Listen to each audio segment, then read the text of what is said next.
Hello guys, today is day 5.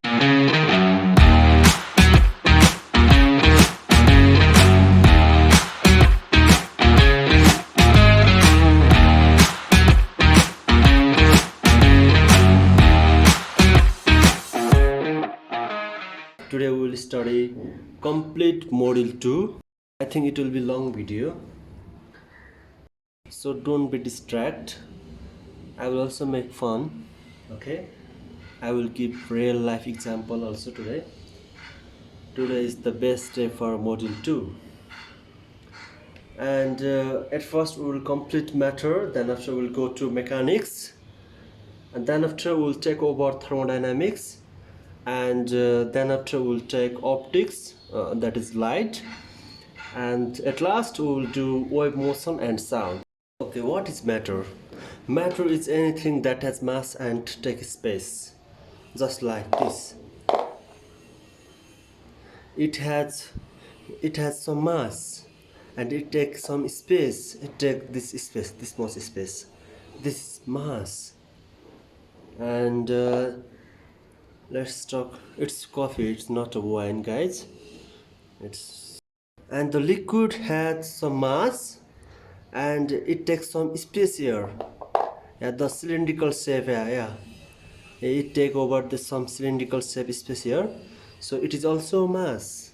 Okay, and let's talk another live example. Let's talk this. This is protein that it has leucine also and valine also, isoleucine, and it is verify, muscle tech verify, muscle tech. I bought it some month ago. Okay, leave it. Let's go to the chapter. It has some mass. I can feel it is heavy. It is heavy. I can feel it. It has some mass. Okay, guys, please buy it. It is very helpful for you guys. Okay. Now we know what is matter. Okay. We know what is matter. Matter is anything that has mass and takes space is simply known as matter. And the smallest particle of matter is atom. Okay? The smallest particle of any matter is atom. Okay, we are also made up of atom. We are also made up of atom. This whiteboard is also made up of atom. This marker is also made up of atom. This ant, look here, it's running here. Look. This ant also made up of atom. Okay, now the first person who spoke about the atom is Democritus. Citrius.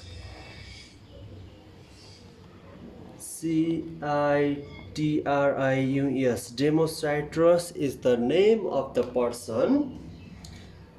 This person spoke about the atom in 430 before Christ. That means so many years ago. Okay, he talked about atom.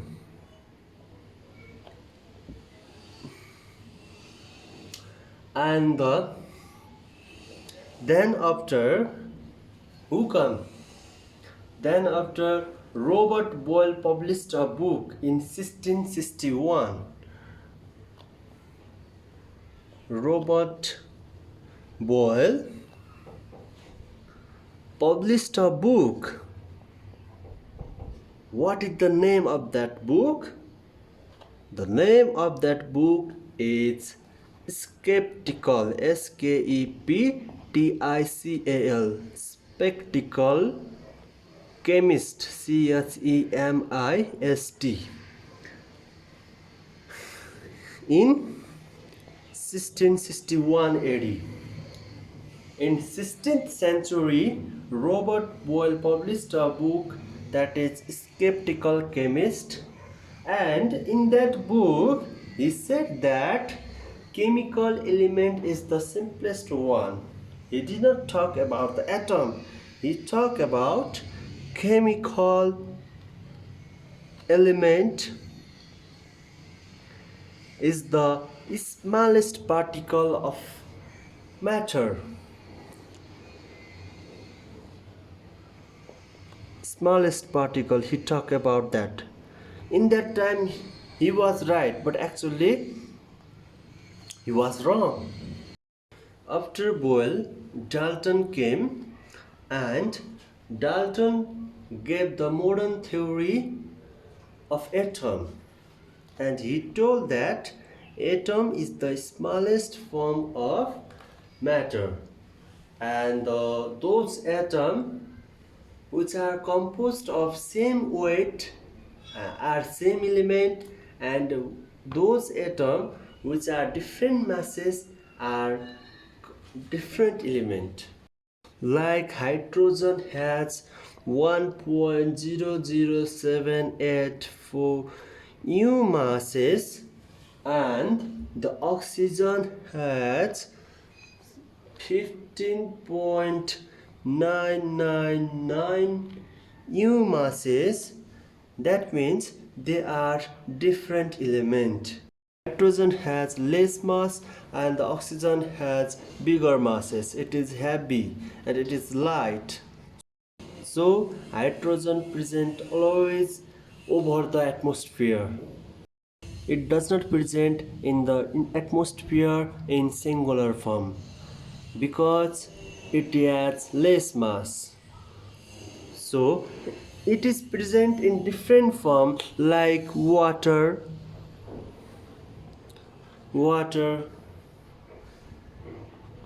ammonia, H2SO4, sulfuric acid.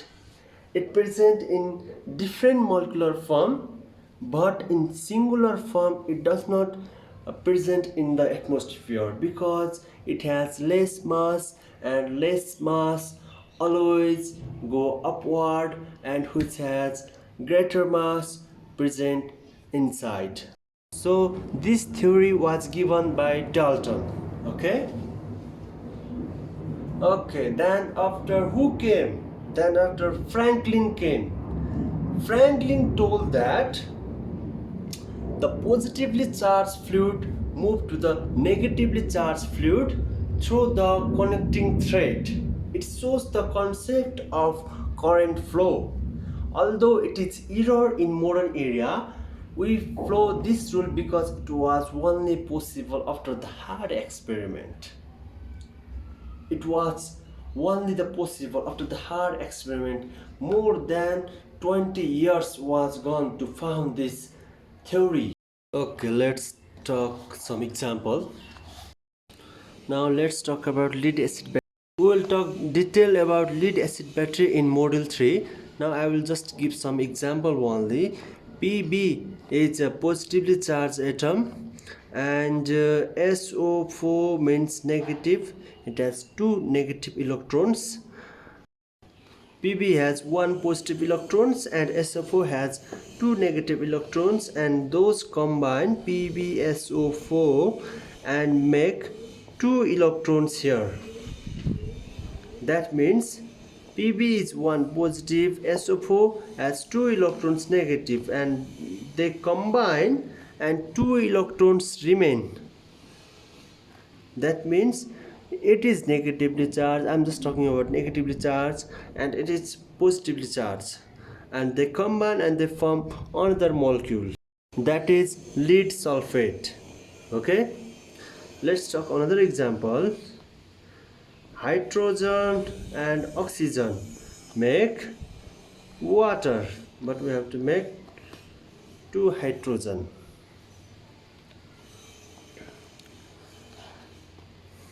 Hydrogen is positively charged and oxygen is negatively charged. Okay, and then what forms?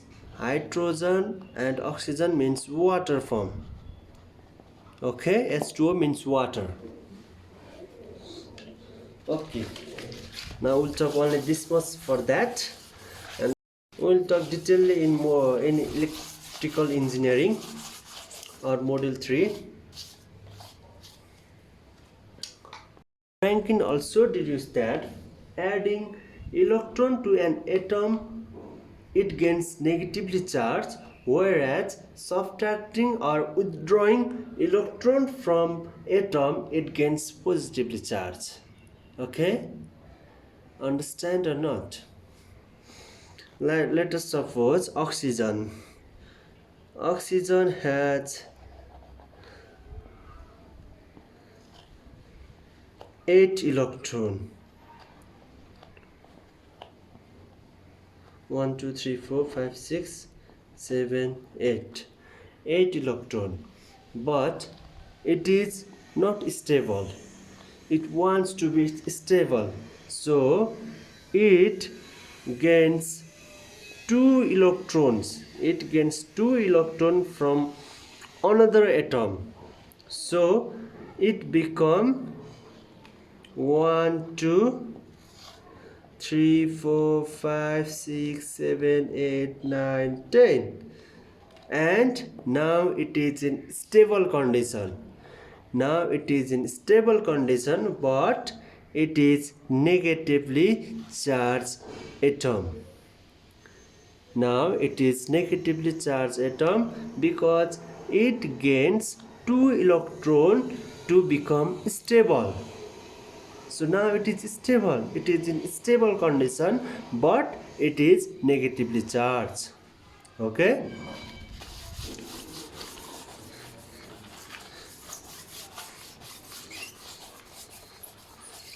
I think you got this.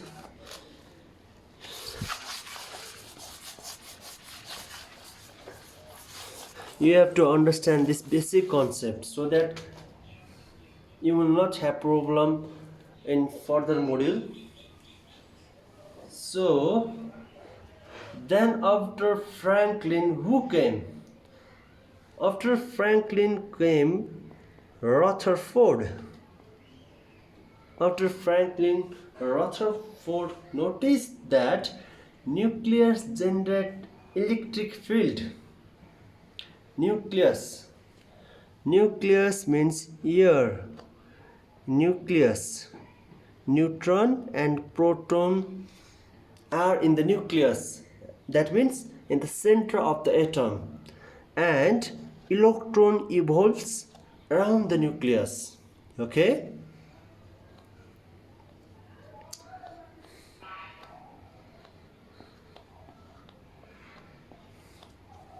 And Rutherford noticed that it is positively charged, proton is positively charged, and electron is negatively charged. And negatively charged electron always wants to go to positive charged electron. Due to this, electrostatic force is produced. Electrostatic force is produced. So who noticed that? Rutherford noticed that. Okay. So the electric field is generated between them. Electric field.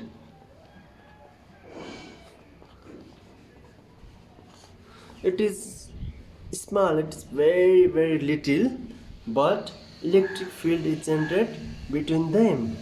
Because proton is positively charged, electron is negatively charged. Negatively charged electron always wants to go to positive proton. Due to this attraction, electric field is generated between them, and force of attraction between them is known as electrostatic force. The force acting on positive charged proton from negatively charged electron is known as electrostatic force. Due to the electrostatic force between them, the electric field is generated. I think you got this, guys. Now let's go to the deep dive of the cell. Inside the cell there is one positively charged particle, that is proton, and another one is neutron. It is neither positively charged nor negatively charged. It is neutron. Then what is the role of neutron? What is the role of neutron? We know the role of a positive charged proton. Okay, and what is the role of neutron? Positively charged protons attract the negatively charged electrons here, and the force of attraction is known as electrostatic force, and due to the electrostatic force electric field is generated. We study about this. Okay, and what is the role of neutron? What is the role of neutron? It is neither positively charged nor negatively charged. Okay, now listen. Neutrons act like glue to compact a nucleus and prevent from breaking the nucleus caused by the repulsive force. Okay, what is repulsive force? Okay, now go to the here. Inside the proton there is not only one proton. Okay, there is not only one proton, there is 24 proton, something 25, 100 proton. Yeah, as we go to the different element, it has different protons. Okay, due to the different protons it has different attraction electrostatic force, and due to the different electrostatic force we got different type of electric field. Okay, understand or not? So if there is only one positive charge particles, then we have no problem like hydrogen. Okay, we have no problem in hydrogen. There is no need of neutron. But if it has 1000 or 100 positive protons, then the force of attraction between them is repulsive. The positive proton always try to go away from positive charge particles. Okay, so who is making this in compact zone? The main role of this is neutron. Neutron is making the whole proton in one compact zone. Okay, neutron always try to make proton in one compact zone, so it act like glue. Some like neutron provide glue between them, between both positive charge protons. Yeah, and due to the glue they attract with each other, so neutron act like glue between them. Okay, if neutron was not there, the proton splits away from the atom, and there will be no proton, there will be no electron, there will be nothing. So due to the neutron it occupy in one zone, and due to this occupied zone it has more proton. More proton means more electrostatic force, more electrostatic force means more electric field. I have not understood it, please let me know in the comment section, but I gave my 100% to teach you, to make you understand, guys.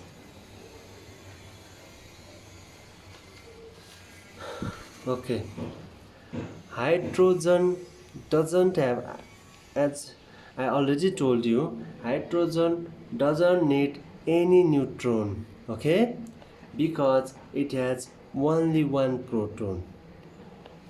It has only one proton, so it has no neutron. It doesn't need any neutron. Okay, now let's talk about atom.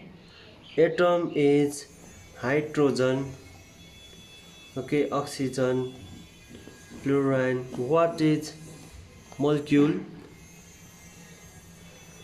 Molecule, two number of same element. That means if O2 is there, that means 2 number of oxygen. 2 number of oxygen. Okay, this is known as molecule. And what is meant by ion? Ion means positively charged particles or negatively charged particles. If the electron is added to the atom, that means it got negative ion. Okay, if one electron is added, then it gets one negative ion. If atom is extracted from atom, then it got positively charged atom. Ions are formed when element loses or gain electron from their outermost shell, such as hydrogen has one electron in its outermost shell. When we give energy from outside, then it loses one electron and get positively charged ion. Okay, H plus means it is positively charged ion. It is not an atom now. Okay, now we have to understand what are the number of electron occupied in K cell, L cell, M cell, N cell, dot dot dot dot. Okay, to know this we have formula, that is 2 into n to the power 2. Okay, this is the formula to get the number of electron in the different cell. Okay, K is the first cell, so if we put 1 in the n, then we got 2 in the result. So 2 number of electrons occupy in the K cell, and L cell 2 into 2 to the power 2 means 8 electron. 8 electron occupy in the L cell in the second orbital. So in this way we can find many more electron in different cell. Also we have to understand one thing, that this is the nucleus. If we add more and more cell, that means the electrostatic force between them is low.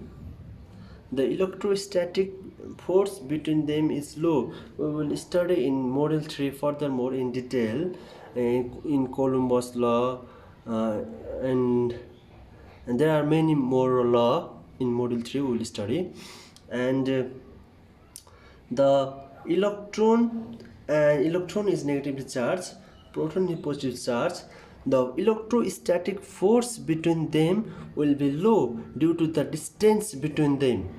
There is lots of distance. Due to the less force of attraction or less electrostatic force, the electrons got away. The electrons get away in normal temperature also, in some normal temperature also. Why silicon is used in the processor? Because silicon has that tendency that it can gain 4 electron or it can lose 4 electron. So due to this fact, silicon is used in the processor. Like that, Germany can also gain 4 electron and lose 4 electron, but due to the many cells, the electrostatic force between them is very low. So due to this fact, the germanium is unstable in normal temperature. Germanium is unstable in normal temperature. Due to this fact, silicon is used inside the pressure. It is stable in normal temperature. because it has less shell in the orbital. And we just study that Pb plus SO4 minus minus, we got PbSO4, and who is combining these two elements? That is ionic bond. Ionic bond is combining these two, which we can see that Pb is positively charged and SO4 is negatively charged, and attraction between both ion, they remain in compact. So like this we can also say that sodium plus chlorine, sodium is positively charged element and chlorine is negatively charged element, so the form is NaCl, and the bond is known as, this bond is known as ionic bond. Okay, this bond is formed between metal and non-metal. Okay, one metal loses electron and another non-metal take that loses electron, and atom that loses electron gain one positively charged, whereas another atom that takes electrons get negatively charged.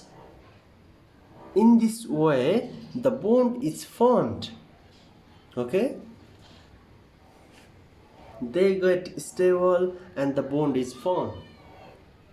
So we can also say that lithium chlorine, lithium is positively charged and chlorine negatively charged, that becomes LiCl. Okay, as we know that opposite charges always attract with each other. Okay, opposite charges always attract with each other and the same charges always repulse with each other. So this is known as ionic bond, and ionic bond is also known as electrovalent bond. Electrovalent bond. Okay, electrovalent bond and ionic bond are same. They are same. Okay, now let's go to the another bond. What is covalent bond? What is covalent bond, guys?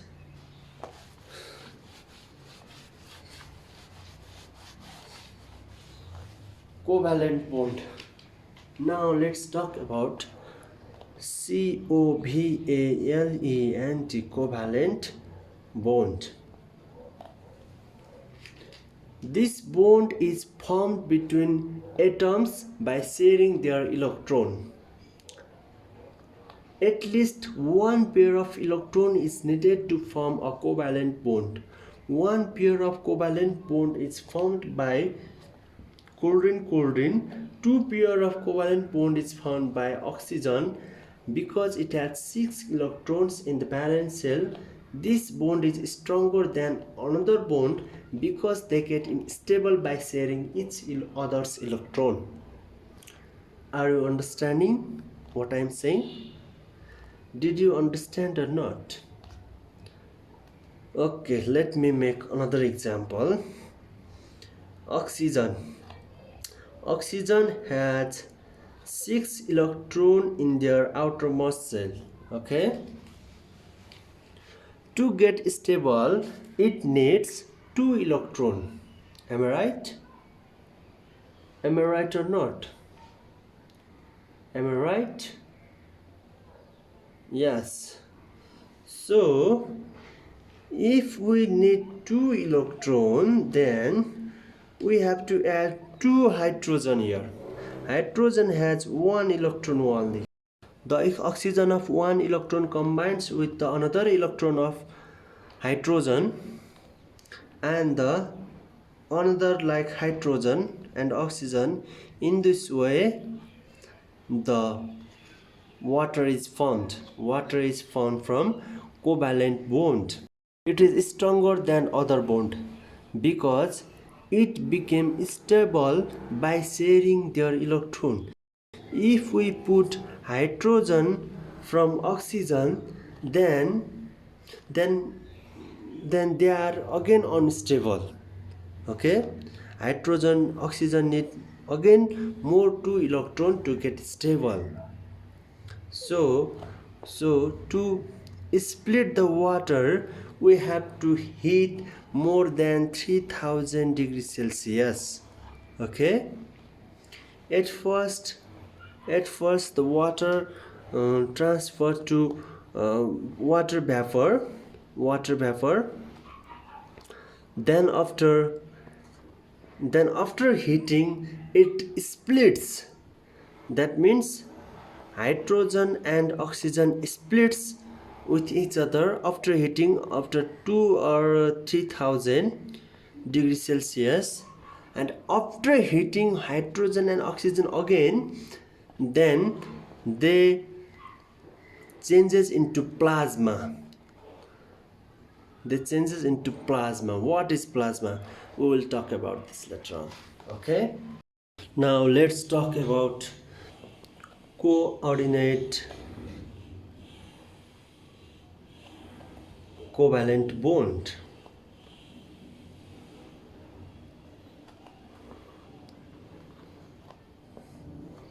At last, it is covalent bond. It is the part of covalent bond. Okay, in coordinate covalent bond, it donates a pair of electron to another one to make stable. Okay, in chemistry, the element will be stable when the electrons, the outermost shell electrons, are covered by 2 and 8. Okay, if the valence electrons are covered 2 and 8, that means they are in stable condition. If the valence electrons are not 2 and 8, that means they are not stable, they are unstable. Okay, let's talk some example about coordinate covalent bond. Let's talk NH3 plus hydrogen ion. Okay, do you know the hydrogen car? I think you heard about hydrogen car. Yeah, in the hydrogen car, the temperature of hydrogen is below absolute zero, or negative something 335 degrees Celsius, less than, because in normal temperature hydrogen loses electron and it gains positive ion. Okay, in normal condition hydrogen loses electron and it gains negative ion, and ions have less weight than the atom because there is no electron. So it is difficult to make hydrogen car because we have to make station, and to make station we need lots of money. Okay, and if there is any tiny portion of hole, then there will be big blast, so it is difficult to make. Now let's leave that topic. We are talking about coordinate covalent bond. And let's talk about example of coordinate covalent bond and ammonia plus hydrogen ion.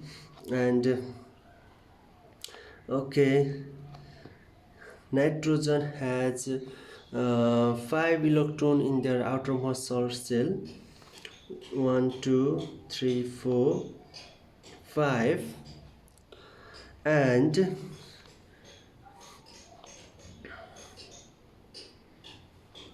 hydrogen has 1 electron. Now they are stable, and these are lone pair of electron. And it needs 2 electron. That means it donates 2 electron to the hydrogen ion, so it donates 2 electron and make hydrogen atom, stable atom, and the rest of are stable, and the whole atom become ion, positively charged ion. Okay, and this is known as, and the covalent bond is this is denoted by covalent bond, and this is denoted by coordinate covalent bond. It is the donor, and it is the acceptor. Okay, and this new ion is known as ADDUCT, adduct. Okay, this ion is known as adduct. Okay, I think you got this. If you have not understand it, please let me know in the comment section. I will make another video for this. Now we talk about metallic bond. Metallic bond, TALLIC, metallic bond. Metallic bond only appears in between metal only. In metallic bond, metal loses electron and gain positively charged electron that was losses in negative charge. So we know that positively charged attract each other. Likewise, positively charged element and negatively charged electron attack each other. They form the bond called metallic bond. Okay, let's study from example. Okay, let's go to the, this is iron, yeah, am I right? And it has 2 positive electron, am I right? It loses 2 electron to be stable. Okay, to be stable it loses 2 electron and gain 2 positively charged. It is positively charged ion, but inside the iron it is negatively charged electron. Okay, negatively charged electron, they are negatively charged. As we know that there will be attraction of force between positive and negative charged particles. Okay, there will be attraction between positive and negative. So electron is negatively charged and iron is positively charged.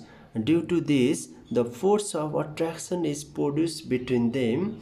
So the metallic, so they attract with each other. So the one metal attract with each other. So like this,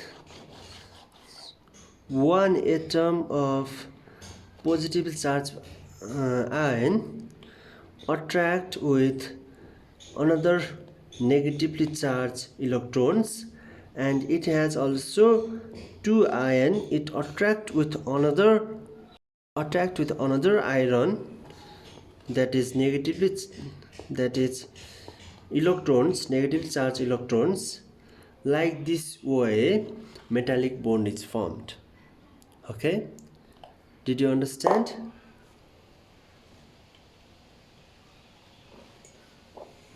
I think you know about this. You got this.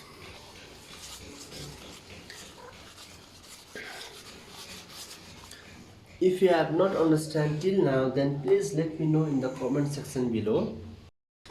What is chemical element? Chemical element is pure chemical substance consists of one type of atom. Only one type of atom is known as chemical element. And what is atomic number? What is atomic number? The number of proton is known as atomic number. And what is atomic mass? Atomic mass is sum of proton plus neutron is known as atomic mass. Okay, and the what is the weight of electron? It has 1 by 1850 into the proton. That means the weight of the electron has 1850 times less than proton. Okay, and what is the weight of proton? What is the weight of proton? 1.67 into 10 to the power minus 27 kg is the weight of the proton. Okay, you have to understand this, or you have to know this, because it will come in your exam. The weight of the proton is 1.67 into 10 to the power minus 27 kg. This is the weight of the proton. Now let's talk about state. How many states are there? In the world there are only 3 states. They are solid, liquid, and gas. But in the universe there is also another state, that is plasma. Okay, I think you don't know about plasma. Okay, I will talk about later on, but it won't come in your exam, but it is interesting. Okay, and solid is defined as portion of the matter in a condensed state, like compact.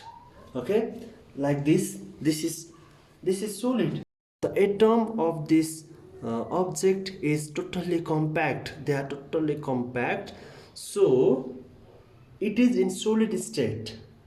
The bond between these atoms are totally compact.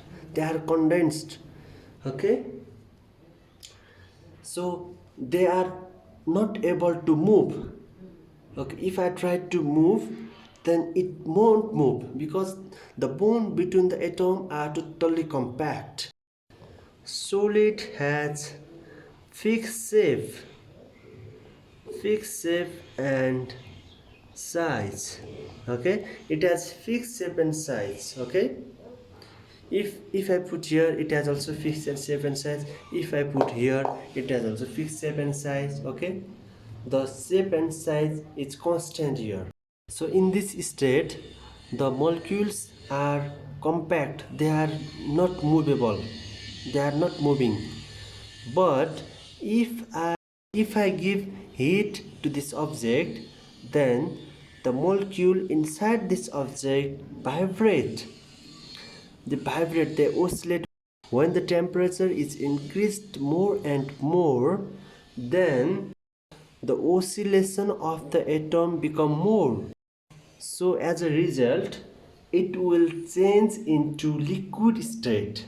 Okay, after heating, it will change into liquid state. Okay, and the liquid has, okay, now we are in the liquid state. Okay, now we are in the liquid state. This object is in liquid state. Suppose, oh, I'm sorry, I finished the coffee,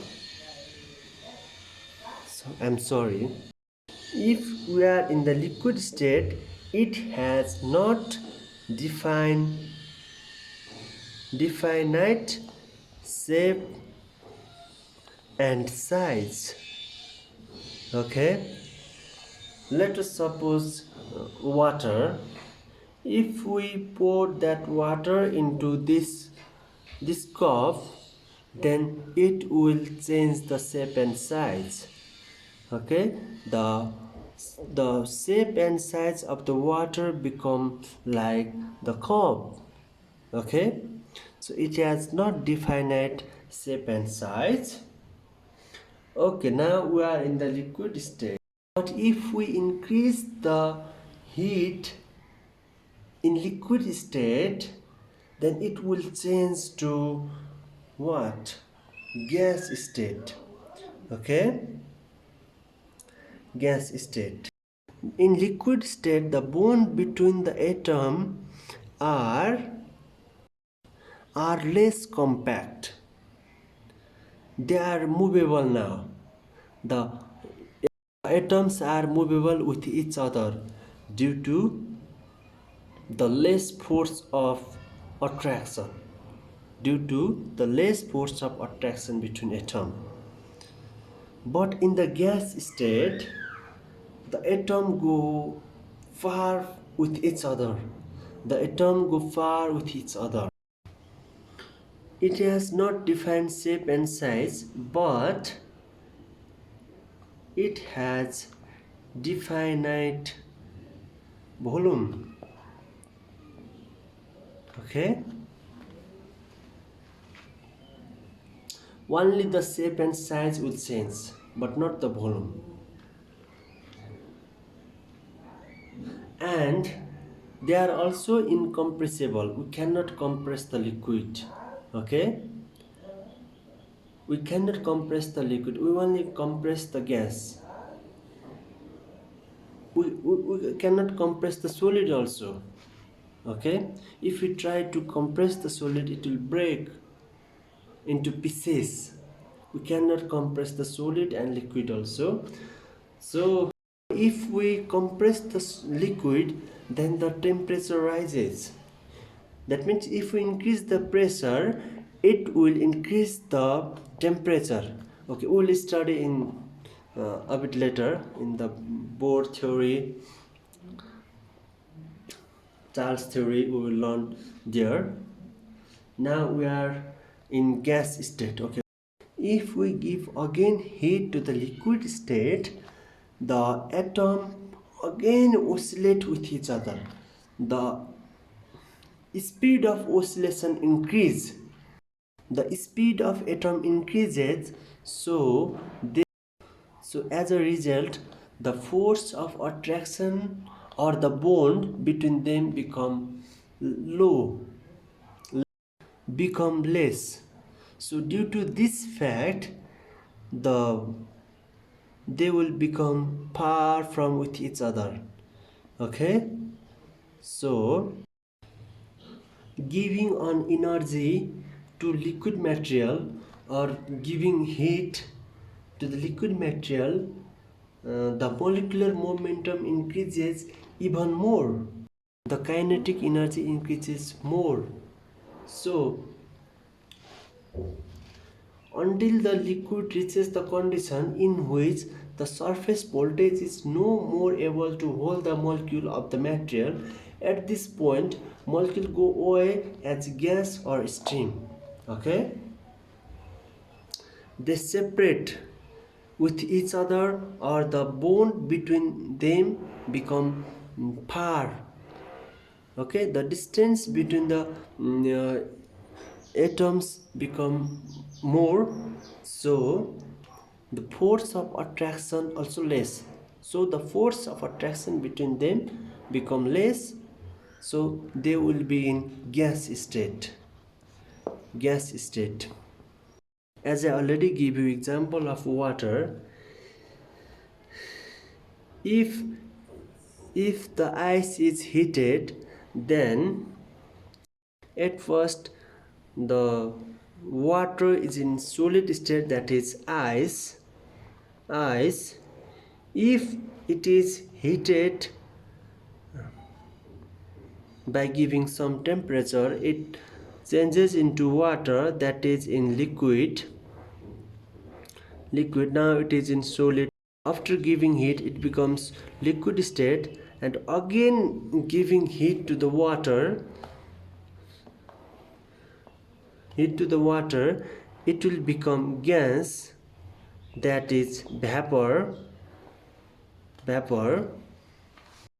Again giving heat to the water, it will change to gaseous state,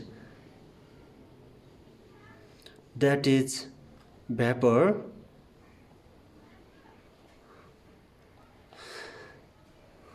and now it is in gaseous state,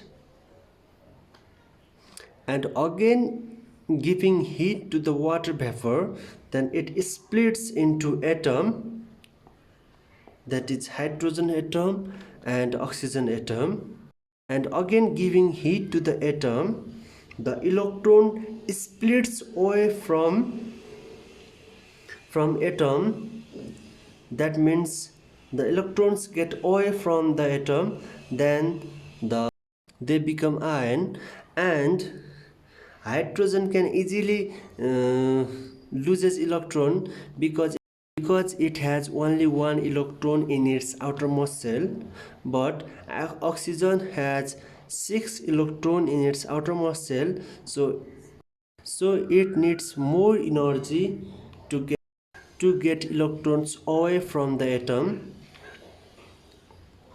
So now this is in the plasma state. This is now in the plasma state, and this happen in sun or stars. Okay, we will study later on in nuclear fission reaction. While studying nuclear fission and fusion reaction, we will study there, and this is the simple description of state in the chapter of matter. I think you learn something from this, and now we go to the next topic. Before going to next topic, let's talk about fusion, solidification, condensation, like that, sublimation. Okay, what is fusion? Fusion is the transformation process between solid state to liquid state. Okay, the transformation process from solid to liquid state is known as fusion. What is consolidation? Consolidation means transformation process between liquid state and the solid state. That means liquid to solid state. It is consolidation. And what is evaporation? Evaporation means transformation process between gaseous state and liquid state. Okay, evaporation means transformation from liquid to gaseous state. Okay, and what is known as condensation? Condensation means process changing from gaseous to liquid state. And sublimation means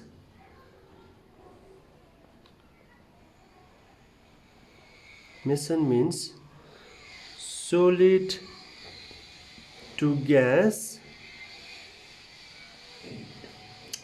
gas to solid. The transformation process from solid to gas or gas to solid is known as sublimation process. Okay, these are the terms you have to learn. It will come in your exam, guys. It will come in your exam. so it is very important for your exam. What is fusion, what is consolidation, what is evaporation, what is condensation, what is sublimation? You have to understand that. Now, what do you mean by specific latent heat of fusion?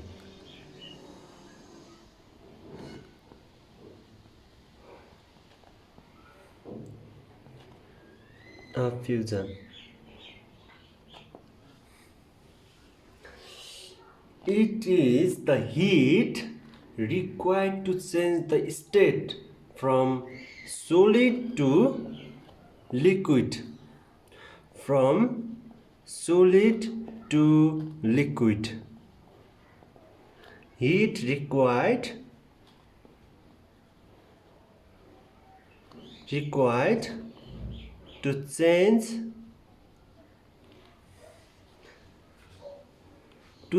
state from solid to liquid is known as specific latent heat of fusion. Okay, and what is meant by specific latent heat of vaporization? Specific latent heat of vaporization, vaporization, vaporization, heat required to change state from liquid to gas is known as specific latent heat of vaporization. And what do you mean by latent heat of vaporization? What do you mean by latent heat of condensation? condensation, condensation means heat required to change state from gas to liquid is known as heat of condensation. Now, what do you mean by specific latent heat of sublimation?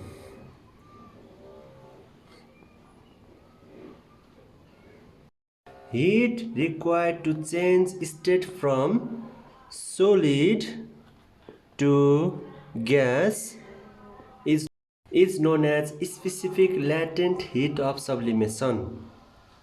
Okay, same as heat required to change state from gas to solid is known as specific latent heat of sublimation. Okay, it is same in solid to gas or gas to liquid. We will further learn about heat in thermodynamics. Okay, specific heat and heat capacity we will learn there. Okay, now this was for matter. Now let's go to the next chapter, that is mechanics. Chapter 2, MECHANICS, mechanics. Okay guys, before going to the chapter, I will do some revision for you guys. The formula of force is equal to MA, and the SI unit of force is kg meter per second square or Newton in SI unit, and DOI and dyne in CGS system. Okay, here gram centimeter second square, and energy mc square, and the SI unit is joule, and pressure force upon area force upon area Pascal, or MA upon area kg meter per second square into meter square, meter cancel, kg meter second square, the SI unit of pressure, and power is equal to work done upon time taken, joule upon T is equal to watt work done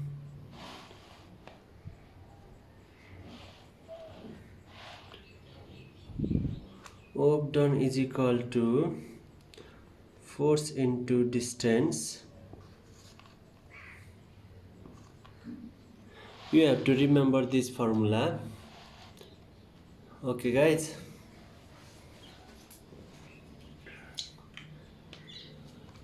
okay,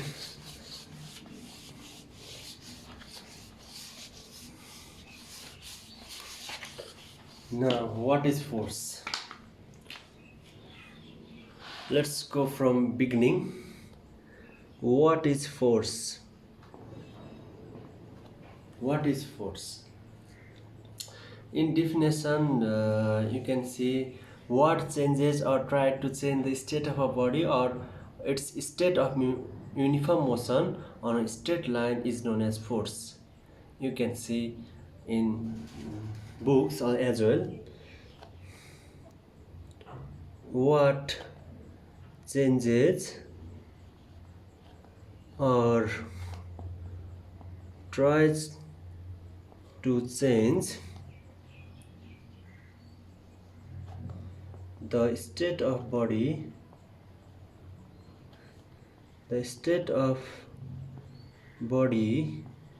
or its uniform motion on a straight line. Straight line is called force.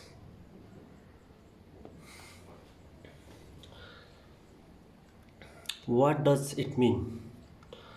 It means, let us suppose it is 10 pound, yeah, and I am giving force here. It is trying to change its state, but it doesn't change it. Okay, it is trying to change its state, but it hasn't changed it. So I am giving more force here. I am giving more force here, and now it's changing its position. From both the cases, while I was giving forces but it was not moving, first cases, and another cases while I was giving forces and it was moving, in second cases. In the both the cases we can say that we are applying force. In this situation we are also applying force, but in this situation also we are applying force. This is known as force. Okay, this is simple known as force. Okay, and Sir Isaac Newton created the unit of force, that is Newton. A force can be used to produce a rotation also. For example, as happens when you open a door, this momentum required that the door rotates hinged in a certain position, and that the force is applied at a certain distance from the point of rotation. So this effect of rotation of the force is known as movement of the force. Movement of the force. Movement of the force, and also it is also known as torque. Okay, and its intensity is determined by the multiplication of the intensity of the force to the distance between the force and the point of rotation or hinge. That means force into distance is also known as movement of the force. Okay, while in the rotational momentum, the movement of the force is applied, or it is also known as torque. When you study in bachelor level, the movement of the force and torque are different, but in the basic way they are same. So we will also study the difference between movement of the force and torque in gear system. We will study in there. Now let's talk about some basic information. Force is equal to ma. Ma means mass, and acceleration. Before going to acceleration, let's talk about velocity. Before going to velocity, let's talk about speed. And before going to speed, let's talk about displacement and distance. Okay, I think you know about it, but it's only revision. I'm doing revision only. Distance is any path. The path from point A and point B is simply known as distance. It is distance. Okay, it is distance, and the shortest distance between A and B is known as displacement. Speed is rate of change of any object in any direction is known as speed. Simply the formula of speed is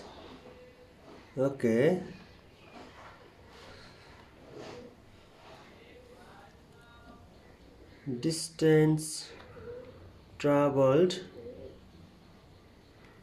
upon time taken, and it is a scalar quantity. Scalar quantity means it has only magnitude, not direction. So in any direction, I already told you, in any direction, that means it is scalar quantity. It has no direction.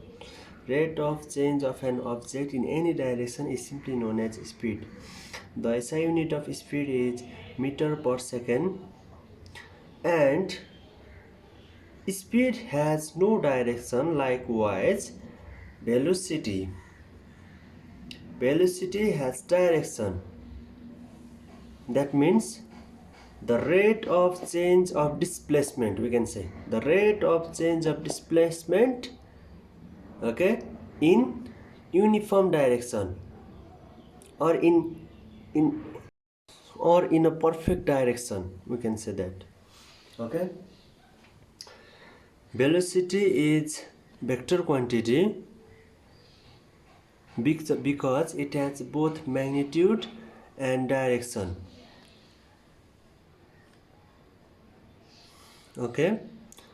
And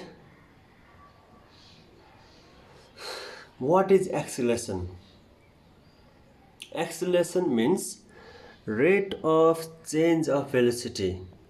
That means rate of change of velocity.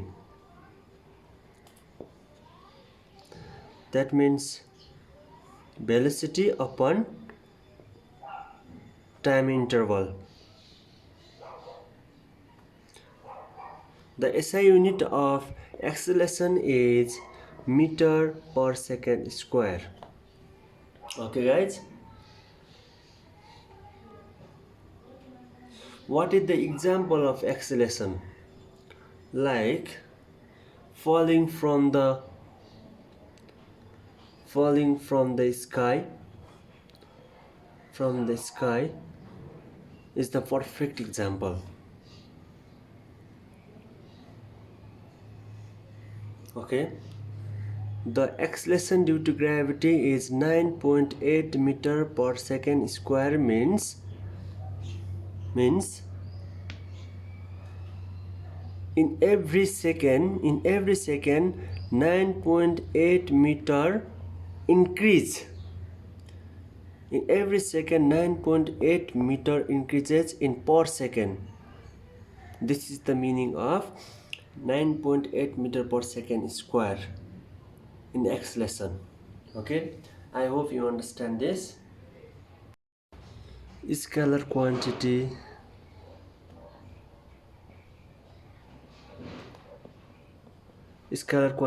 and vector quantity.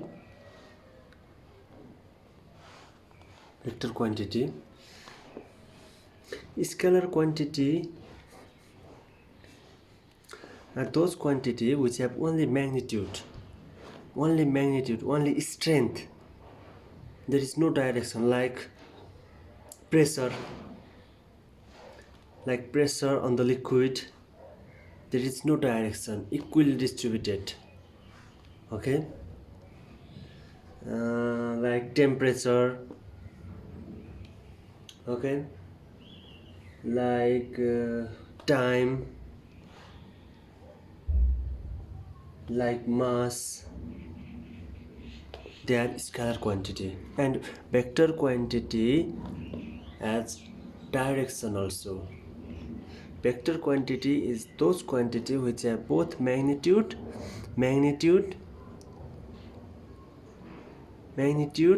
and direction also. Okay, speed is scalar quantity,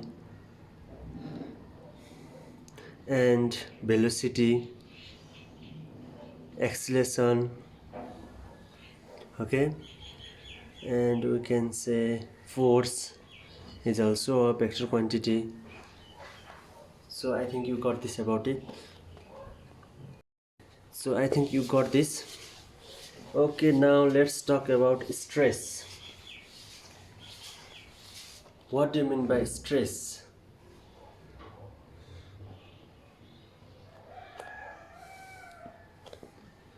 Okay, before talking about stress, let's talk about pressure. Just we have to understand what is pressure. Okay, pressure is the perpendicular force. Okay, perpendicular force acting on a certain area is known as pressure. That means I am acting here, this is the perpendicular force. Okay, and I am giving it on a certain area. This is the area I am giving certain force here. This is simply known as pressure. Okay, if I incline this marker, then it will slide. Okay, pressure is the perpendicular force acting on a certain area. Like this is the perfect example of pressure. Like I am giving the perpendicular force. In a certain area. Area is this. That the dot sign is the area, and I am giving here the perpendicular force. If I incline this marker, then it will slide, it slips. Yeah, now it is not a pressure now, Now it is a friction force. Yeah, it is a friction. Yeah, now it is a friction force. So it's no more a pressure. The pressure is not applying. Pressure always acts in a perpendicular force. Okay, the force must be perpendicular in a certain area.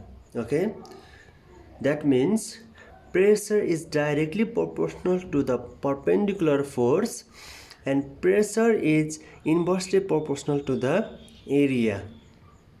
If the area increases, the pressure become low. The pressure applying in that area will be low or less. Okay, and if the force is increases, then the pressure also increases. If the perpendicular force increases, the pressure also increases in that area. Okay, pressure is equal to perpendicular force upon area. This is the perfect formula of pressure. Okay, we will talk about this later on, but now let's talk about stress.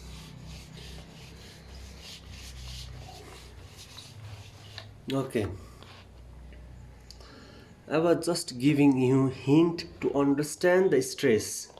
Now, stress is also the perpendicular force upon area. Okay, don't be confused. Okay, don't be confused.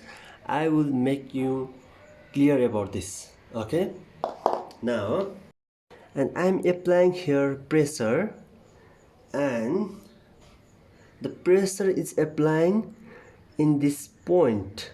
Okay, and that whiteboard from this point also applying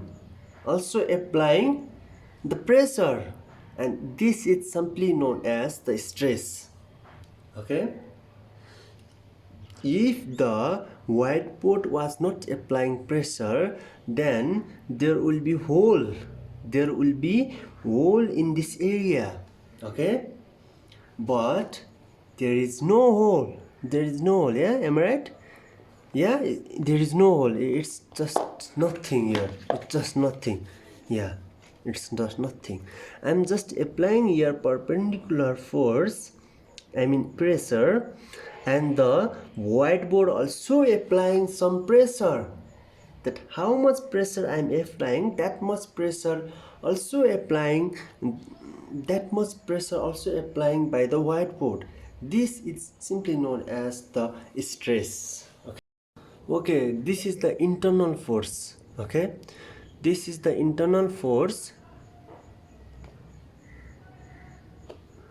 applying by the body, that means by this whiteboard.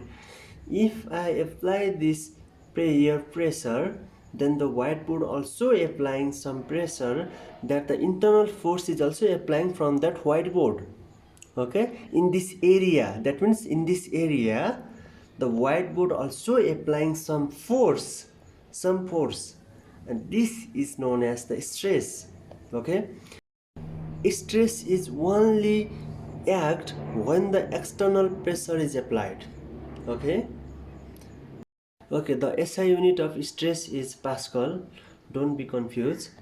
Okay, it is same like pressure, but I already told you the difference between pressure and stress, and it is measured in Pascal, or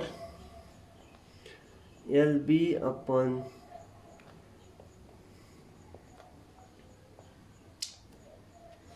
pound per square foot. It is measured in pound per square foot, and there are altogether 5 type of stress we will study. One is compression, COMPRESSION, compression.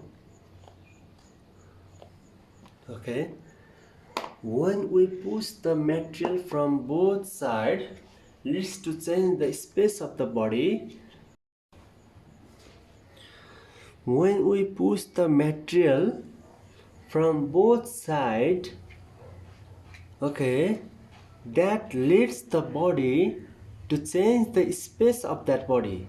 Here, the diameter of an object will increase and length of an object will decrease. Okay, let me give you a perfect example. When we push this marker from both sides, okay, after applying many pressure, then there will be some change. That means the length of this marker will decrease. Okay, the length of this marker will decrease and the diameter of this marker will increase. Okay, the diameter of the marker will increase and the length of this marker will decrease, and this is simply known as the compression. Okay, diameter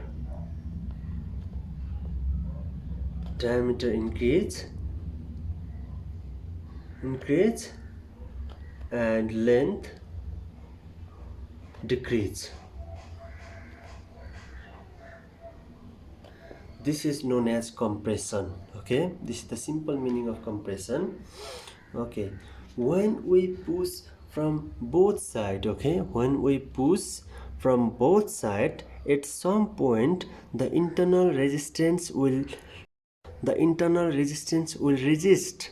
Okay, it will not compressed, it will not change the shape and size of the body. But after applying many pressure, or after applying many pressure, then it will change the body. That means the external force will be greater than the internal resistance.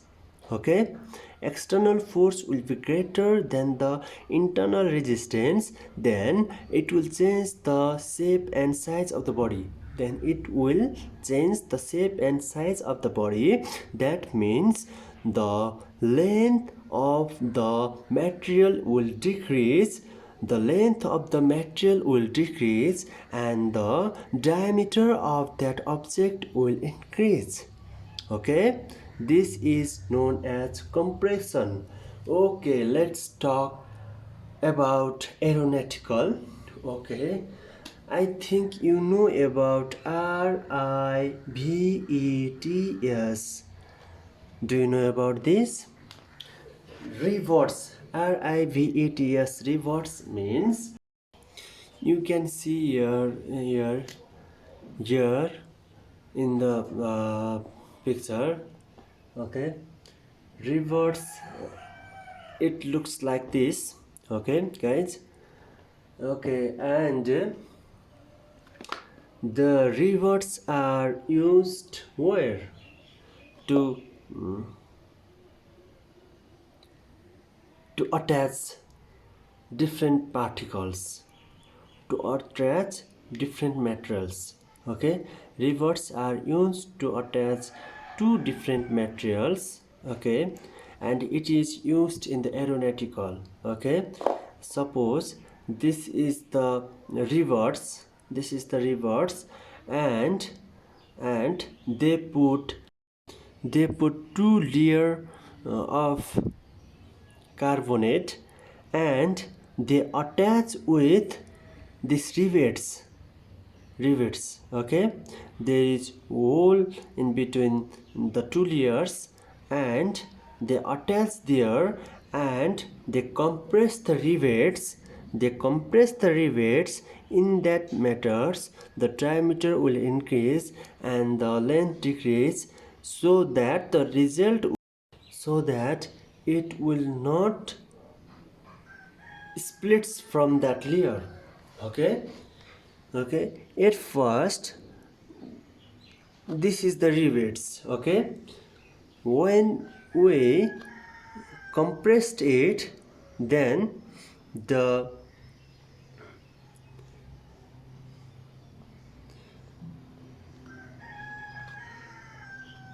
rivets will be like this. Okay, when we compress this, the rivets will be like this. That means they are completely attached with the layer, so that they will not separate, they will not be separated from the layers. So they are used in the rivets, and they are completely, they are completely attached with the layer. So there, okay, there will not be any pointer things like this in the layer. So it will prevent the image of rivets in the aircraft. You can see here. Okay, it is important for you guys, but it is important to understand, okay, what is the meaning of rivets. One, now let's talk about tension. Okay, what is tension? Tension is just like opposite of compression. Okay, just like we push the material so that the diameter increases and the length decreases. Okay, but in the tension, we pull the material, we pull the material from two ends of the body so that the length will increase and the diameter will decrease in the tension. Okay, here length increases and diameter decreases. When we pull the material from two ends of the body, the result will be the length increases and the diameter decreases of the material. Okay, we have to understand this. And this is known as tension. And what is shear stress? SHEAR, shear stress. Shear stress means when we push the body from different position, the result is to bend an object. This is known as shear stress. That means when we push from here and here, that means it will bend.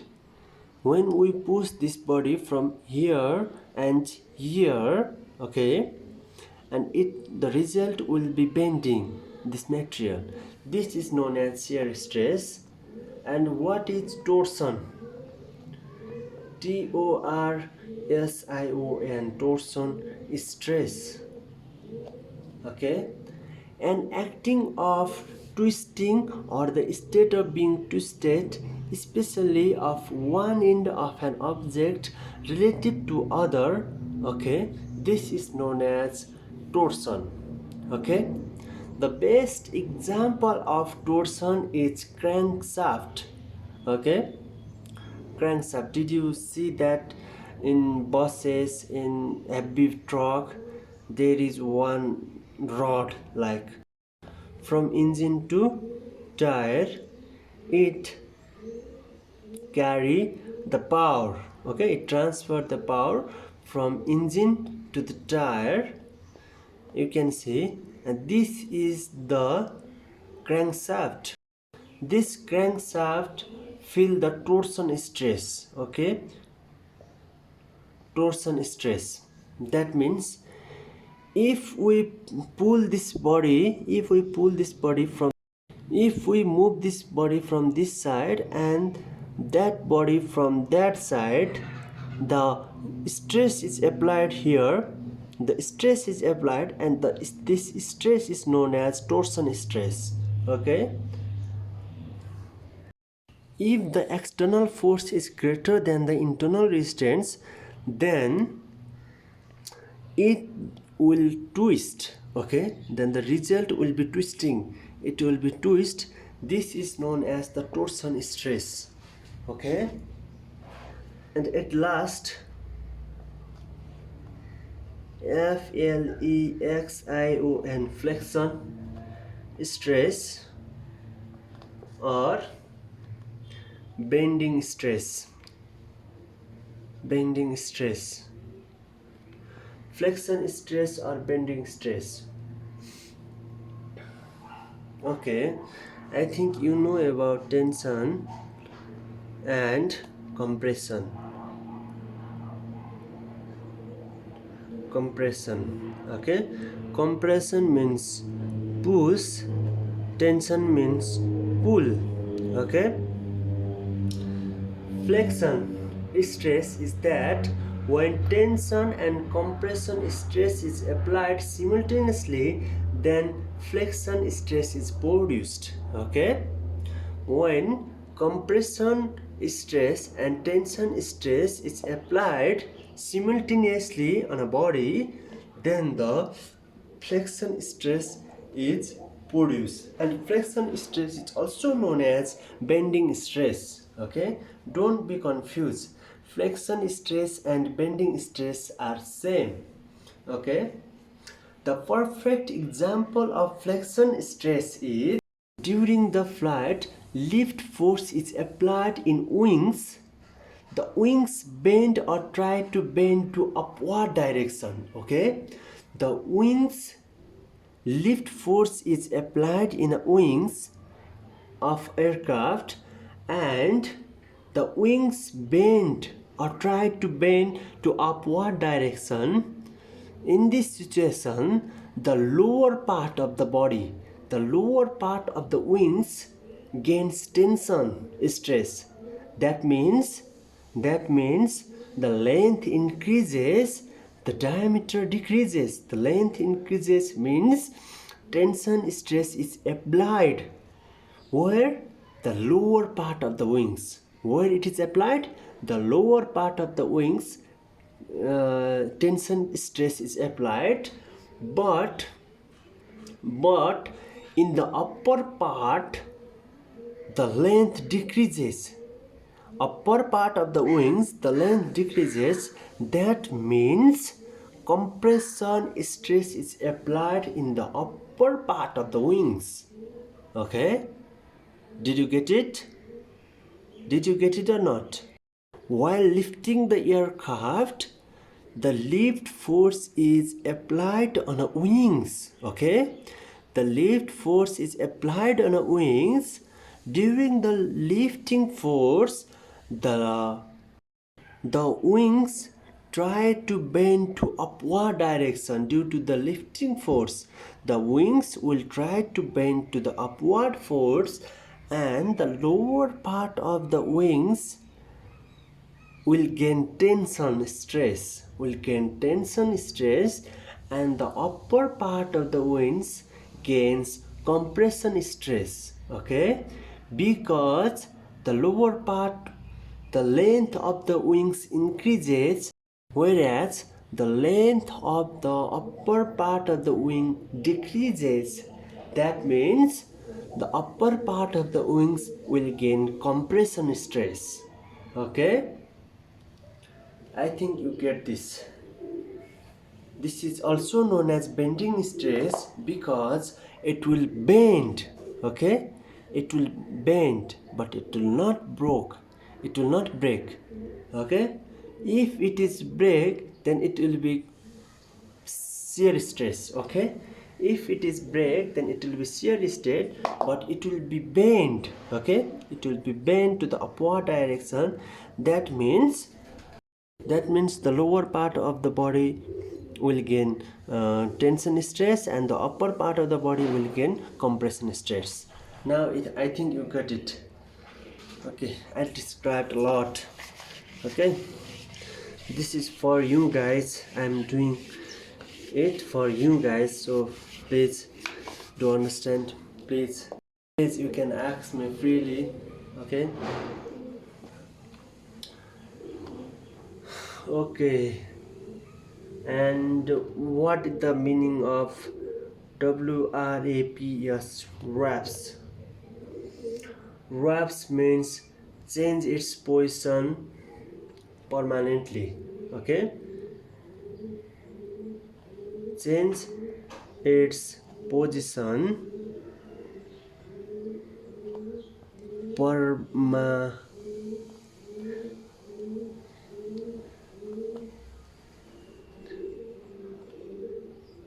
permanently. Okay, and what is the meaning of deformation? Deformation means change in the position with respect to original position. Okay, change in the position, change in the position, change in the position with respect to original position. This is known as deformation.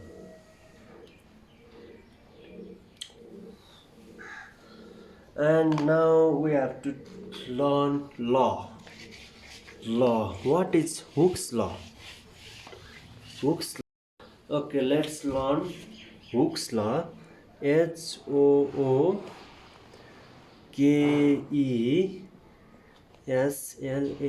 Hooke's law. Okay, you have to understand the Hooke's law at first. Then after we will go to Young's modulus law. Okay.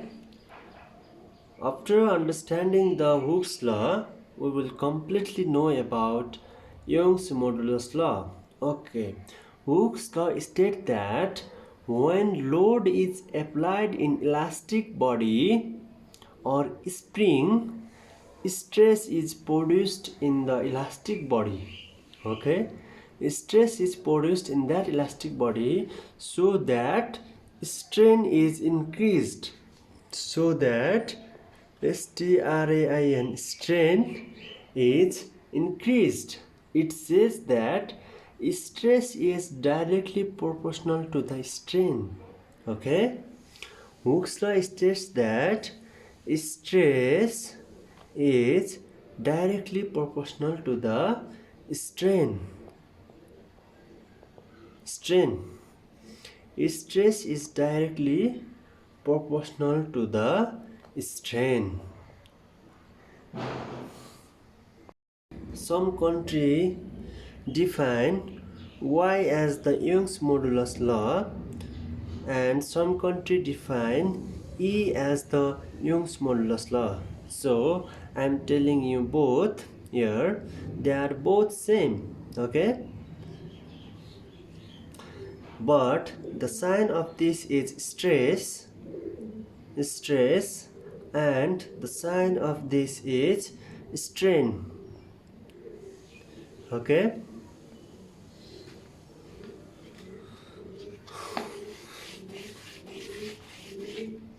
Hooke's law told that stress is directly proportional to strain. Okay, this is the formula of Hooke's law. After the Hooke's law, Young's modulus law came. Okay, Young's modulus law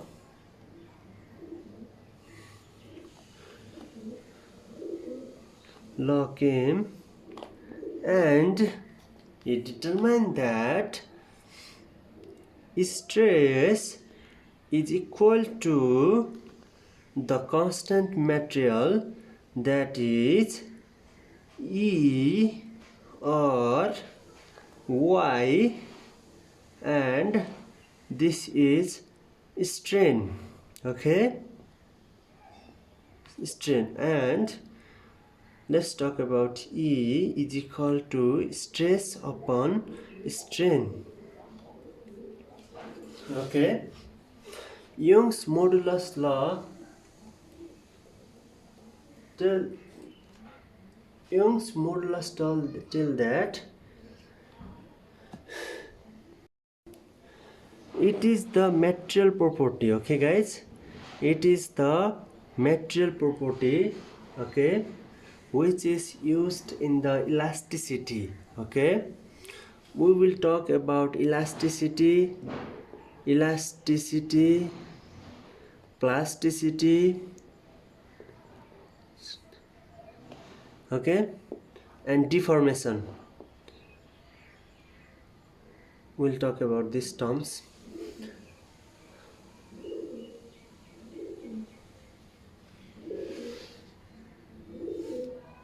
Okay, Young's modulus told that change in the dimension upon original dimension. Okay, change in the dimension. Young's modulus tell that change in the dimension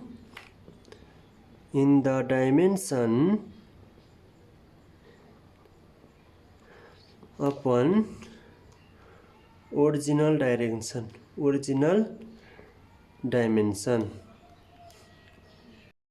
Now let's talk about elasticity and plasticity.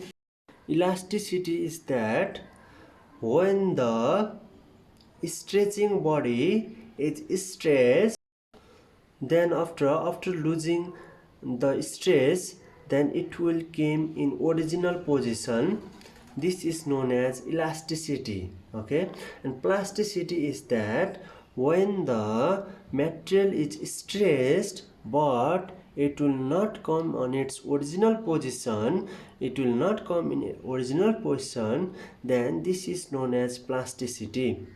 Okay, if the body is stretched and the body is not come in its original position, this is known as plasticity. In the elasticity, when the body is stretched and it come in its original position, this is known as elasticity.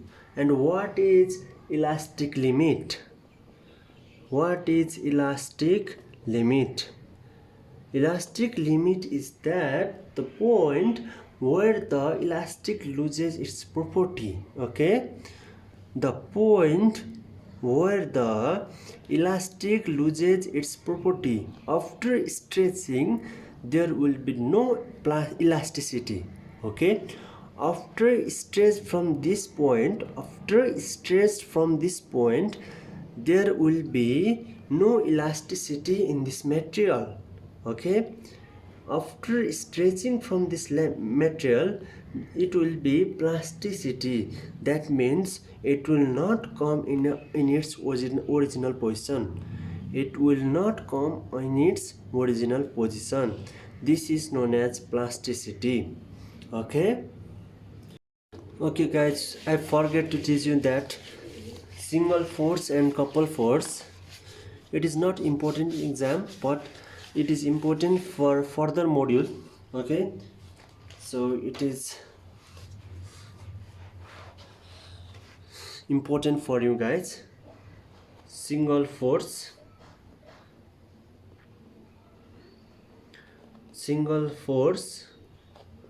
and couple force.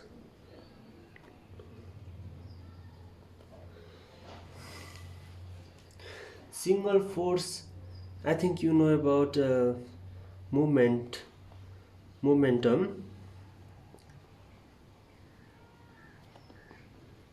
Momentum means force into perpendicular distance. Okay, force into perpendicular distance is known as momentum, and single force is known as, like, I am applying here force. Okay, this is the point O, and this part is attached here, and I am applying here force perpendicularly, and this part has experienced rotational momentum, and the single force is applied here. This force is known as single force, and couple force is known as, let's not go in the deep cycle, I am just giving you definition only. And this is the center part, and here the direction of these two forces are opposite, but the magnitude of these two forces are same. Okay, the magnitude of these forces are same. That means Fd is equal to sin 90, F is equal to F dot D. Okay, F is equal to F dot D means this magnitude of these two forces are same. Here F1 is equal to F dot D, that means the distance is also same, and here F2 means F into D. Okay, and the distance between them is also same, and the force acting on this body is also same, but the direction is opposite. And this situation is known as, this type of force is known as couple force. Okay, this type of force is known as couple force. Okay, I think you got this. We do not need to go deep dive. We are not studying any bachelor physics course. We are just understanding the methods, how it happened, what is the meaning of this. Okay, we will study later on. These are important in model 7, these are important in model 11 and model 15 also. Okay, these are very important. So while studying model 7, model 11, model 15, I will not talk about the single force and couple force as you study here. Okay, single force is only one force applying on a rotational body, and the couple forces is that two forces applying on a rotational body but in a opposite direction. Okay, the magnitude of these forces are same but the direction is opposite. This type of force is known as couple. Now let's talk about pressure. Okay, pressure. At first we will study about pressure, then after we will go for the fluid pressure. Okay, fluid pressure, then after we'll go to the fluid pressure. Fluid means, okay, I already told you about fluid also, and I also asked you what is the meaning of fluid. Fluid means liquid and gas. Okay, in bachelor level you will not study liquid and gas, you will study fluid and solid. Okay, you will not study liquid, gas, solid like that. Okay, fluid is the combination of gas and liquid. Okay, pressure is defined as the perpendicular force per unit area, as I already told you. Okay, pressure is applied equally from all directions inside the liquid in an object. Okay, pressure is applied equally from all directions inside the liquid in an object. Pressure is scalar quantity because there is no specific direction in pressure. Therefore, pressure is applied in all directions in fluid. Okay, but the thrust or buoyant buoyant force. Okay, buoyant force is always at upward direction. Okay, buoyant force always act perpendicular to the upward direction.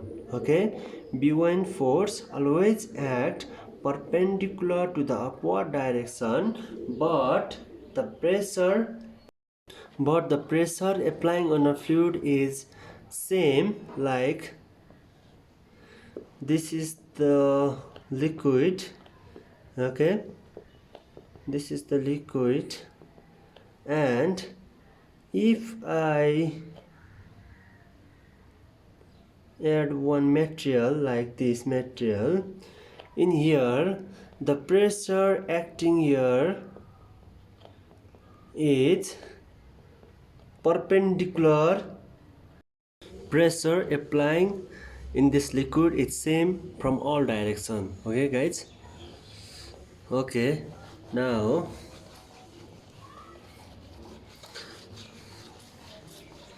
we will study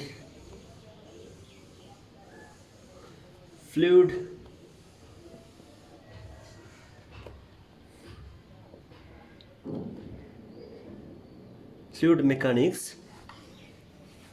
As I already told you the definition of fluid mechanics. Okay, fluid is any substance which can flow, it's called fluid. Okay, any substance which can flow is called fluid. Or we can also show that relative change of position of particle with respect to time. Okay, when we go to microscopic level of fluid, there are many layers of fluid here, and we can say that the pressure applying at this point and the pressure applying here is different, because we will study later on rho gh due to the pressure is equal to rho gh. The pressure acting at the bottom and the pressure acting at the surface of the liquid is different due to the rho gh. But what I am saying that there are many layers in the water, so the relative change of the particle, small particle, the relative change of the small particle with respect to time, it's simply known as fluid. Okay, and only liquid and gas can do this, but solid can't do this. So in fluid we can say that liquid and gas are fluid. Okay, we can say that. And mechanics, what is the meaning of mechanics? Mechanics means it is the study of force and effect of force. Okay, it is the study of force and effect of force. This is known as mechanics, and we can say that fluid mechanics, liquid either flows or remains in rest. Okay, in streams liquid flow, but in lakes they are at rest. Liquid are at rest in lake and liquid are at motion in streams and waterfall. And those liquid or those fluid at motion is known as fluid dynamics, and those fluid which are at rest is known as fluid statics. Okay, those fluid which are at motion is known as fluid dynamic, and those fluid which are at rest is known as fluid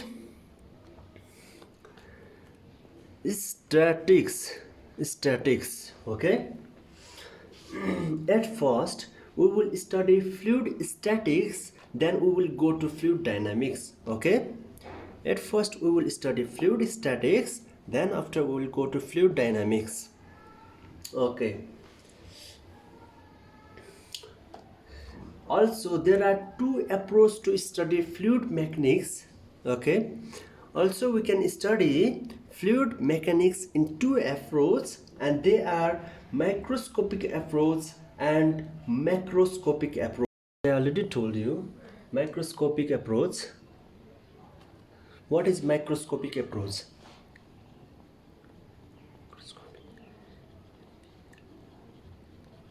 What is microscopic approach?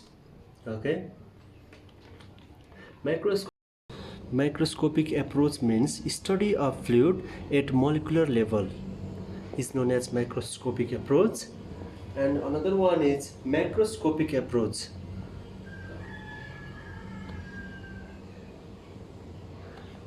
Macroscopic approach means study of fluid in an average behavior of fluid. study of fluid in an average study of fluid at molecular level. This means microscopic approach, and study of fluid in an average behavior of fluid. That means by looking surface behavior of fluid.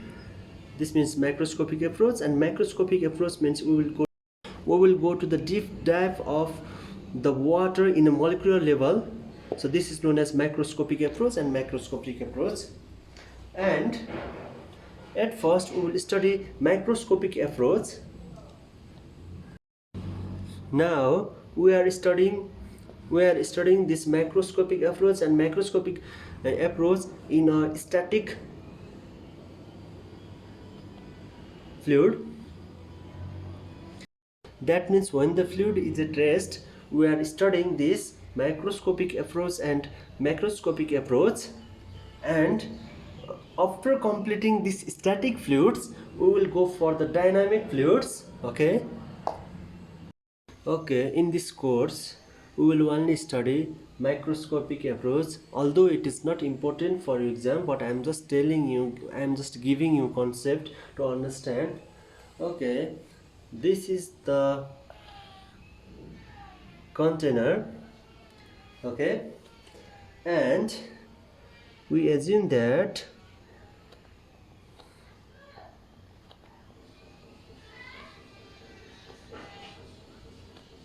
it is fulfilled with water, complete water. It is water, and the gap between two molecules is very less. We assume that if there is no gap between molecules, then it is said to be continuous distribution of mass. If there is no gap between two molecules, then it is said to be continuous distribution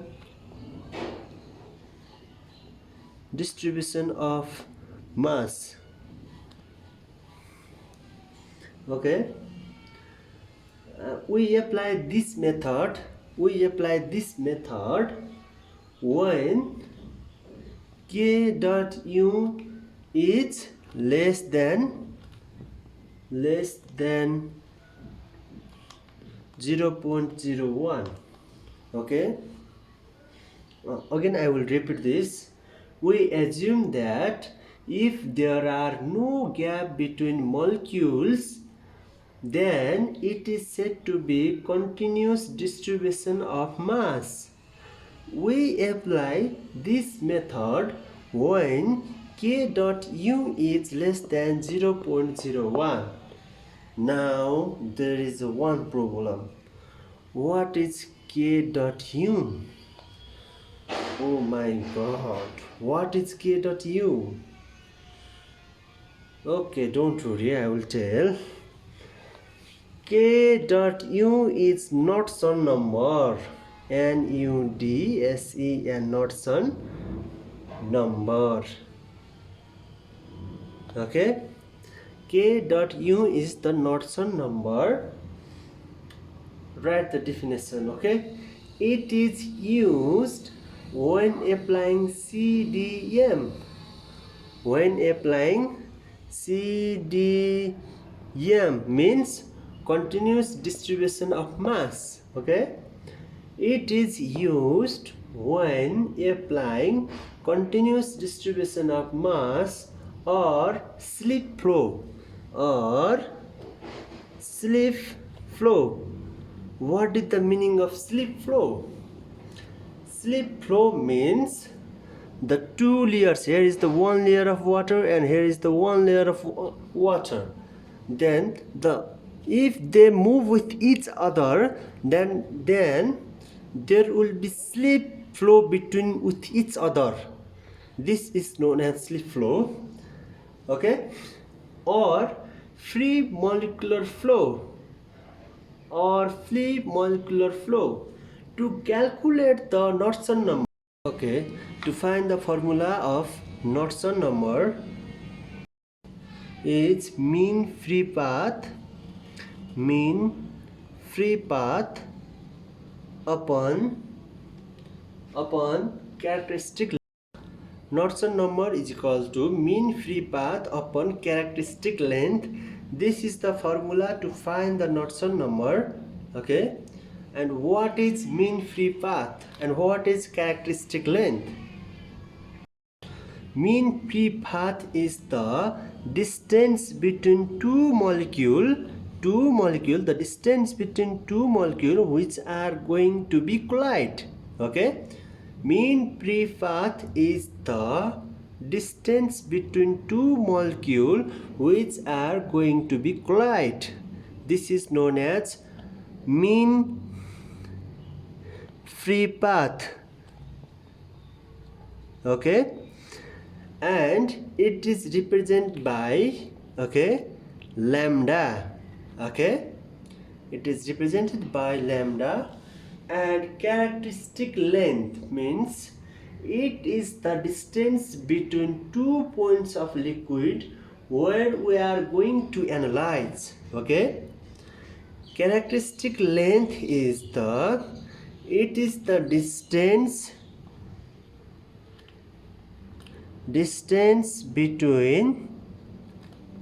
distance between 2 points where we are going to analyze. ANALYZE, analyze. Okay, characteristic length means distance between 2 points where we are going to analyze. It's simply known as characteristic length. It is represented by L and mean free path is represented by lambda. Okay, suppose we are going to analyze this area. This is the characteristic length, and mean free path is the distance between two molecules where they are going to collide. Okay, this is known as mean free path. I hope you understand this. And if the Knudsen number is less than 0.01, if the Knudsen number is less than 0.01, then it is said to be negligible. Okay, the Knudsen number is negligible. That means we can apply CDM method, that is continuous distribution of mass method. Okay, continuous distribution of mass. CDM method is used to detect the tsunami waves of ocean, sea. Okay, and you can see in Google also, K.U is less than 0.01 means we can apply CDM method. If the Knudsen number is greater than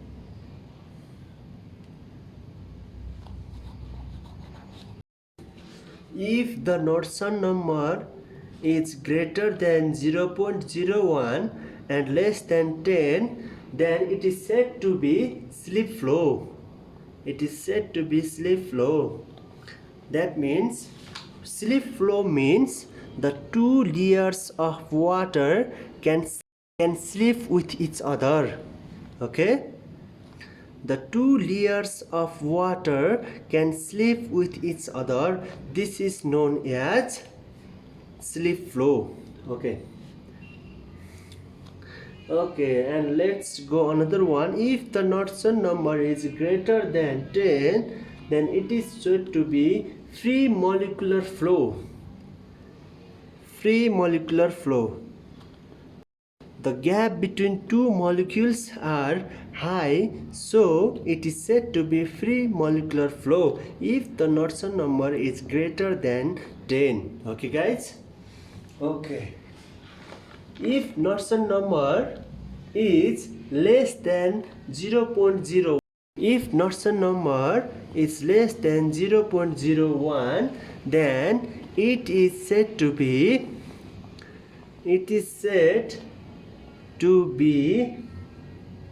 no slip condition. That means the two layers of water won't slip with each other. Okay, that means there is no tsunami, there is no wave in the ocean or sea. We can find like that. Okay, now forces on a fluid. Okay, forces on a fluid. What type of forces act on a fluid? Okay, there are two types of forces act in a fluid. That is, one is surface force. Okay, another one is body force. Okay, what is surface force? It is just like the ocean of air applying in surface body. Okay, surface force is like just like this is the ocean, big ocean, and the surface of ocean here is the ocean of air, and the ocean of air act in a surface of water. This is known as surface force. Another example I will give that, okay, this is my hand. Okay, this is my hand, and around my hand there is lots of air. Okay, lots of molecule of air, and when I move this hand, the ocean of air acts on my hand. That means the forces of air acts in my hand. This is known as surface force. That means air molecule giving some forces on my hand. This is the surface of my hand, and air molecule try to stop my hand from both sides. This is known as surface force. And body force is known as just like gravitational force. Okay, this is the ocean. Okay,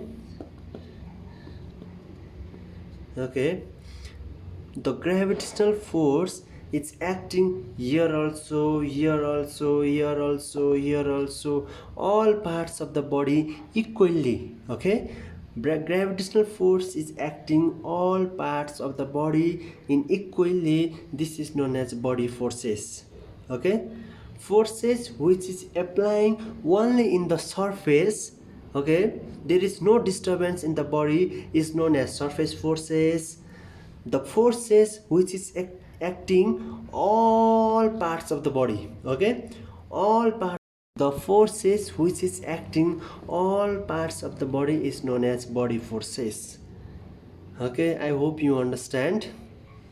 I gave two example also, so I think you understand this.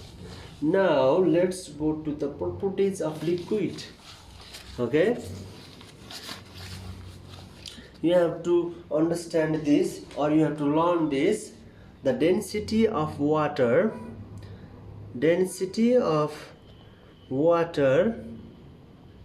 is 1000 kg per meter cube. Okay, or 1 gram per centimeter cube. Okay, density of water is equal to 1000 kg upon meter cube or 1 gram per centimeter cube. What is density? Density is mass upon volume. Okay, density is mass upon volume of that substance. Okay, if the if the mass increases, density also increases. If the volume increases, density decreases. Okay, which has higher density, they will stay below, and which has lighter density, they will stay above that density. Okay, higher density means lower. Okay, they will stay lower, and lighter density means they will stay upward, like sunflower oil,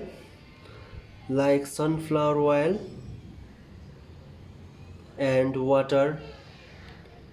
Okay, please let me know in the comment section what is the density of sunflower, and which is heavier.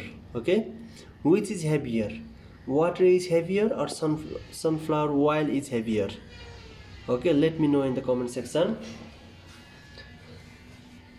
Like petrol and water,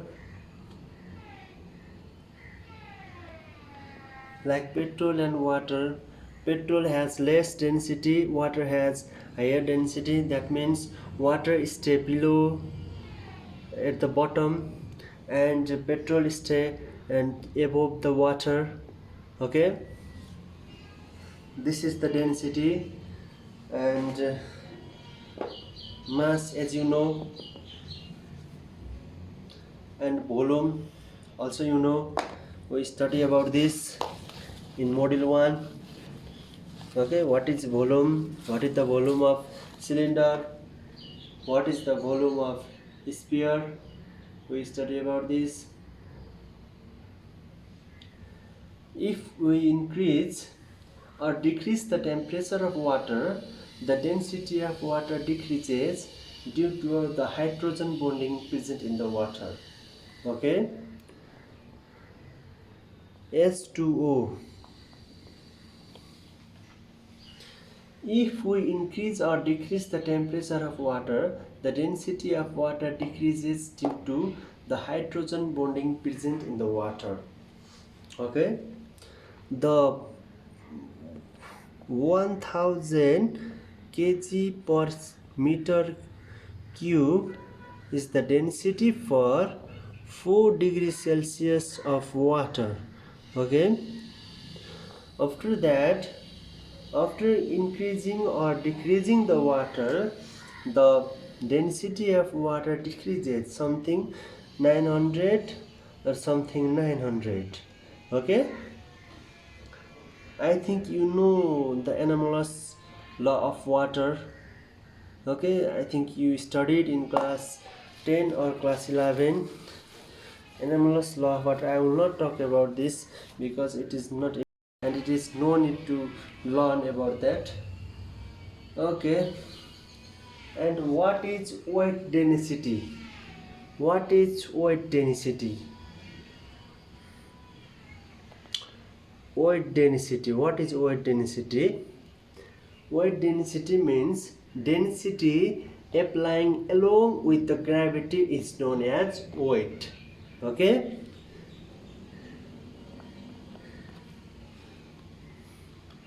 this is the density, this is the weight upon volume.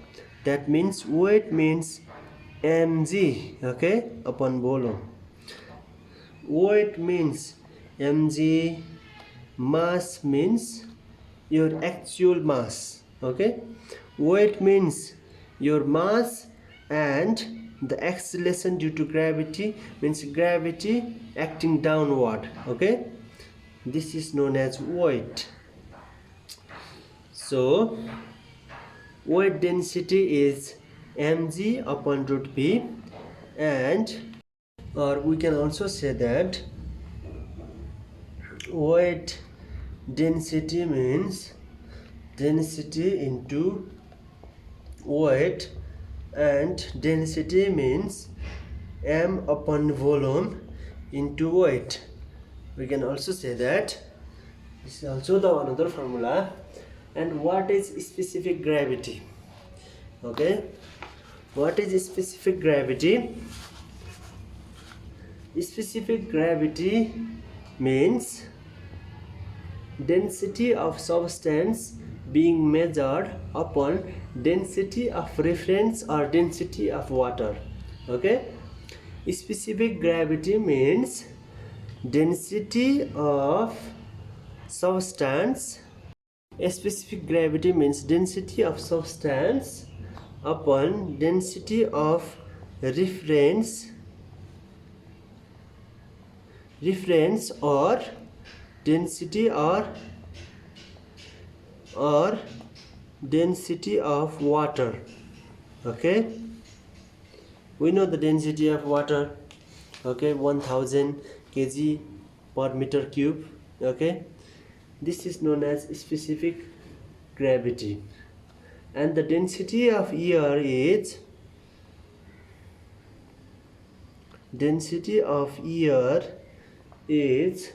1.21 kg per meter cube. This is density of air.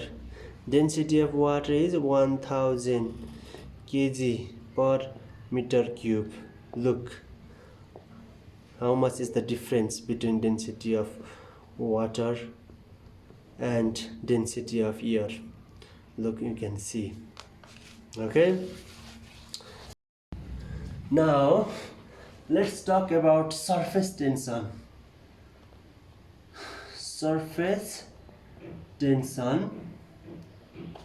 Okay, tension applying in a surface is known as surface tension. Tension means, as we already studied about this, tension means pulling the material. Okay, pulling the material from both the end of object is known as surface tension. And surface tension means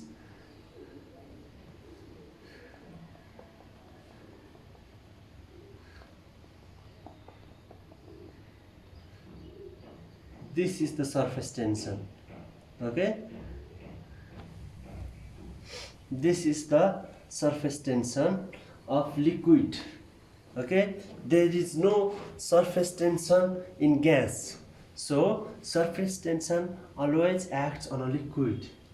Okay, and which has higher viscosity. We will study about viscosity. Okay, surface tension is the property of liquid. Okay, it is the property of liquid.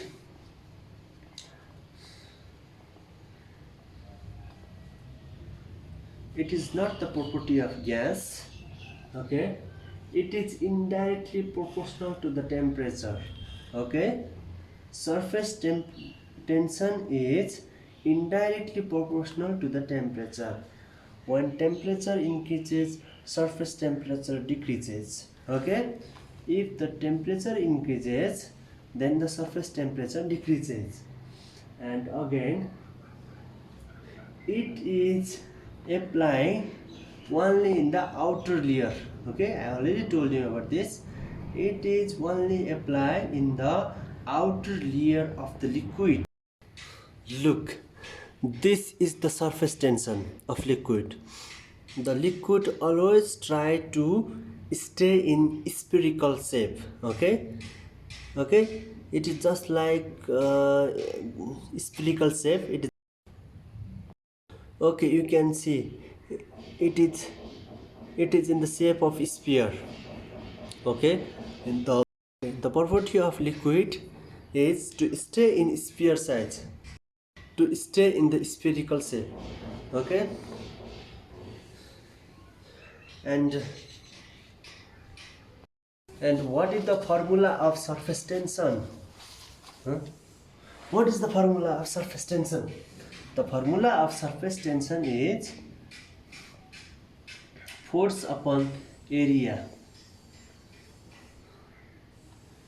Okay, it is just like pressure.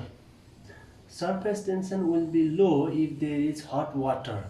That means if the temperature is increases, then the surface tension of the liquid will be low. Surface tension is low in homogeneous mixture. That means if we add sugar, salt in the water, then the surface tension will also be low. Okay, this is all about surface tension, and we just study basic concept of surface tension.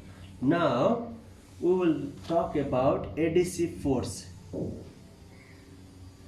and cohesive force. Okay, adhesive force and cohesive force. What is adhesive force? Liquid feels some force due to attraction with solid. Okay, this is solid and this is liquid. Okay, liquid feels some force due to the attraction with solid is known as adhesive force. That means force acting between two different molecules. Okay, force acting between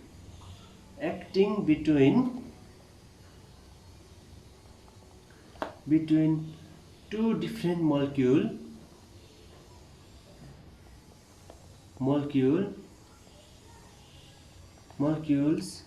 is known as ADHESIVE, adhesive force. Okay, force acting between two different molecules is known as adhesive force. And cohesive force, COHOSIVE, cohesive force means force acting between same molecules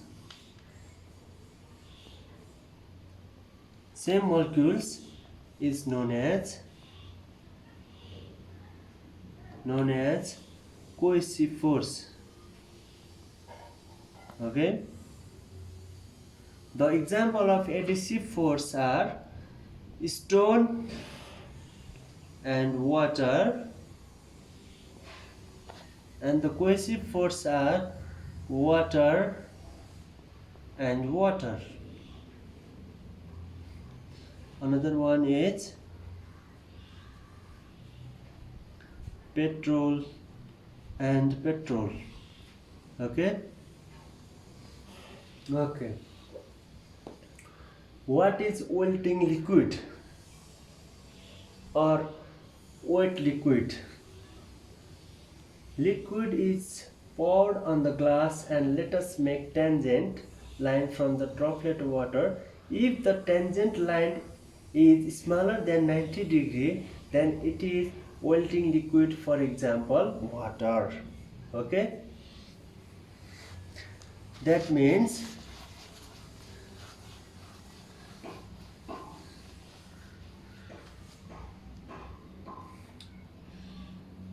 this is the glass. Okay, and this is the drop of water.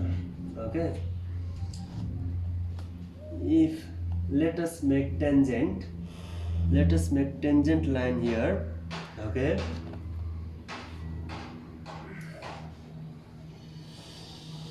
and if the tangent line is smaller than 90 degree, okay, if the tangent line, this is the line, if the tangent line is smaller than 90 degree, that means it is melting liquid. Just like marker, the ink of this marker is melting liquid. That means it can easily wipe. Okay, it can easily wipe. And non-melting liquid is just opposite of melting liquid. If the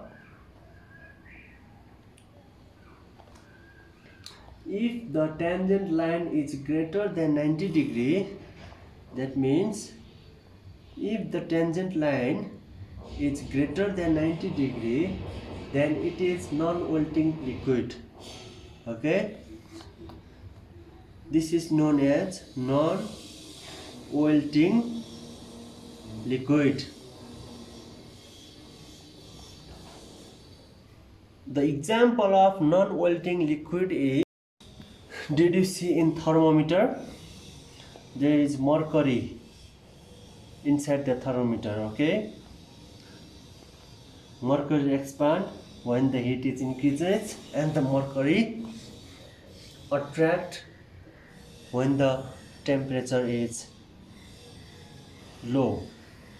Okay,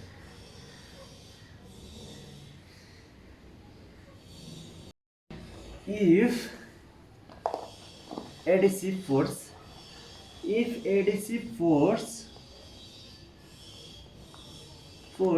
greater than cohesive force, then it is said to be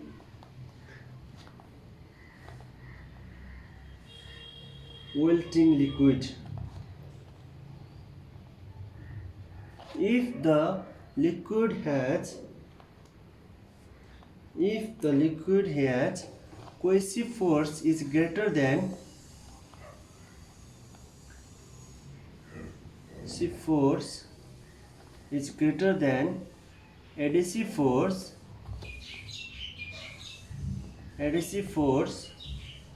then it is non-melting liquid.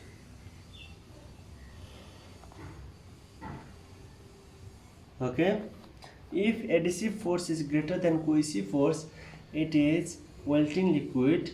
That means the liquid will be attached with surface of stone. That means water splash in stone. This is the perfect example of melting liquid. Or ink, temporary marker. Okay, these are the example of adhesive force. Another example is water and glass. One question I will ask you: high viscosity liquid has high cohesive force or high adhesive force.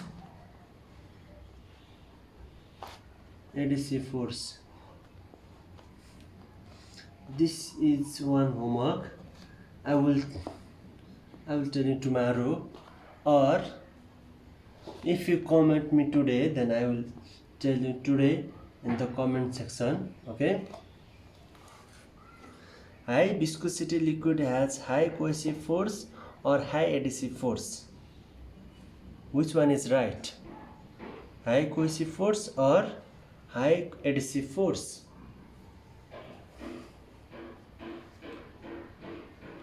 Okay, pressure is equal to, the formula pressure is force upon area. The force is equal to pressure into area. Now let's talk about viscosity.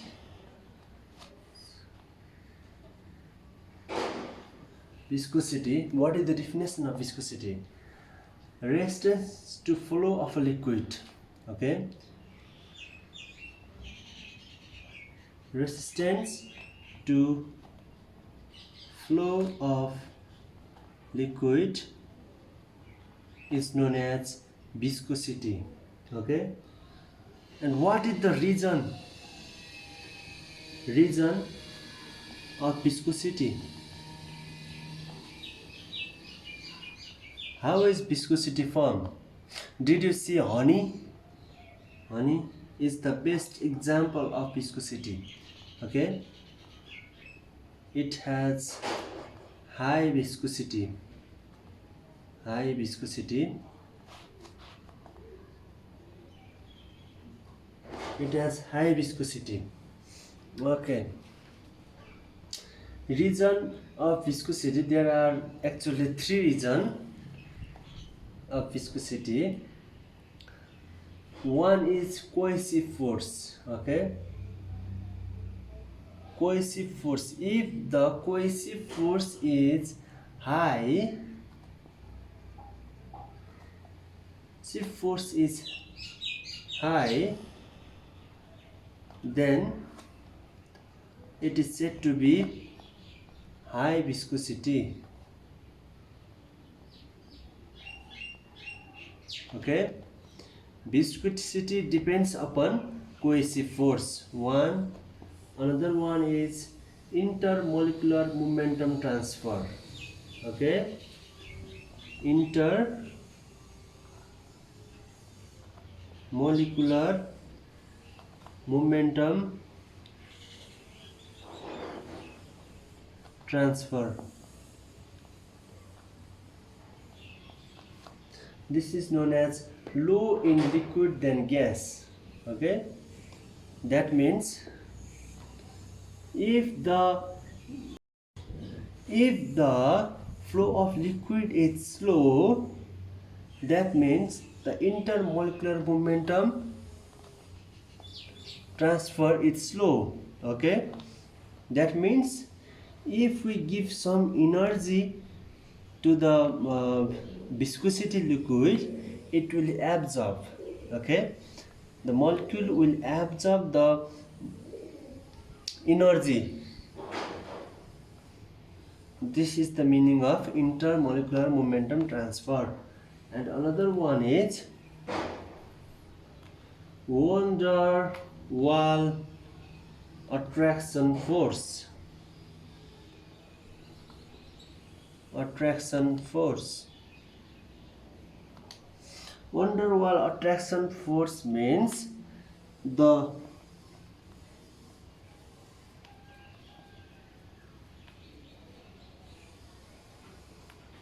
layer of liquid, the force of attraction between two layers of liquid is known as van der Waal attraction force. If the K dot U is less than 0.01, then it is said to be the viscosity. Okay, what are the characteristics of ideal fluid? You will learn about ideal gas. Okay, ideal gas, that means PV is equal to NTR. Okay, but what is the characteristic of ideal fluid? That means no viscosity,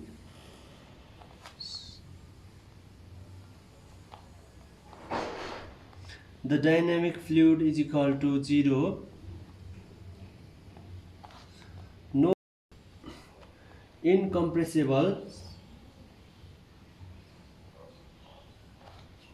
liquid must be incompressible, no shear stress,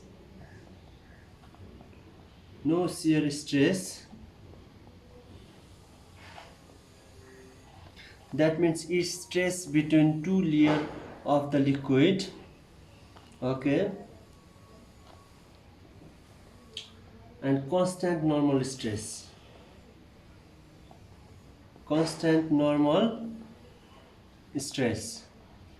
That means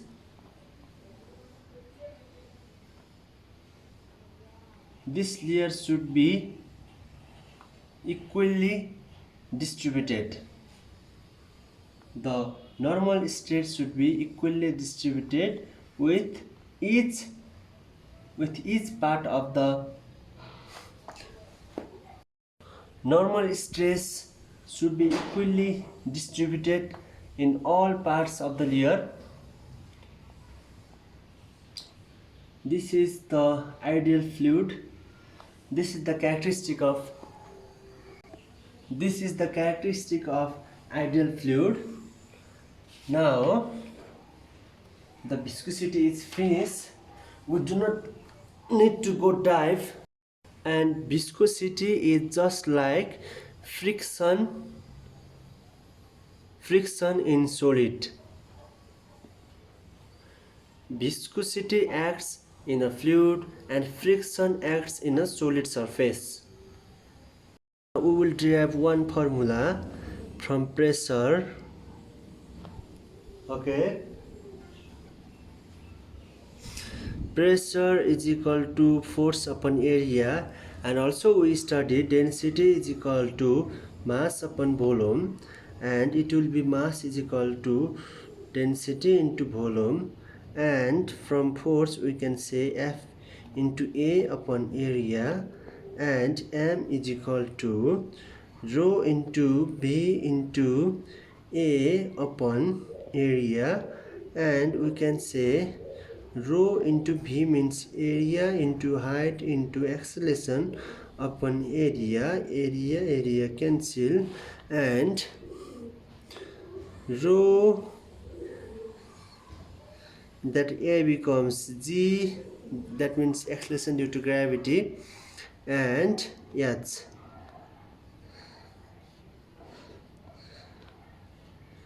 pressure act in a liquid is pressure is equal to rho Gh.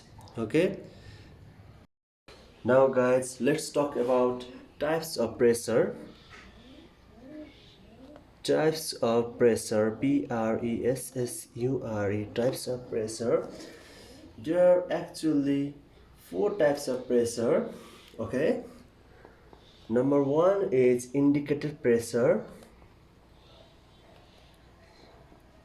Indicated pressure, it is also known as gauge pressure. It is also known as gauge pressure.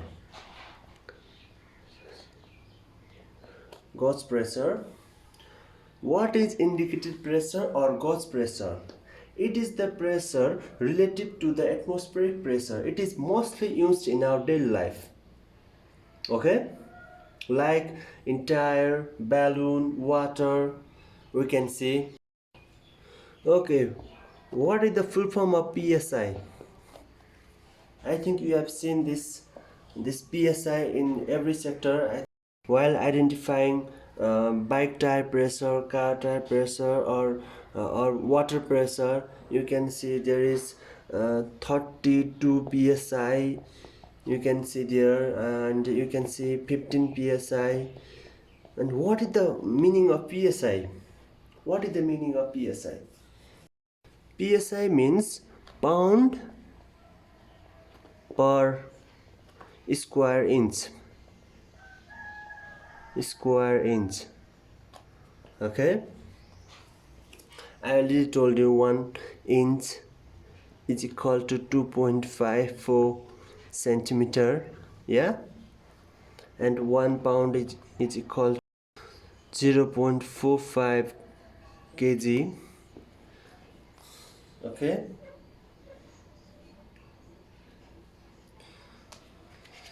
I think you got this. Now let's talk about another pressure, that is vacuum pressure.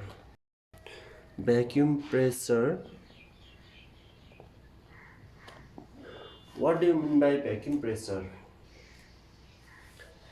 Above the atmospheric pressure is known as vacuum pressure.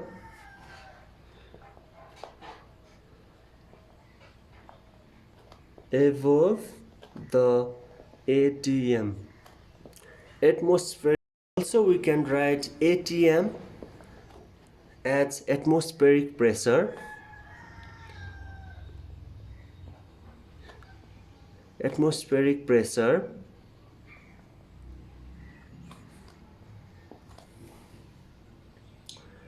And I think you have studied troposphere, stratosphere, mesosphere, thermosphere, and exosphere.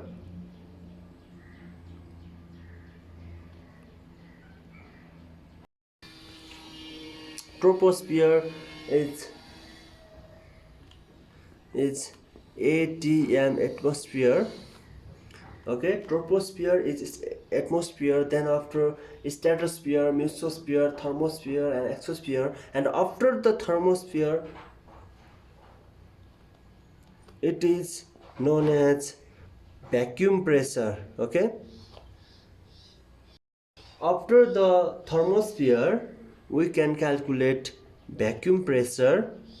Okay, and in the vacuum there is also some sorts of pressure. Okay, there is some pressure in vacuum, so where we can experience some gases such as hydrogen, helium. Okay, outside the exosphere there is the presence of gas, that is hydrogen and helium, and they have some small pressure.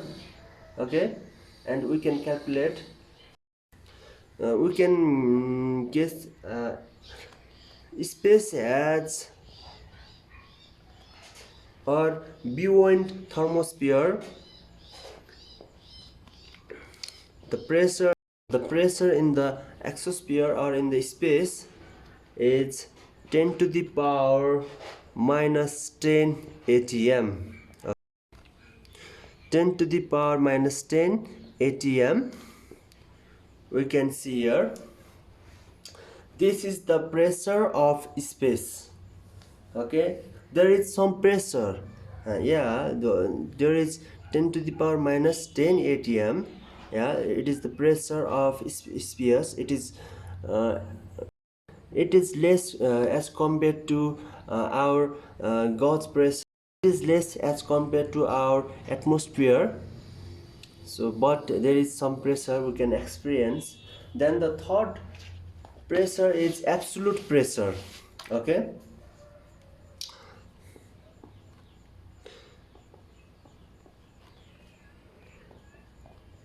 absolute pressure, that is pressure above absolute zero. Okay, pressure above absolute zero and below Gauge pressure is known as absolute pressure. We will talk about this later. Okay, and differential pressure, it is important you have to understand indicated pressure, vacuum pressure and differential pressure. It is not important, absolute pressure is not important. I will show you in Venn diagram. So now let's talk about differential pressure. Differential pressure is pressure difference between 2 points is known as differential pressure. Okay, pressure difference between 2 points is known as differential pressure. Okay, as for example, the layer of atmosphere is troposphere. Pressure in the atmosphere is different with the layer of atmosphere. We can say in the troposphere there is a bit more pressure. If we go to stratosphere, we can experience less pressure, and then after we go to mesosphere, then we will get less pressure. If we go to thermosphere, we will get less pressure. Okay, that means we will get less pressure with different layer of atmosphere. And to find the perfect pressure, to identify the perfect pressure or exact pressure, we can use differential pressure. Now I will make one Venn diagram. Okay, this is the ATM. ATM means not ATM machine. This is atmospheric pressure, and this is vacuum pressure. We can say vacuum pressure,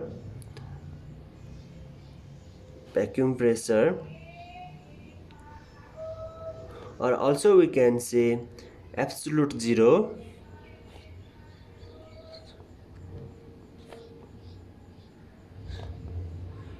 absolute zero and vacuum pressure are same, don't be confused, okay? And the pressure at sea level, okay, the pressure at sea level,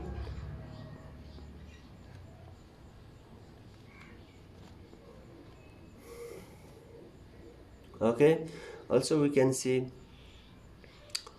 gauge pressure,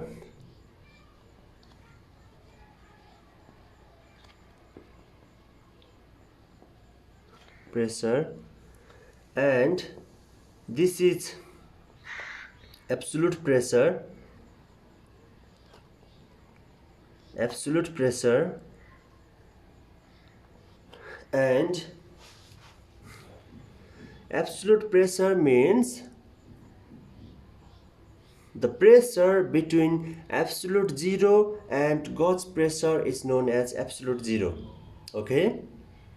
The pressure between absolute zero and gauge pressure is known as absolute pressure. That means absolute pressure can identify the pressure between gauge pressure and absolute zero.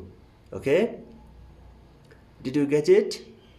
Absolute pressure can identify the pressure of here, here, here, here, here, here, here. Okay? It can identify between absolute zero and gauge pressure.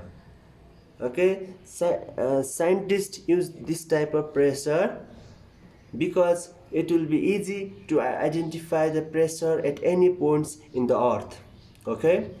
And gauge pressure is the pressure at sea level.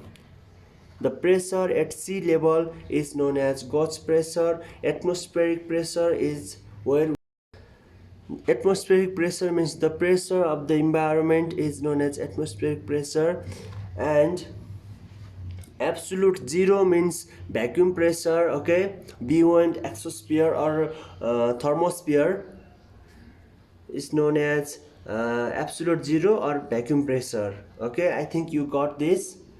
This is the types of pressure. now we can now we can write the measurement of the pressure, okay? I think you got this: absolute pressure, absolute zero, vacuum pressure, ATM, gauge pressure, okay? And the pressure at sea level, okay? The pressure at sea level is known as gauge pressure, okay? Absolute pressure is known as the pressure between absolute zero and gauge pressure is known as absolute pressure. And ATM means where we are experiencing the pressure is known as atmospheric pressure, okay? This is the simple types of pressure, okay? We are just learning basic concept of pressure. While learning pilot theory courses, we will go deep dive to this pressure, okay? And I think after completion of this course, I will go to the pilot theory courses, okay?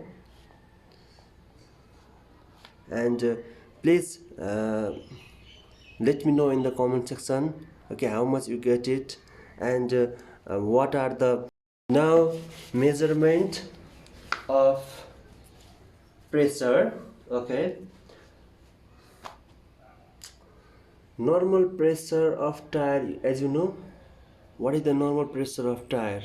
No, don't get that now. At first study simple. 1 psi means pound per square inch, as I already told you. 1 pound per square inch means 6894 Pascal, okay? Pascal is the SI unit of pressure, okay? And 1 ATM means 1 atmospheric pressure means 76 76 mm of Hg, okay? 1 ATM means 76 mm of Hg, or 14.7 psi, okay? The pressure of the environment is 14.7 psi. Okay, you have to learn this. Okay, you have to learn this. It will come in your exam. Either you are from EJA or FA or any background. Okay, you have to understand this. Okay, it is compulsory to learn this. I think more than 1 marks will come in your exam. And what is 1 bar? Okay, one bar means 1 atm. Approximately 1 bar is equal to 1 atm, but it is not equal to 1 atm. Okay, as I already told you, 1 atm is equal to 1.013. Okay, bar. 1 atm means 1.013 bar, but we can say 1 bar is equal to 1 atm approximately. Okay, you can write that. And 1 kilopascal means 1000 Pascal. I think you know about this. Okay, 1 kilo means 1000. Okay, you got this. And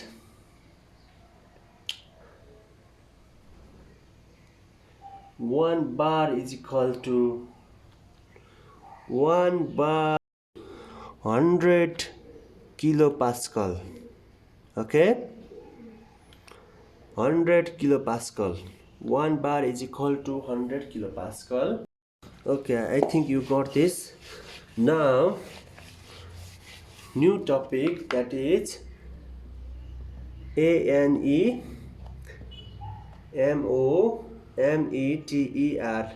Now, new chapter, that is anemometer. Okay, guys, anemometer.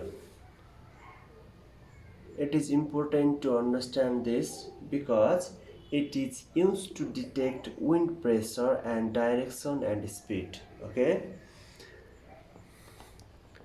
it is used to detect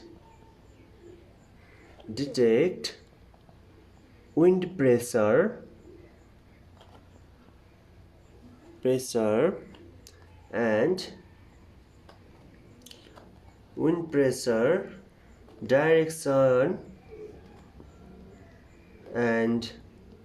direction and speed of the wind. Okay, it is used to detect pressure, direction and speed of the wind. Number 2, there are 2 types of anemometer. One is mechanical anemometer.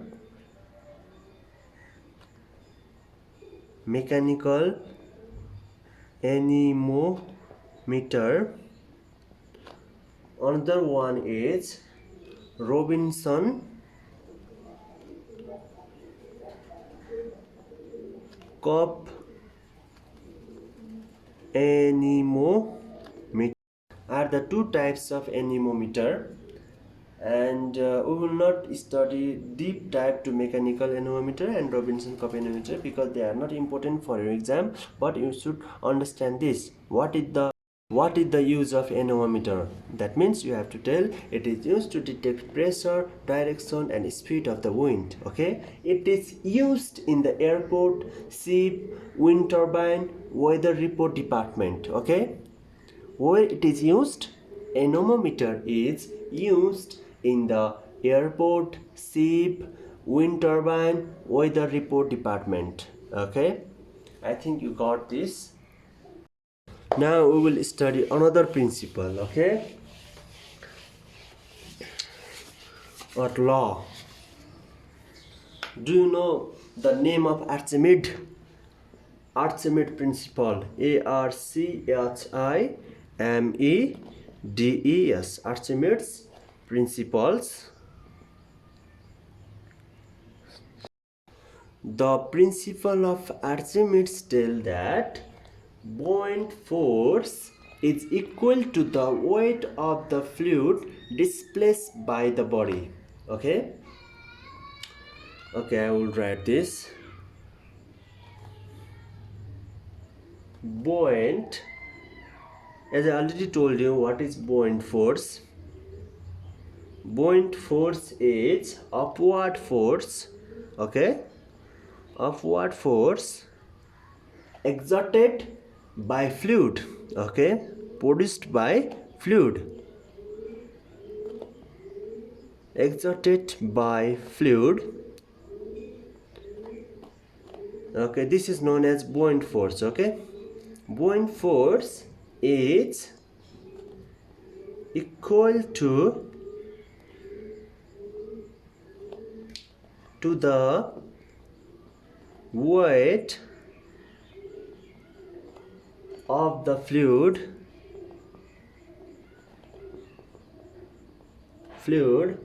displaced by the body, displaced by the body,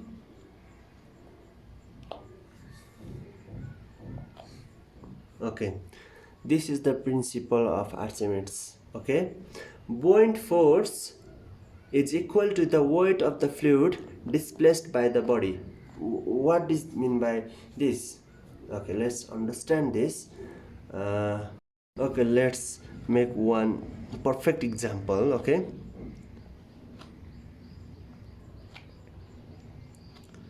It is water and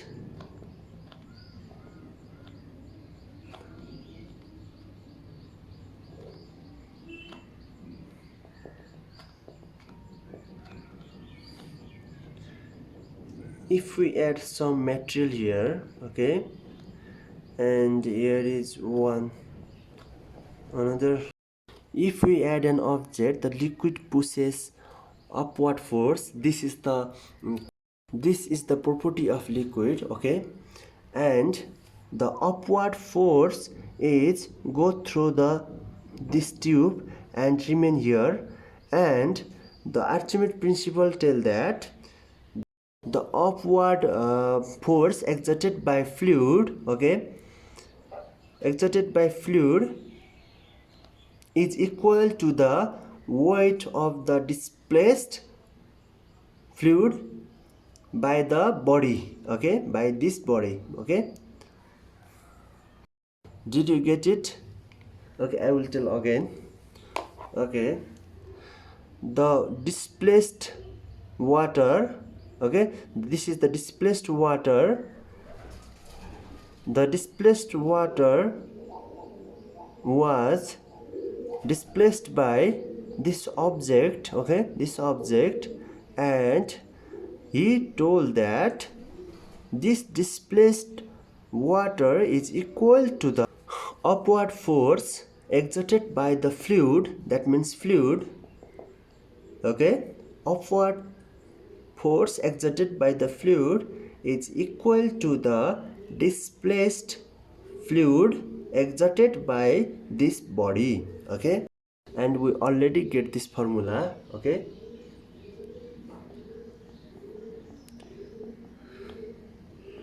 BF means not boyfriend, BF means buoyant force, okay. Don't be misunderstand. BF means buoyant force, and rho g h a buoyant force or pressure, okay. That means pressure exerted by the fluid, okay. Now let's talk about Pascal law. If you have not understand till now, then please let me know in the comment section. I will make another video for this, okay. Now Pascal law. What is Pascal law? Pressure at a point in a fluid at rest is same in all direction, okay. The external static force applied on a conform liquid is distributed or transmitted equally throughout in all direction. Okay, in all direction. As I already told you, pressure has no direction. Okay, pressure has no direction, so it is scalar quantity. Okay, he told that, okay, the external static force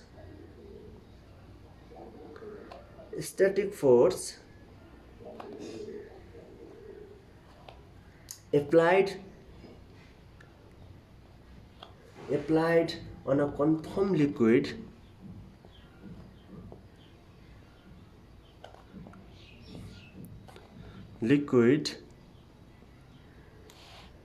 conform liquid is distributed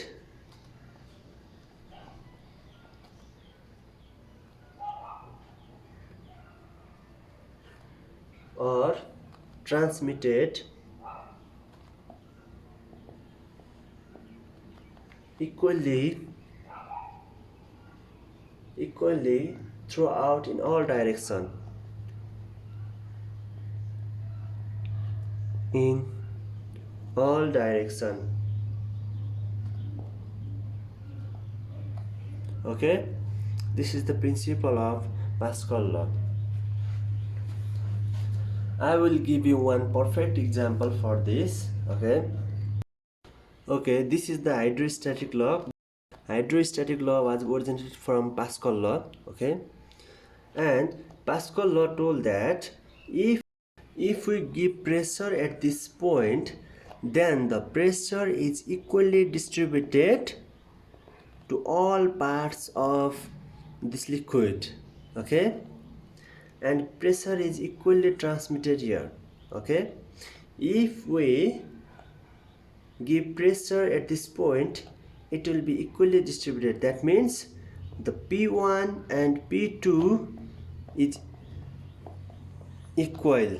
Okay, the input pressure and the output pressure will be equal. Okay, this is the Pascal law. Okay, and let's make hydrostatic law also from this. Here he told that P1 is equal to P2, and P1 means F1 upon A1 is equal to F2 upon A2. Here is A1 is bigger and A2 is smaller. That means F2 will be F1 into A2 upon A1. Okay,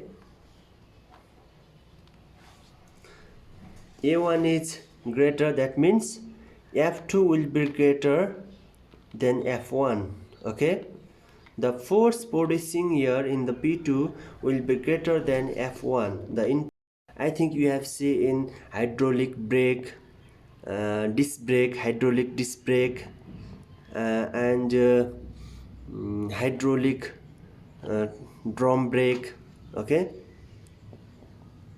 this principle is used in many devices. Did you see lift?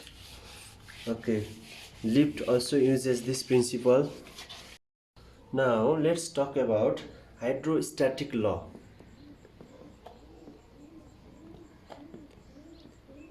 Hydrostatic law, this is external force is applied equally in all parts of the liquid. Okay, let us make one example.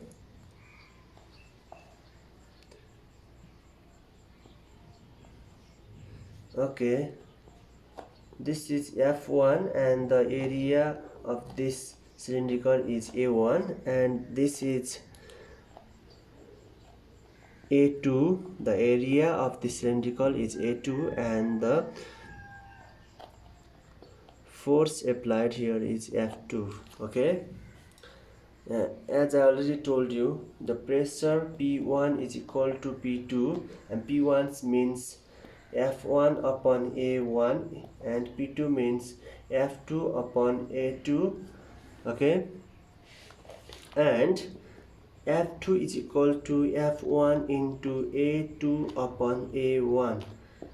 If we give small force here, the force exerted in F2 will be greater. Okay, let us suppose F1 we give 3 and the area of this cylindrical A1 is like 5 and the area of this another cylindrical is 10, then the F2 will be 3 into 10 upon 5, 5 to the 10. That means the force exerted in the F2 will be 6. Okay, 6 will be 6 Newton force will be produced in the F2.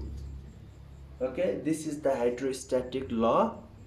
You have to understand this because there are more than 6 or 8 hydraulic tank in the.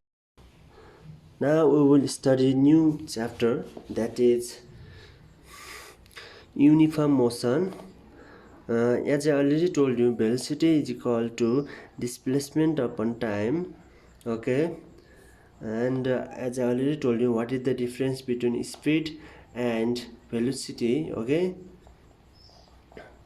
and the displacement is equal to v into t, vt, and initial velocity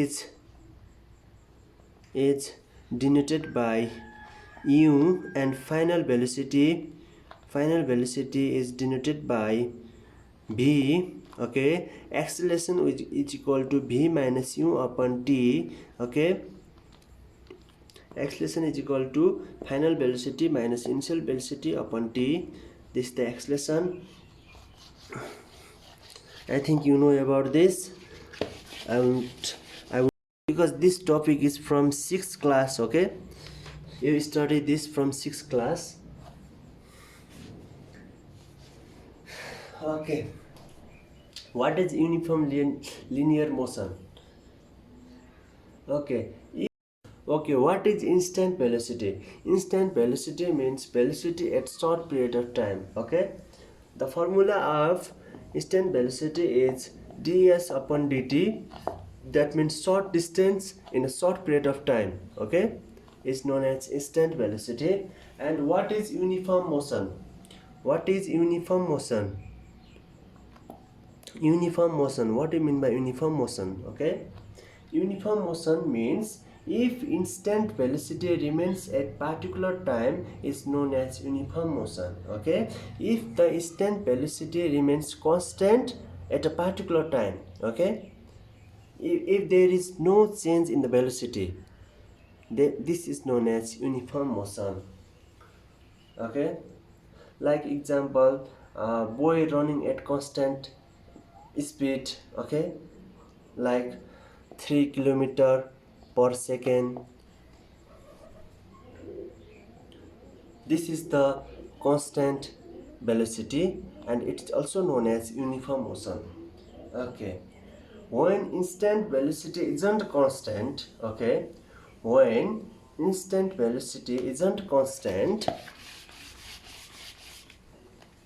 or the velocity is not constant, then it varies in time. Okay, like if the bus is moving like 20 kilometer per hour.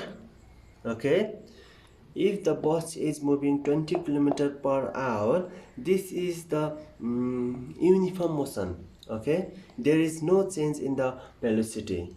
This is known as uniform motion. But while starting from the point A to point B, the starting position is rest. That means the initial velocity is 0. Okay, and after moving the bus gain 10 kilometer per hour. That means there is the change in the velocity. Okay, if there is change in the velocity, that means there is acceleration. Okay, if instant velocity isn't constant, it varies in time, then this is known as acceleration. Okay, this is known as acceleration. And acceleration and non-uniform motion are same. Acceleration and non-uniform motion are same. Okay, the formula of acceleration is final velocity minus initial velocity upon t. Okay, and also we can find the final velocity is equal to u plus at. Okay, b is equal to u plus at. U is the initial velocity, b is the final velocity, a is the acceleration, and t is the time. Okay, this process is applied in the straight line, but when the body is falling from downward direction, okay, upward to downward direction, or the body is falling vertically to the downward direction, that means the velocity becomes gt. V is equal to gt. Did you understand this or not? Because the initial velocity becomes 0, that means v is equal to gt. Okay, the example of acceleration is increasing the speed and the buoy or ball, okay, ball falling from the sky, okay, skydiving are the example of acceleration or non-uniform motion. Okay, don't be confused, acceleration and non-uniform motion are same. Okay, let's make one example. The ball is falling downward, okay, straight downward to the ground. Okay, and this is the ground, and the height is h. Okay, the height of the ball is h, and the ball is gaining acceleration due to gravity, okay, g, and the time taken by the ball to reach in the ground is t. Okay, what is the formula to find the? Now we will find the time taken by the ball to reach to the ground. Okay, now s is equal to ut plus 1 by 2 gt square. I think you know about this. Okay, I will not talk about this. S is equal to ut plus 1 by 2 gt square. S is the height. Okay, S is the height, and ut means initial velocity. Initial velocity is 0. Okay, when object before falling, the object is at rest, that means the initial velocity is 0. That means 0 into t, 0, and 1 by 2 gt square, and s means h, and 1 by 2 gt square. Okay, and 2h is equal to gt square, or t square is equal to 2h upon g. T means under root 2h upon g. This is the time taken by the ball to reach in the ground. Okay, what will be the velocity? What will be the final velocity before reaching in the ground? Okay, now we will find that.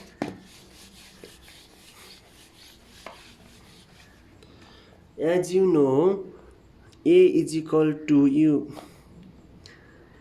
v minus u upon t. Okay, here u is 0, that means at is equal to v, or t is equal to v by g. Okay, and here t means v by g.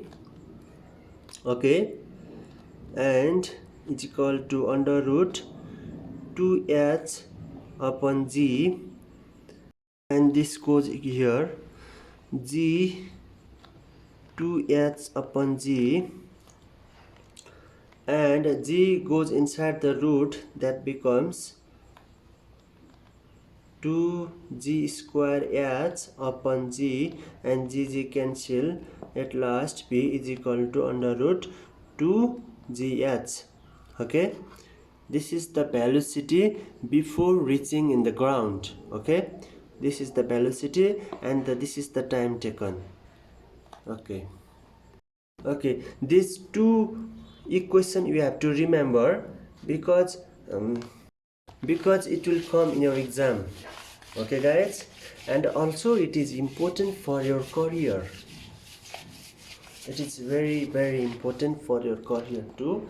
Now the chapter is circular motion. Circular motion. Okay guys. Okay, now it's circular motion. Circular motion. We study circle in module 1. Okay. Now we will study circular motion. Motion in the circle is known as circular motion. What is circular motion? What is circular motion? Motion in the circular or circle is known as circular motion. Okay. Okay. Motion in the circle is known as circular motion, and in circle there is center and there is also radius. Okay, now first topic we will talk what is angular displacement is denoted by theta. Okay, and the definition of angular displacement is distance covered by the angle with respect to center. Okay, with respect to center is known as angular displacement.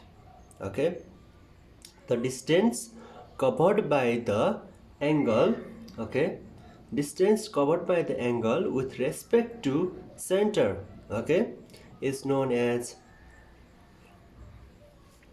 angular displacement. Here we can see theta is equal to L by R, and L is the distance covered by theta. Distance covered by angle is length, and with respect to center means radius. Okay, this is the radius, with respect to center means radius, and distance covered by angle means length. This is the formula of angular displacement. Okay, here L is the distance between point A and point B, that means B minus A upon R theta. Also we can write this, and it obeys the right hand thumb rule. Okay,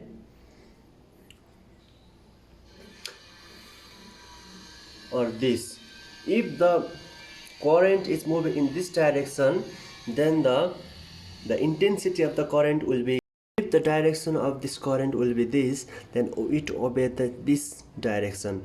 We will study in module 3 about left hand thumb rule and right hand thumb rule.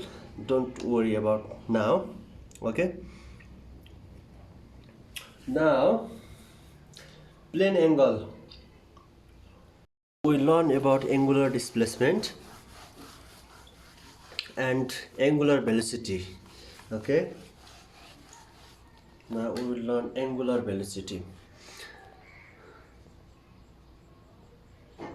Angular velocity. What is angular velocity? Angular velocity is denoted by omega. Okay, this is known as omega. Okay, and okay, again we will make one circle here. This is the center of the circle. Okay, at first it make theta 1, then after some time it make theta 2. Okay, theta 2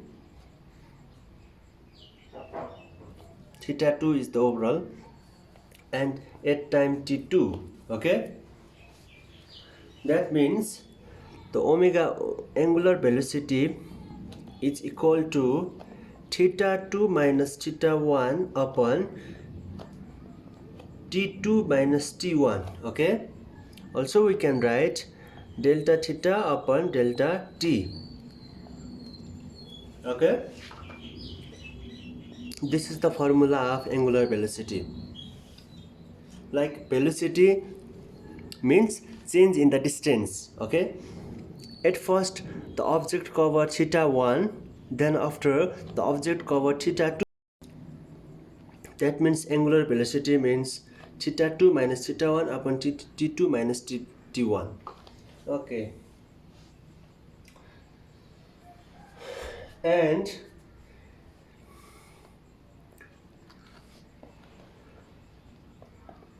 instant is equal to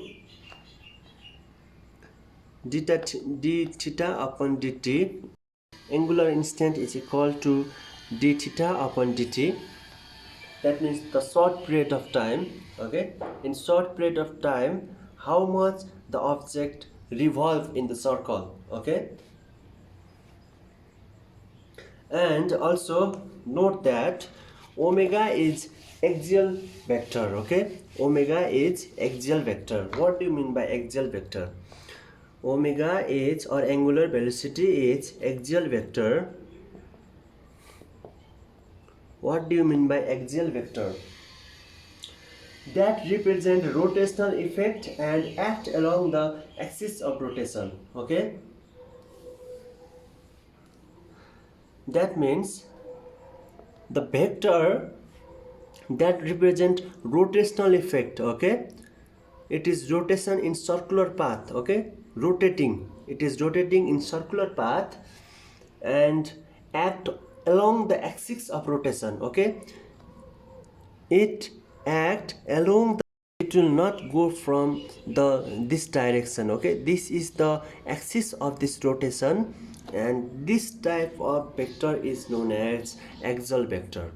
Axial vector. Okay, I think you got this also.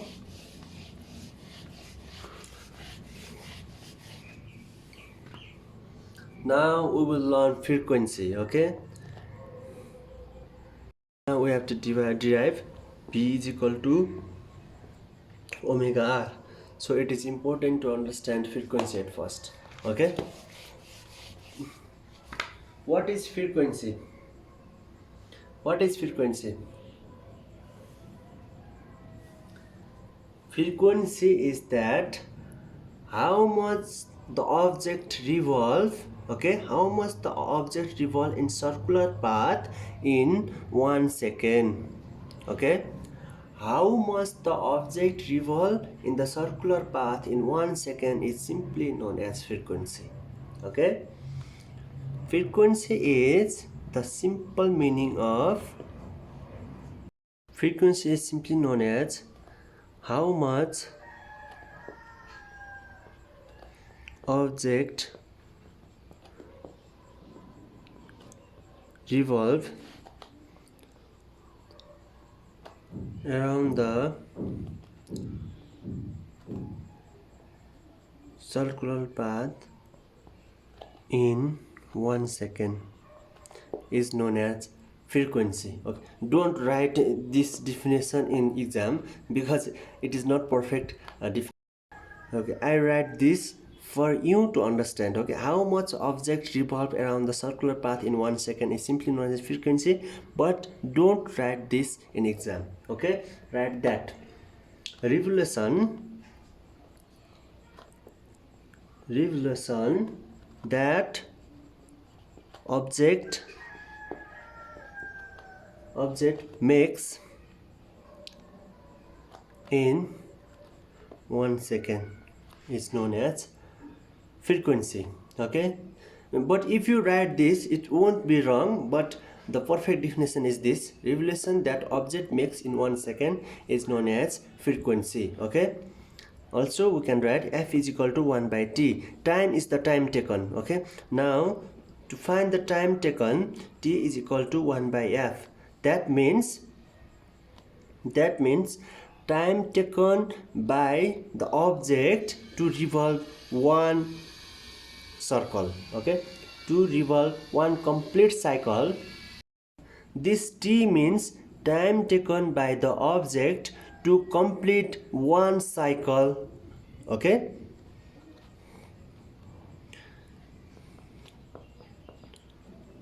Time taken to complete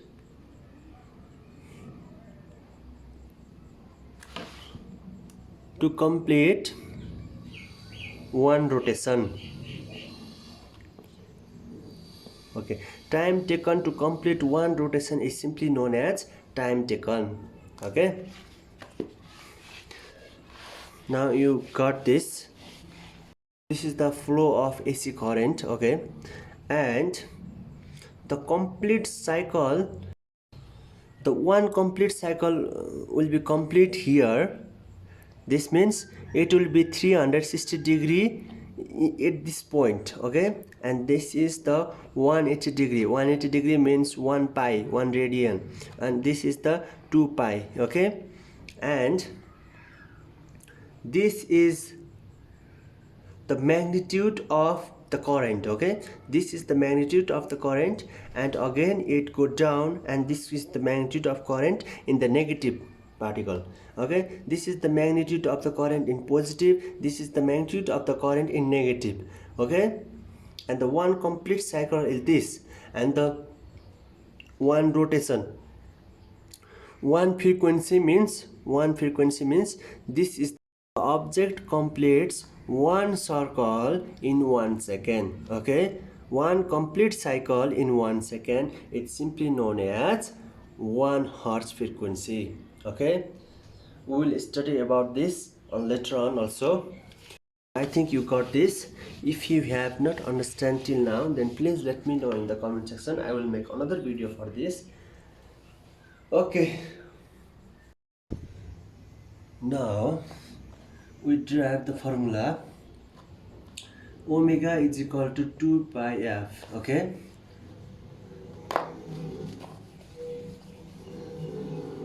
Okay, and angular velocity is equal to angular displacement in one cycle. How many angle was displaced in one cycle upon time period to complete one cycle, okay. This means angular displacement in one cycle means 2 pi, as I already told you, and time means t, time taken to complete one cycle means t, and t is equal to 1 by f, and 2 pi f, w is equal to 2 pi f, okay. Angular frequency or angular velocity is equal to 2 pi f, okay.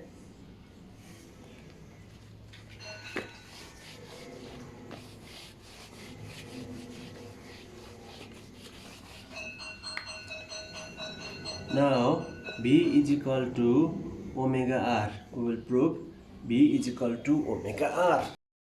Here omega is equal to theta upon t, that means angular displacement upon time taken, and or omega is equal to theta means s by t, angular displacement formula, r upon t, and s upon t dot r. S by t means velocity, distance upon time taken means velocity upon r, and therefore B is equal to omega r, okay. You have to understand this velocity is equal to omega r. This is the linear velocity, okay, and this is the angular velocity. Omega is the angular velocity and b is the linear velocity. Also we can say that b is the tangential velocity because this is the circle and the omega is present here in the center of the circle, but the velocity is present here.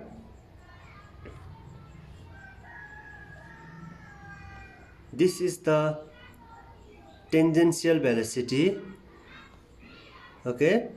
It form 90 degree from the center. It form angle 90 degree from the center, so it becomes tangential velocity, okay. So we can also say that the tangential velocity is equal to omega r, okay. Tangential velocity is equal to omega r.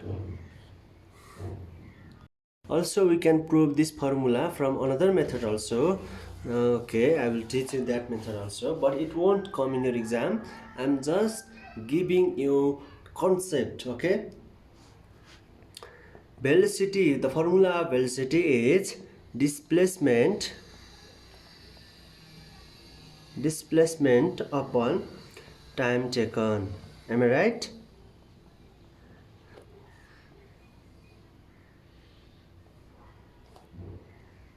Here is the tangential velocity. These are the tangential velocity. Here the displacement of the object is always in the circular path. This means this circular path, okay.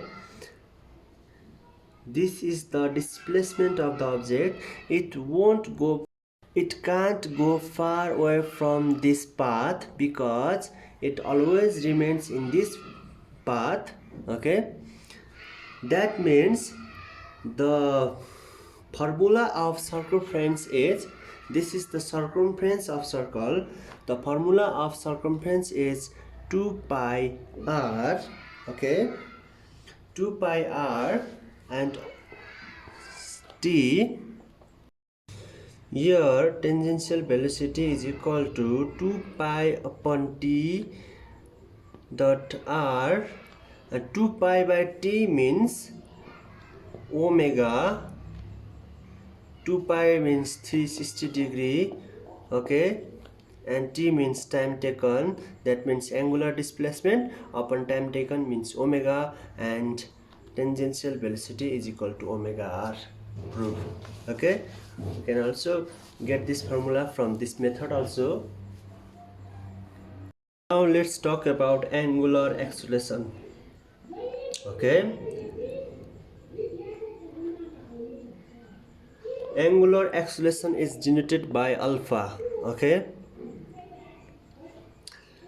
Angular displacement is denoted by theta, angular velocity is denoted by omega, and angular acceleration is denoted by alpha. Okay, you have to understand this because it will be confused.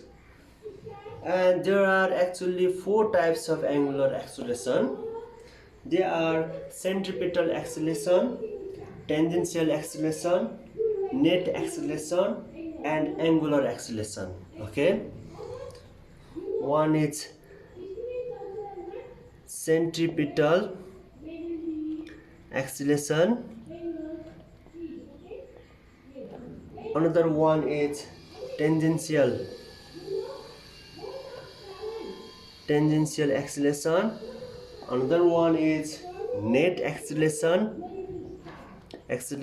and last one is angular acceleration, okay. Acceleration, we will just study basic concept only. We won't go to the deep dive of this topic, okay. We will just study basic concept only.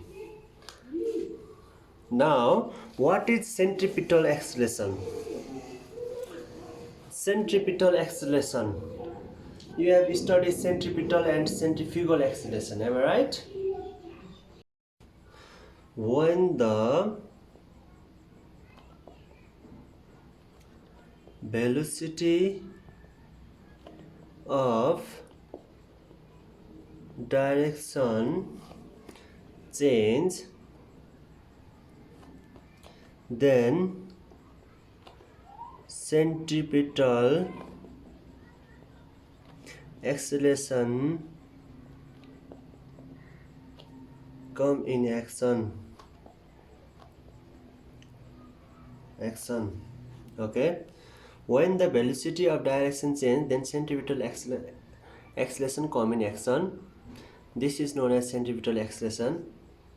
Now this is the circle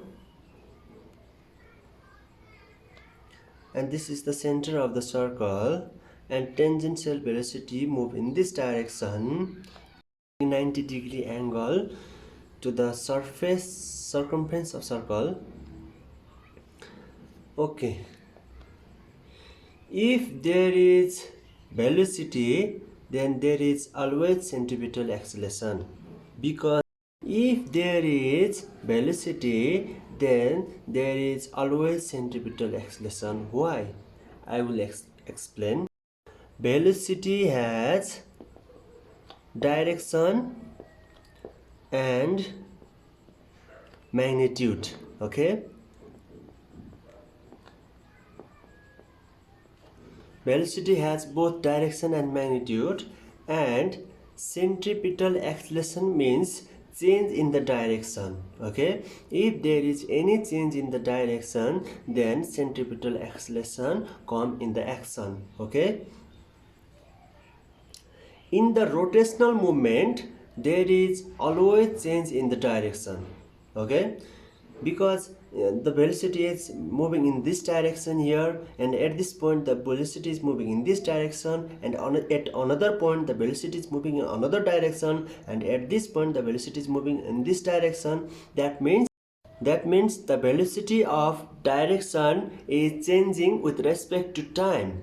Okay, that means there is acceleration, there is centripetal acceleration. Okay, centripetal acceleration means change in the direction. Okay, change in the direction.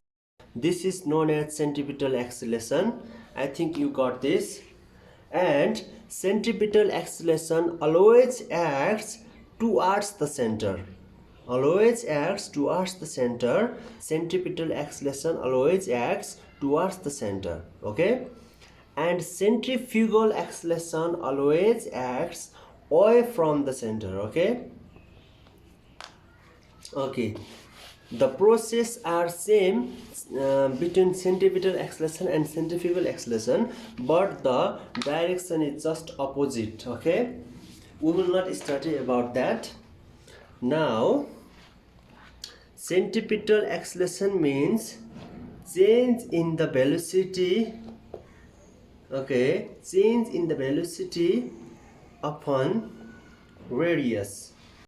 Here v is equal to omega r, and if I put this value omega square r square upon r, and centripetal acceleration is equal to omega square r.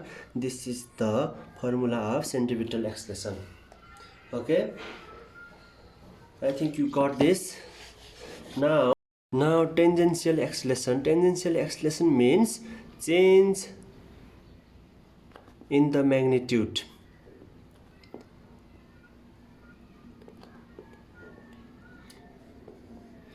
Change in the magnitude. If there is any change in the magnitude, then tangential acceleration will come in action. Okay, if there is any change in the magnitude, then there is tangential acceleration.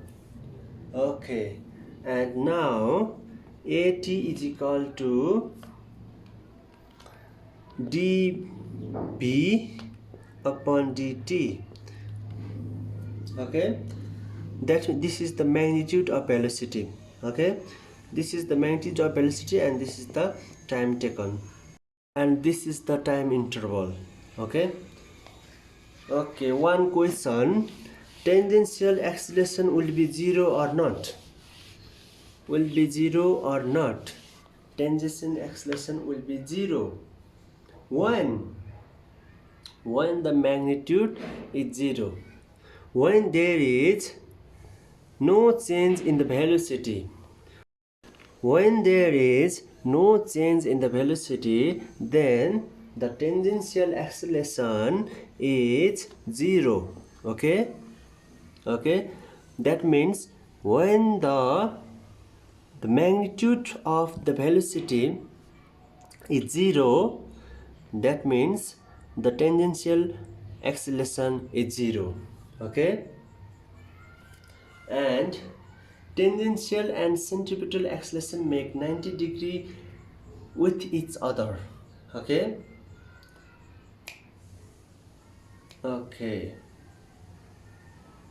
but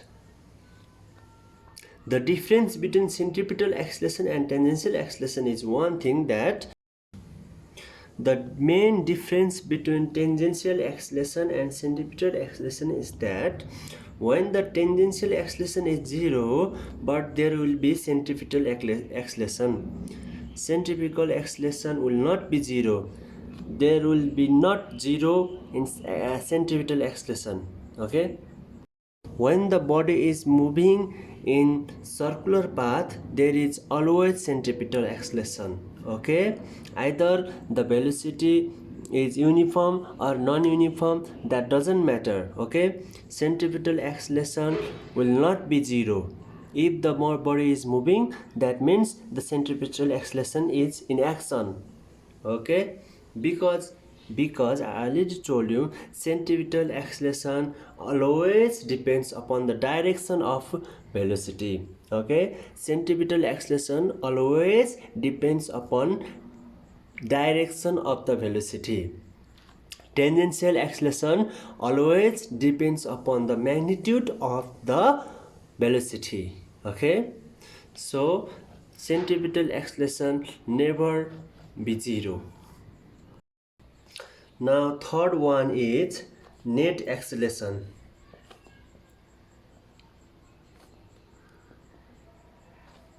Net acceleration means total change in the velocity. That means change in the centripetal acceleration plus change in the tangential acceleration upon dt, upon time taken.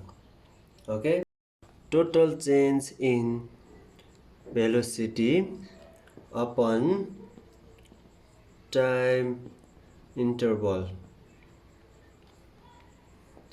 That means both the magnitude and direction. Okay, how much magnitude is changed, how much direction is changed in the time interval. The tangential acceleration and centripetal acceleration make 90-degree with each other. That means this is the tangential acceleration. Tangential acceleration, it goes towards the tangential velocity, and this is the centripetal acceleration. This goes towards the center of the circle. Centripetal acceleration, and this is the resultant acceleration or net acceleration, or also we can say total acceleration. Okay, net acceleration. If we make ABC, this is the triangle, and AC is equal to under root AB square plus BC square. Okay,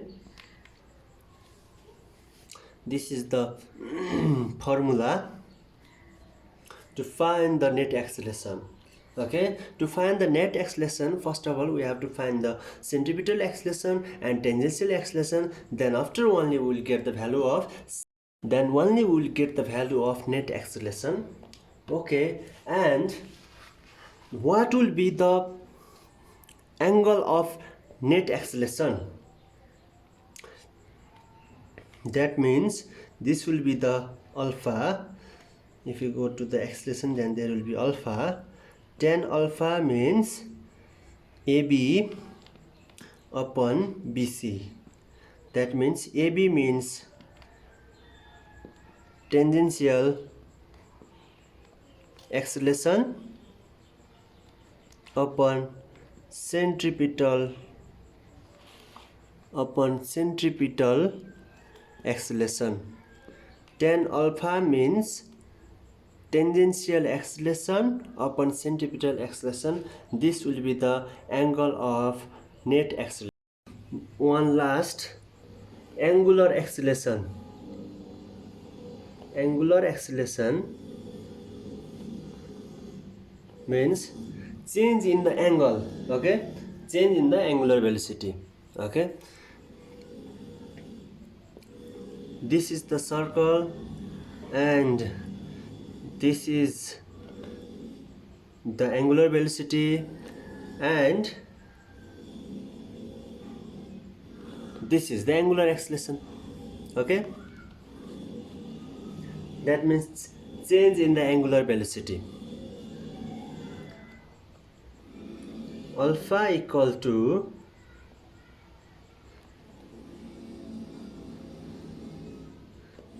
delta omega upon delta t. This is the angular acceleration. It is not the linear, okay. Linear acceleration are three. One is centripetal, another one is tangential, and last one is net acceleration. These are the linear acceleration. That means they always act in the circumference of the circle, but the angular acceleration always acts in the circle, center of the circle, okay. The angular acceleration always acts in the center of the circle. This is known as angular acceleration, and angular acceleration is also denoted by alpha. Okay, these are the four types of acceleration that we study now. Now let's make some revision, okay. Some revision about linear and angular, because most of the people are confused in this sector, linear and angular, okay.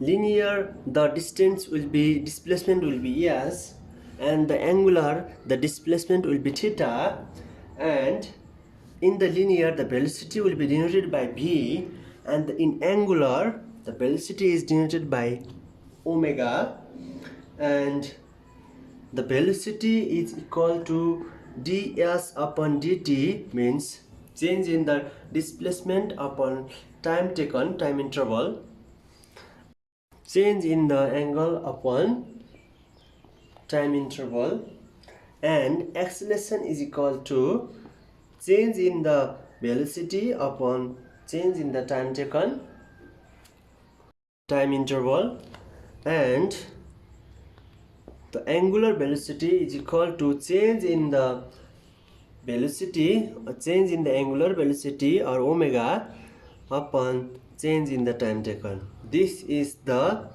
formula that you have to understand. Okay, now circular motion also finish, guys. Circular motion finish.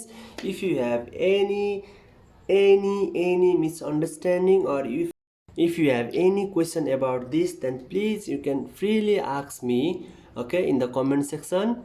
And also you can join in the Telegram also, and also you can go through my website www.aviationfreecourses.com, so that you can ask there also. Now new chapter is vibration, okay. Vibration, what is the definition? The simple definition of vibration is oscillation. Oscillation like this, oscillation of any particle, okay. Oscillation of any particle in an equilibrium point is simply known as vibration. In some case, the vibration are wanted phenomenon. For example, musical instrument, okay. However, the vibrations are more often undesired. In fact, they can disperse energy and create tiresome sound, okay. Create tiresome sound and noises. An example is the like engine of the vehicle while it is working, like this sound, like you are hearing now, you are hearing this sound. Yeah, this is also too much noisy. I don't like this type of noise. Yeah, this type of noise is known as tiresome noises. Okay, the vibrations are more often undesired. In fact, they can dispense energy and create tiresome sound and noises. Okay, and some are useful noises, like musical instruments, yeah, like guitar, like piano. Okay, there are two types of vibration. One is free vibration, another one is force vibration.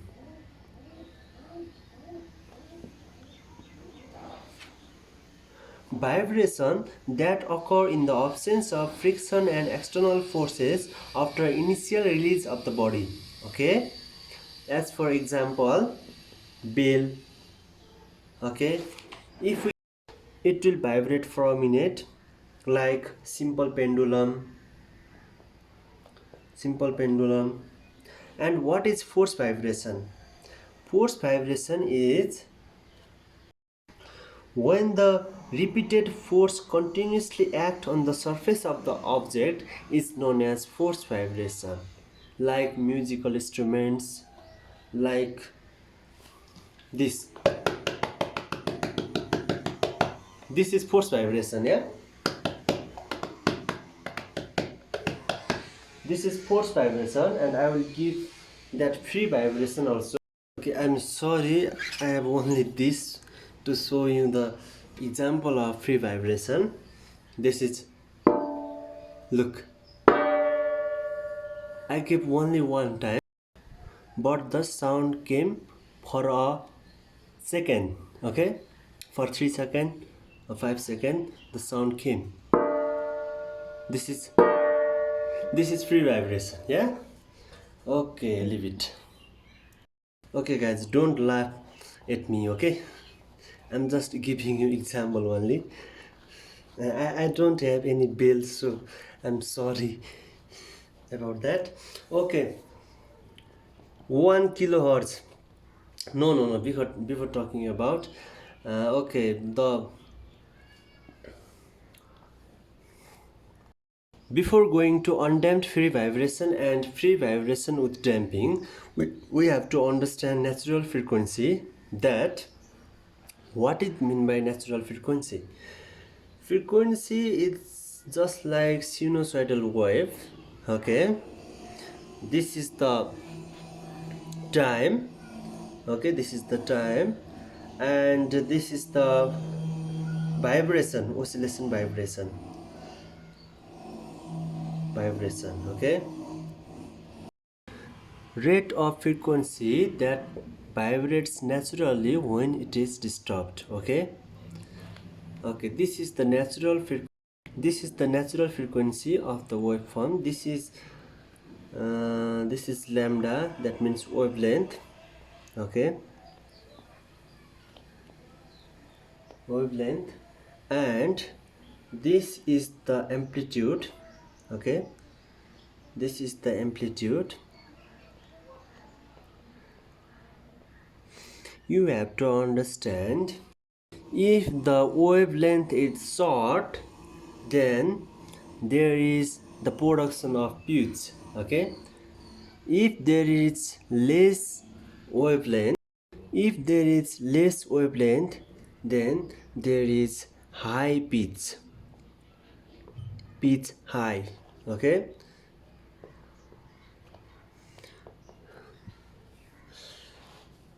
okay, that means if wavelength is less, that means the frequency is high. Okay, the frequency is high, that means frequency is high means pitch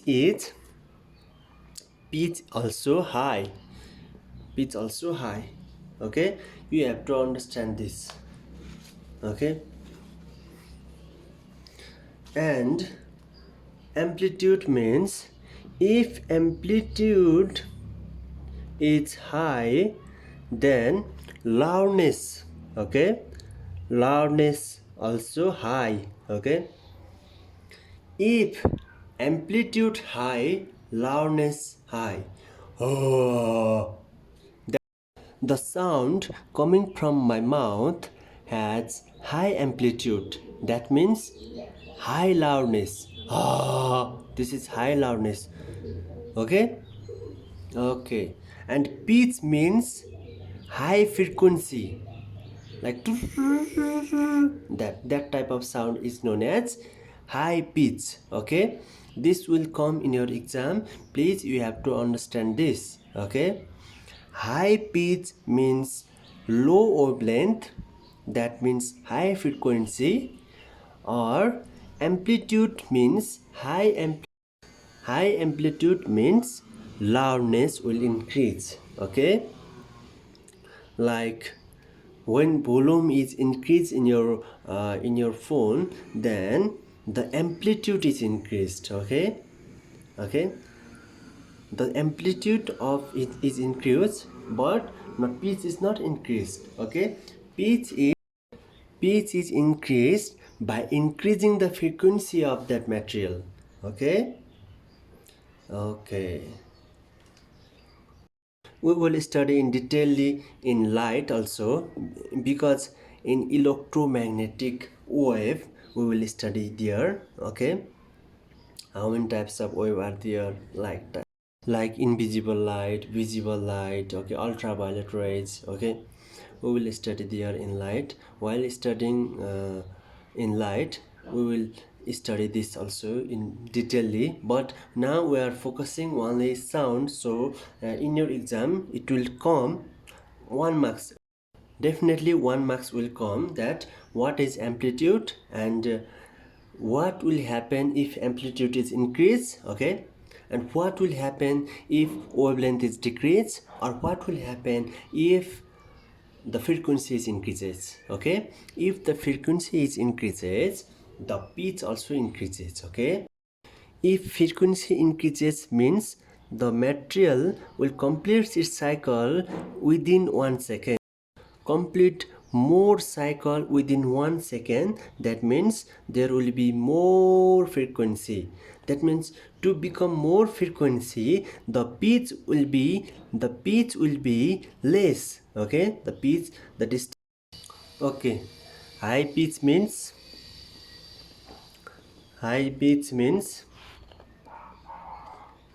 low wavelength. Okay, and low wavelength means high frequency. Okay, you have to understand this. And high amplitude means loudness. Okay, and low amplitude means the voice will be low. Okay, okay, I think you got this. Now we will study undamped free vibration and free vibration with damping. Okay, this is not important for your exam, but you have to understand this. Okay,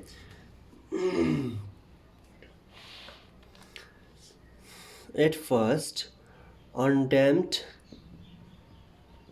free vibration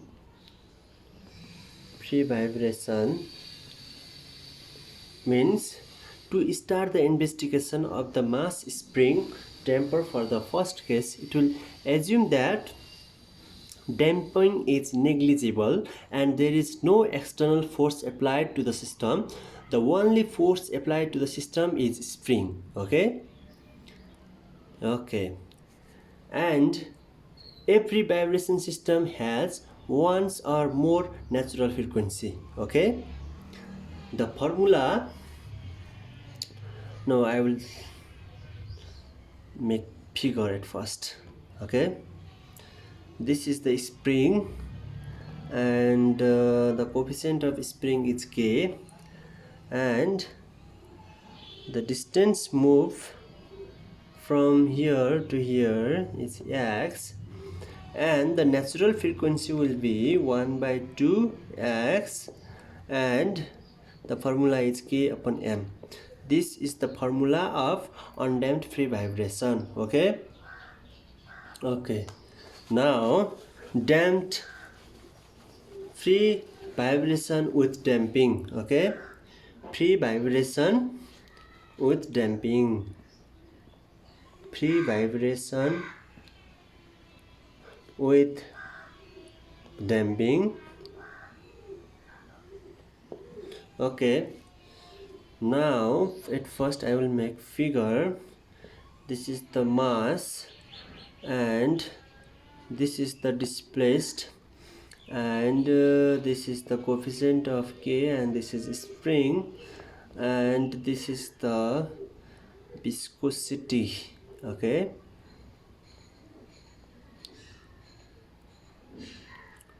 this is the viscosity.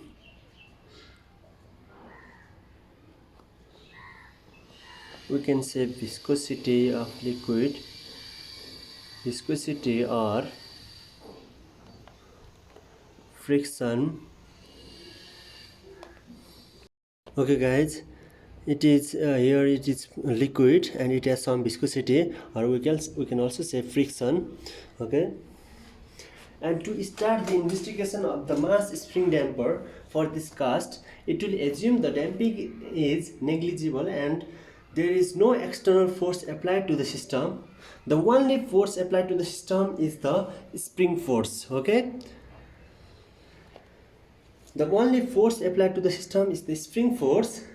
The mass of the system is called m.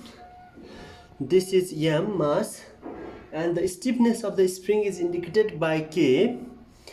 The number Fn is one of the most important quantities in vibration analysis, and it's called the undamped natural frequency.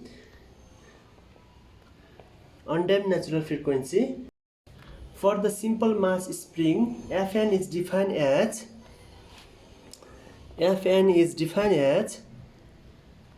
1/2 pi K upon m.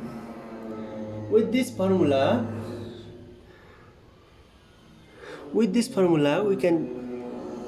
it can be determined the frequency at which the system will vibrate once it is set in motion by an initial distribution. Every vibrating system has one or more natural frequency. This simple relation can be used to understand what will happen to a more complex system. Okay? This simple relation can be used to understand what will happen to a more complex system. Okay, one note for you. Okay, the damped natural frequency is generally less than the undamped natural frequency. Okay, the damped, it can be asked in your exam also, natural frequency is generally less than the undamped natural frequency. Okay, this much for free vibration with damping. Now new chapter, that is velocity ratio, mechanical advantage and efficiency. Velocity ratio, mechanical advantage and efficiency. Velocity of one object upon and velocity of another object is simply known as the velocity ratio. You don't have to think much more like that. Do you know the meaning of maths? If you are the fan of aircraft, then I think you know about it. Maths means velocity of aircraft upon speed of the sound. Okay, while studying Doppler effect we will learn about this. Maths means velocity of aircraft upon speed of the sound. This is the formula of maths. And let's go to another chapter, mechanical advantage. Okay, useful work upon force applied, it is also mechanical advantage, or also we can say weight upon stress Okay, output upon input, you can also say that they are all same. Okay, and what is uh, inside the mechanical advantage, we can see lever. There are three types of lever. One is first class, second is second class, and third is third class. What is first class lever? First class lever means fulcrum is at middle of the part, and at the beside load and effort are there. The example of first class lever is scissors. Scissors is the best example of first class. And second class is the load is at the middle, and effort and are end of the object. And third class is effort is at the middle between load and fulcrum, and this is simply known as, I can't elaborate this because this is simple. One numerical will come, so you have to remember load into load distance is equal to effort into effort distance. Okay, you have to remember this formula. Load into load distance is equal to effort into effort distance. We will do numerical at the end of this video. Okay, pulley are another type of simple machine which allow obtaining a mechanical advantage. Okay, let's talk about single pulley. This is the wheel. Okay,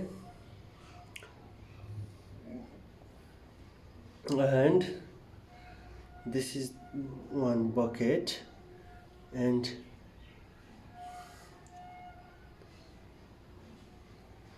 this is the rope. Okay, and this belongs to first class pulley. Okay, because here is the fulcrum, here is the load, and here is the effort. Okay, and these are just old type of pulleys, and the new types of pulleys are the gear system. Okay, gear system are the new type of pulley, new types of pulley. Okay, there are four types of gears that are commonly used in the market. They are spur gear, two helical gear, three double helical gear, double helical gear, four herringbone gear. Okay, it is important. This one is, there are actually four types of gear that are commonly used in the market. Spur gear is used to transfer the power or speed through the shaft. Okay, and they are parallel to each other. Okay, and they are parallel to each other, and the shape and size of these gears is different because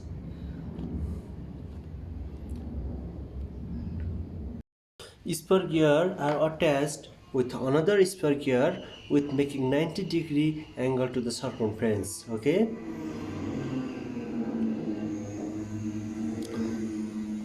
they are, the teeth of the spur gear are completely straight. Okay, they are not bent or they are not inclined, they are completely straight. There are actually two types of spur gear, external and internal spur gear, and external and internal. In external, the teeth are outside from the cylindrical shape, and whereas in internal spur gear the teeth are located inside the cylindrical shape. Okay, there are two types of spur gear are used. Driver one is driver and another one is driven.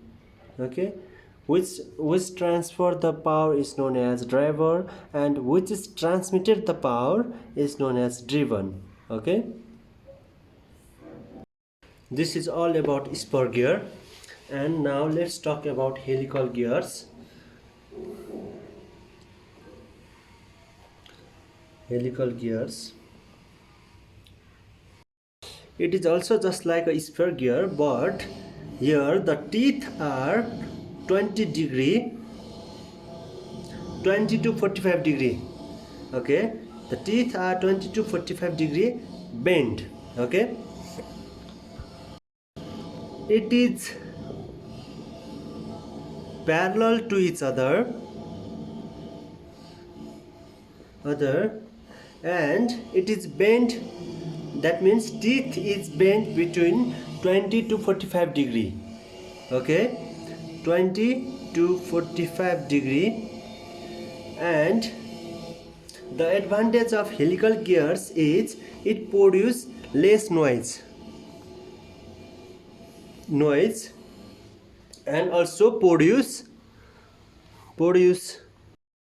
more torque. Okay,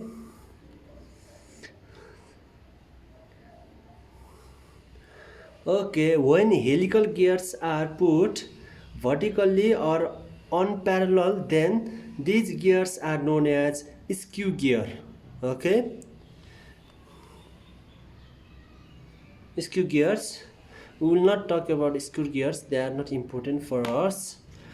And double helical gears, third one is double helical gears. They are just like helical, but the teeth are doubled here. Like this one is 1, and this one is 2, and here are teeth, and here are also teeth, and they are attached with another double helical gears. So the advantage of double to transfer more torque. Okay, more torque. And the disadvantage of double helical gear are it is difficult to produce. Okay, so production rate is expensive.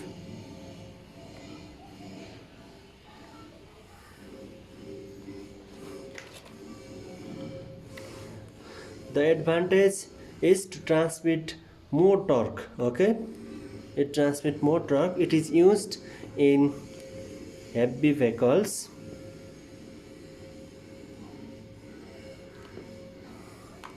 And at last but not the least,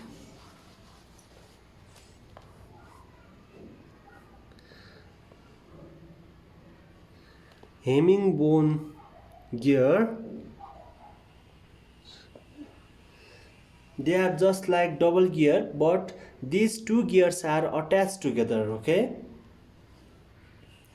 that means double helical gears have some space between them, but herringbone gears are attached completely. There is no gap between two helical gears. Okay, and no distance between two gears. That means higher load capacity, and it has higher load capacity, lower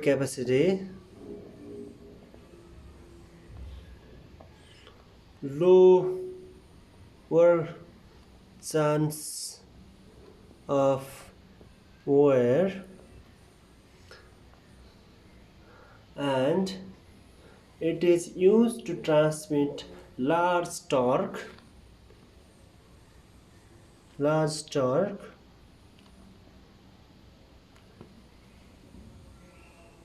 Here's some note you have to remember. Okay,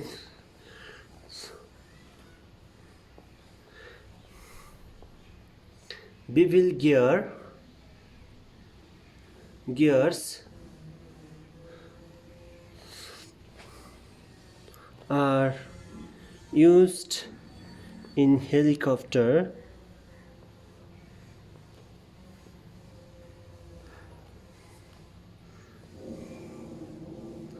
They can transmit power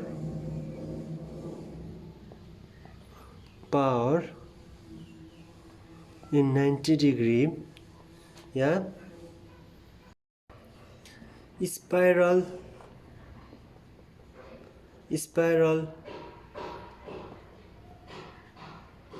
bevel gears are used.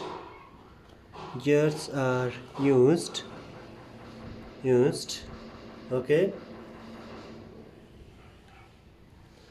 Spiral bevel gears means the teeth are a bit bent, making 20 to 45-degree angle. They are spiral bevel gears, and spiral bevel gears are used in the helicopter to transmit the power. And another point you should remember is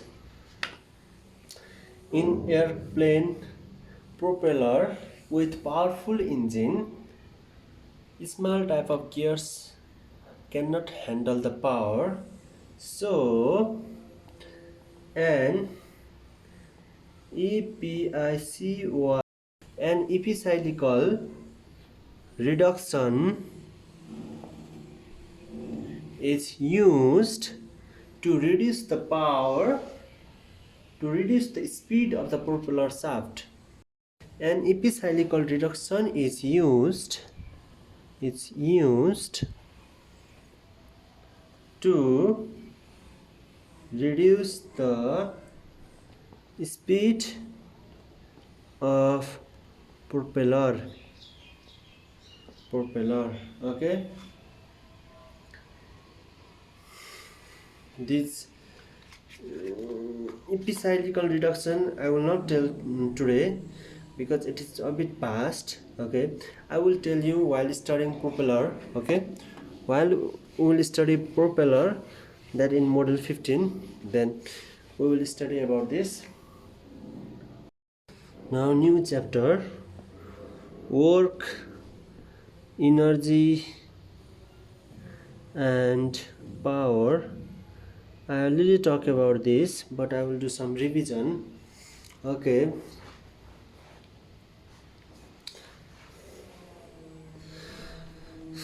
work is equal to force into distance. There is no need to define the definition of work. 1 calorie is equal to 4.186 joule. You have to remember, it will come in your exam. Okay, and what is efficiency? Efficiency means input power upon output power into 100%. Okay, efficiency has no unit. Okay, I think you know about this, and I will ask another question also. Work can be positive and work can be negative also. Yeah, I think you know about this. Okay, when the direction of displacement and force act on the same direction, that means it is positive work done. Okay, example, pushing the air in forward direction. Okay, when the direction and the force act on the opposite direction, that means the work done is said to be negative work done. And example, just like friction, yeah, friction force while walking in forward direction, the work done is negative. And what is work zero? What is work zero? Work zero means, suppose you are holding a bag and standing in that position, in same position, is known as work zero. Okay, Okay, and now power. Power is equal to work done upon time. Okay, and it is the SI unit of power is watt. Okay, also we can say Newton meter per second. Okay, 1 power means 1 joule of work done in 1 second. This is known as 1 power. Okay, I think you know about this. 1 kilowatt is equal to 1000 watt. 1 megawatt is equal to 10 to the power. 1 megawatt is equal to 10 to the power 6 watt. Yeah, 1 gigawatt is equal to 10 to the power 9 watt. Yeah, I think you know about this. And power is also equal to force into velocity, and also we can write power is equal to force into velocity. Okay, how can we write? How can we write? Power is equal to work done upon time. Yeah, am I right? And work done means, and force into distance upon time, and force into distance upon time means force into velocity. Okay, now what is energy? Capacity to do work is known as energy. Okay, there are two types of energy. What are they? Kinetic energy and potential energy. Okay, when the body is at rest and going to be in motion is known as potential energy, and mgs kinetic energy is already in motion. That means kinetic energy is gaining velocity 1 by 2 mv square is known as kinetic energy, and they are expressed in joules. Okay, kinetic energy also, power potential energy also, work done also. Okay,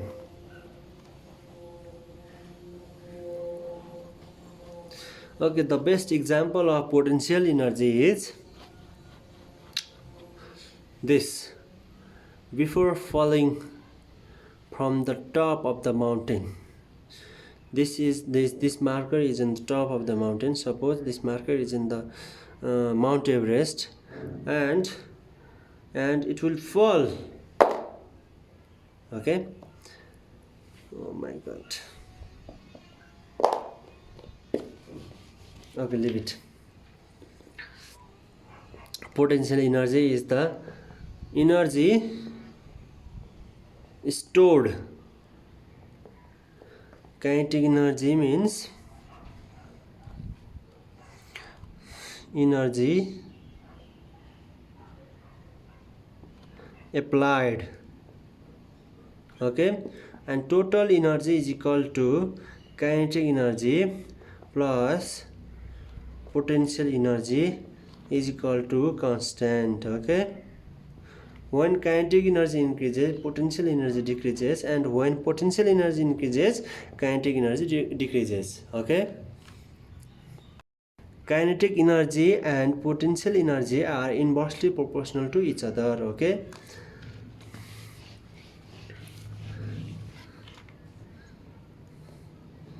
mechanical energy is equal to potential energy plus kinetic energy, or we can also say total energy. Okay, total energy in a body.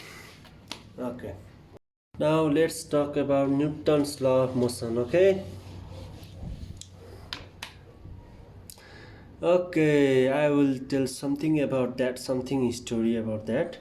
Aristotle told that to move in a constant velocity we have to apply a constant force. Okay, at 17th century Galileo told that if there is no friction force, then the body will be in motion because there is no disturbance to stop the object. Okay, who told that? Galileo told that.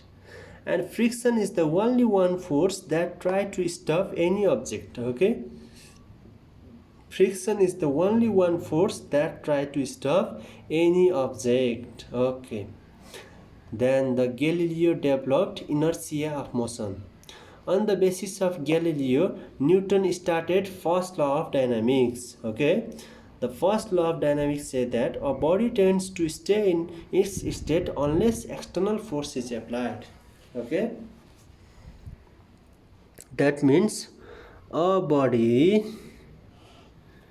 tends to stay in its states unless external force is applied. Okay, a body tends to stay in its states unless external force is applied. This is known as first law of Newton. Okay, Newton's first law of motion. And the first law of motion is also known as law of inertia. Okay, law of inertia. And Newton's developed this principle. Okay, a body tends to stay in its states unless external force is applied. This is known as first law of motion. And second law of motion, what is second law of motion states? Force is equal to ma. This is second law of motion. Okay, he told that when a force is applied on a body, it accelerates, so force is directly proportional to the acceleration acting on a body. Okay, when force is applied on a body, it accelerates. Suppose I give the force here, it accelerates. Okay, he told that, and he proved that F is equal to ma. And this is all about second law of motion. And what is third law of motion? I think you everything know about it. Third law of motion, I think you know. I think those who are watching here, 99.9% know about third law of motion. I can give the 100% guarantee, because it is the easiest and simple. It is the simple principle to remember. Okay, he told that in every action there is an equal and opposite reaction. Okay, in every action there is an equal and opposite reaction. This is known as third law of motion. Okay, everything it tells about, in every action there is an equal and opposite reaction. Okay, I will give the perfect example. When I was small and I used to break, it didn't hurt me, but when I was not success, okay, when the stick was not broken, then in that time it was totally painful. Okay, and now I can think that in every action there is an equal and opposite reaction. Okay, and the stick was also giving me the power. Okay, the opposite power, that how much I applied, that much stick gave me power. But when I broke it, there is no any object to give me opposite reaction, so I was not hurt. And now I can remember that thing, and I used to laugh. Okay, and it was the best memory in that time when I was small. And now let's leave that topic. Now new chapter, impulse. Okay, what is impulse? Impulse is a force that starts a body into a motion, is called impulse. Okay, that sudden force,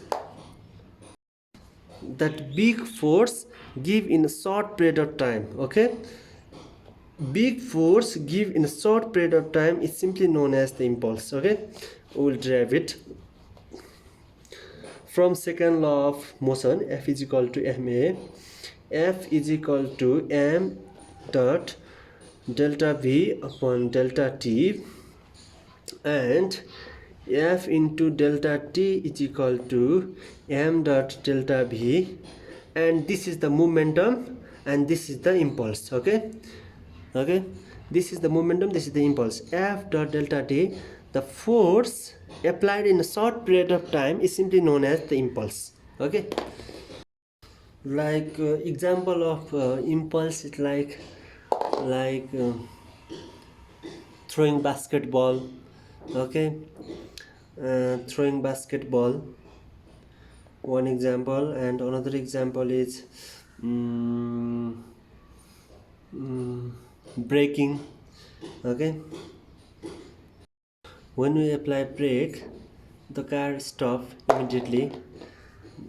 That means in short period of time. Okay, it won't take much time. And now let's talk about impulse, momentum, sorry, momentum. F is equal to ma, and F is equal to m dot delta v delta t. M dot delta v is the momentum. The best example of momentum is shooting the gun. Okay, the best example of momentum. And another example is crashing. Okay, car crash, plane crash are the example of momentum. Okay, no, I'm not talking about being crash is good. Okay, I'm just telling you what is momentum. Okay, one thing I forget to tell, that lower mass with high velocity and higher mass and low velocity are same. They are same. Okay,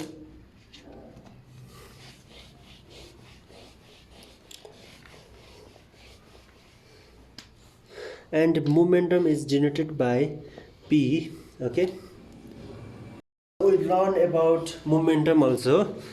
Now next chapter, gyroscopic principle. Gyroscopic principle. Gyroscopic principle, it is a spinning mass. Okay, it is just spinning mass. What should I spin? I don't have anything like gyroscopic shape that you can see here in photo. I will show you here the picture of rotating movement. Okay, and it is a spinning mass and it produces torque, and it is used in the attitude indicator. Okay, attitude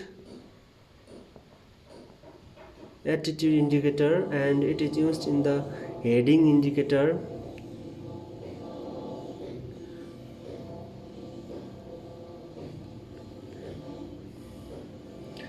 Turn, it is used in the turn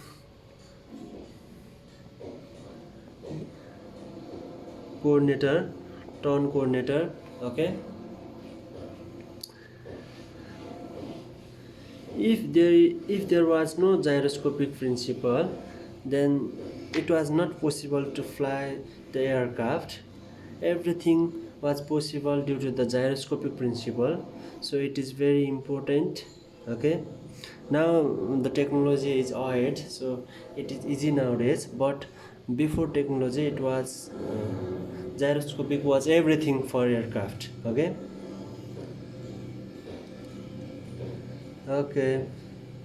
and if the gyroscopic move faster, then there will be more rigidity, moment of inertia, more moment of inertia, then higher rigidity in airline. Okay, there are two types of gyroscopic. One is displacement gyroscope, another one is free gyroscope. Displacement gyroscope is further subdivided into free gyroscope, and another one is tied gyroscope. Free gyroscope means this is the gyro with 3 degree of freedom. Okay, free gyro is the this is the gyro with 3 degree of freedom, and it can only rotate freely around the 3 axes. Okay, that is x axis, y axis, and z axis. Okay, x axis, y axis, and z axis. It can only rotate in 3 axes. It is used in inertial reference system. Okay, like instrumental system. And tied gyro means this is gyroscope with 3 degree of freedom. Also, it is also 3 degree of freedom. It is used in the direction of indicator. Okay, it is used to give the direction. And another one is earth gyro. Earth gyro is tied gyro but modified. Okay, it is also a tied gyro but modified gyro, and uses the earth's gravity to maintain the axis of rotation. Okay, earth gyro is used to maintain the gyroscopic principle are two type, one displacement and another one is rate gyro. And displacement are subdivided into free gyro and tied gyro. Okay, free gyro rotate freely around the 3 axes, and it is used in the internal reference system. And tied gyro is used to identify the direction of rotation. Also, there is nowadays earth gyro also, and it is used to maintain the axis of rotation by using the earth's gravity. Okay, it is used to maintaining the axis of rotation by using the earth's gravity. And rate gyro is uses 2 degree of rotation. Okay, 2 degree of rotation of freedom.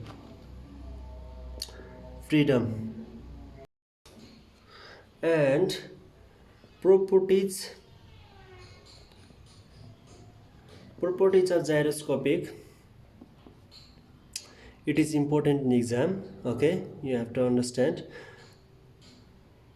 To inertia or rigidity of gyroscopic, first law of motion is used.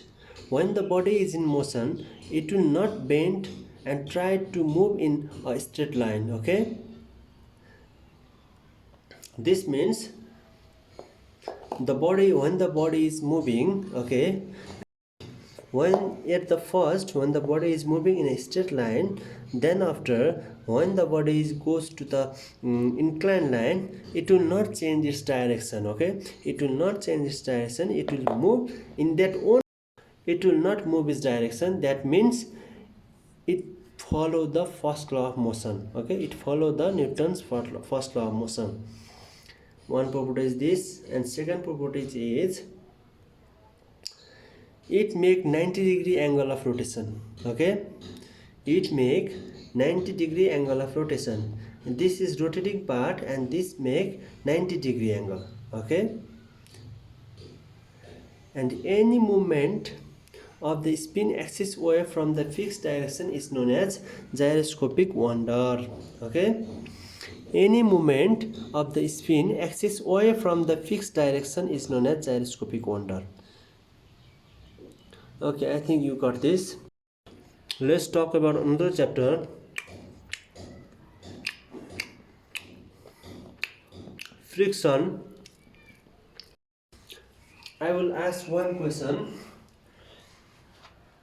that is, what is motive force? What is motive force? What is motive force?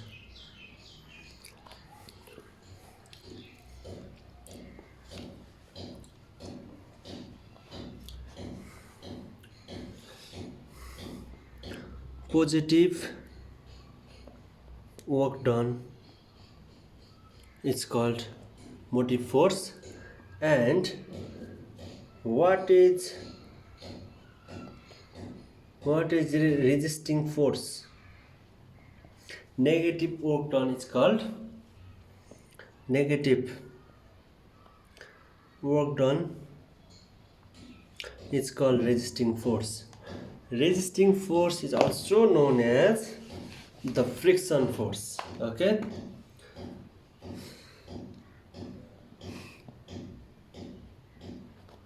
resisting force also known as friction force. Okay, friction between stationary surface is called static friction. Okay,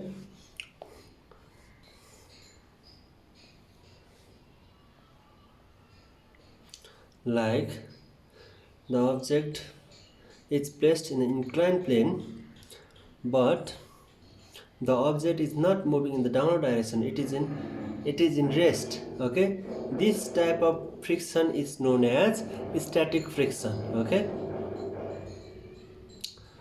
Okay, did you understand? Okay, friction between surface in a relative motion is called dynamic friction. Okay, friction between surface in a relative motion is known as dynamic friction. While walking, we will experience that dynamic friction. One is static, another one is dynamic friction. There are two types of friction. Okay, and I think you know about this, and I already told you about static and dynamic friction. And now, kinds of friction. Okay, we talk about types. Now, kinds of friction. What is sliding friction? There are three kinds of friction. One is sliding friction. Another one is rolling, and another one is fluid. Okay. Sliding friction means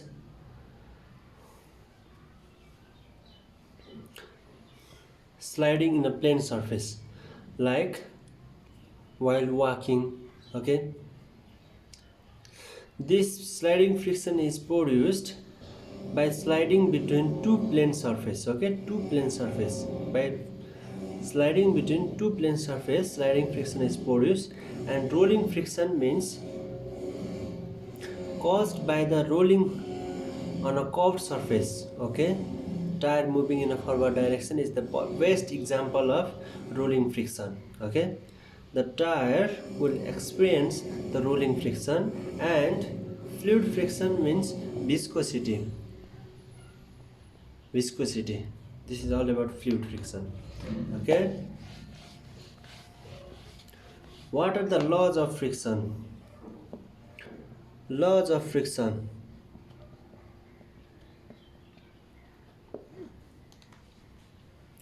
The friction force is always opposite to the moving body or going to be moved. Okay, friction force is always opposite to the moving body or going to be moved. Okay,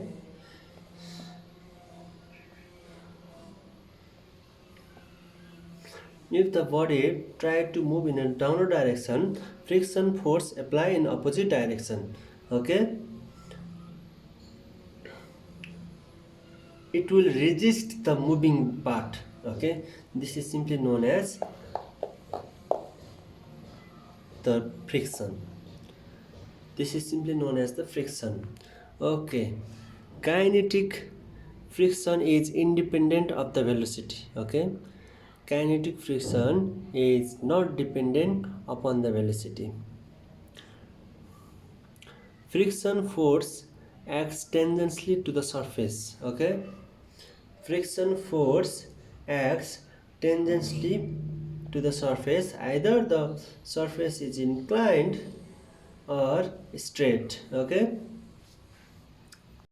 for friction force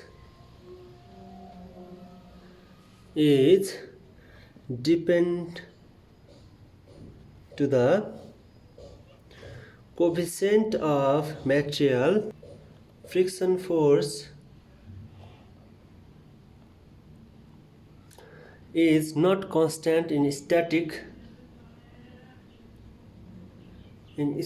friction. Okay, I will give you one perfect example. This is 14 ton, okay, and this is me, and I am pushing this 14-ton stone, okay, and I am giving force 100 Newton, but it is not moving. In this condition, friction force is equal to 100 Newton. Why is it not moving? Because the friction force, how much the force is applied, that much force it will give back, so that it will cancel the force. Total force will be cancelled. If the stone give, if the friction force give 200 Newton, then it will move to the backward direction. Okay, so it is not correct. But if the limiting friction of this force of this stone is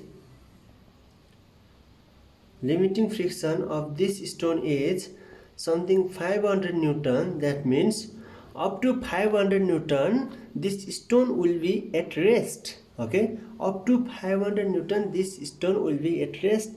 After then 501, if we apply 501 Newton force, then after it will move to that direction. Okay, another thing you have to remember, limiting friction force is always greater than dynamic friction force. Okay, limiting friction force is always greater than dynamic friction force. You have to remember this. Okay, force can be used to produce a rotation. For example, as happens when you open a door, in that movement requires that the door rotates hinged in a certain position, and that the force is applied at a certain distance from the point of rotation. Okay, let us suppose this is the door, and the initial position of this door is this, and I am applying force here, and the door is moving. It is not moving in the straight line, it is moving in the rotational. It rotates. It is rotating, making in certain angle. So in this situation, force is applied. Okay, or we can also say that torque also. Torque. Okay, now new chapter, viscosity.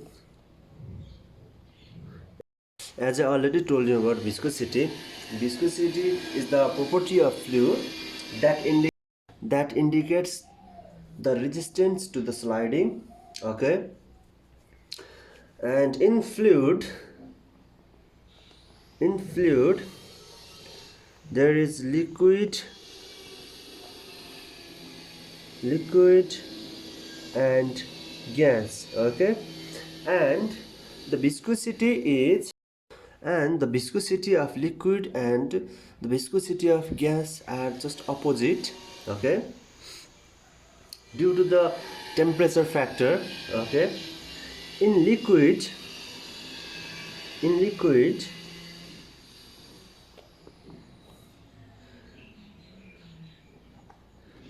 viscosity is indirectly proportional to the temperature.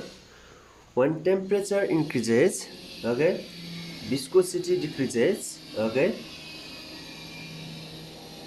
whereas in gas viscosity increases when temperature increases in gas. Okay, this is the difference between liquid and gas. And the viscosity is usually indicated by mu sign. Okay,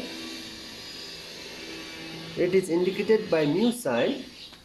And will not prove Bernoulli's theorem. I think you have studied in +2, but I will tell you the principle and process. According to the principle, the sum of static pressure and dynamic pressure is constant in any point of the motion field. Okay, I think you have seen this method. And the pressure in this point and in this point are same if, I think you have seen this. And the principle tell that pressure in dynamic and pressure in static is constant. And also we can say that 1 by 2 rho b square plus rho g h is constant, or total pressure is constant. Okay, this is the formula of Bernoulli's theorem. You just have to understand this. In your exam, I think 2 or 3 questions came in your exam till now, I guess. And the another meaning of viscosity is dry friction. It is, this word is used in the gas, dry friction. Okay, and dry friction is nearly independent to the velocity. Okay, the another meaning of viscosity is drag force. It is used in the gas. Okay, this word is used in the gas. And drag force is depend on the velocity. Okay, drag force is depend on the velocity of an object. Okay, of an object. Drag force always opposes the relative motion of the body. Okay, it always opposes the relative motion of the body. So actually there are 4 types of drag force. Okay, you will study while studying pilot theory courses. It is important, but we will go through here. One is profile drag. Okay, and profile drag is subdivided into form drag,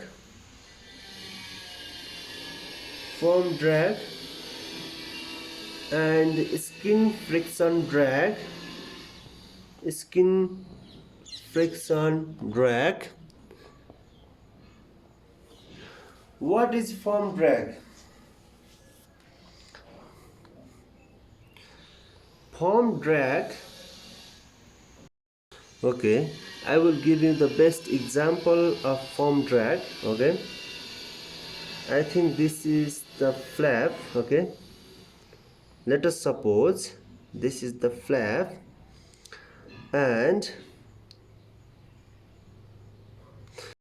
your molecules are moving from this side. Okay, and here is high pressure. Okay, high pressure, and there is also high pressure, and here is low pressure. Okay, and as we study in Bernoulli's theorem, the pressure always move from high pressure to low pressure. And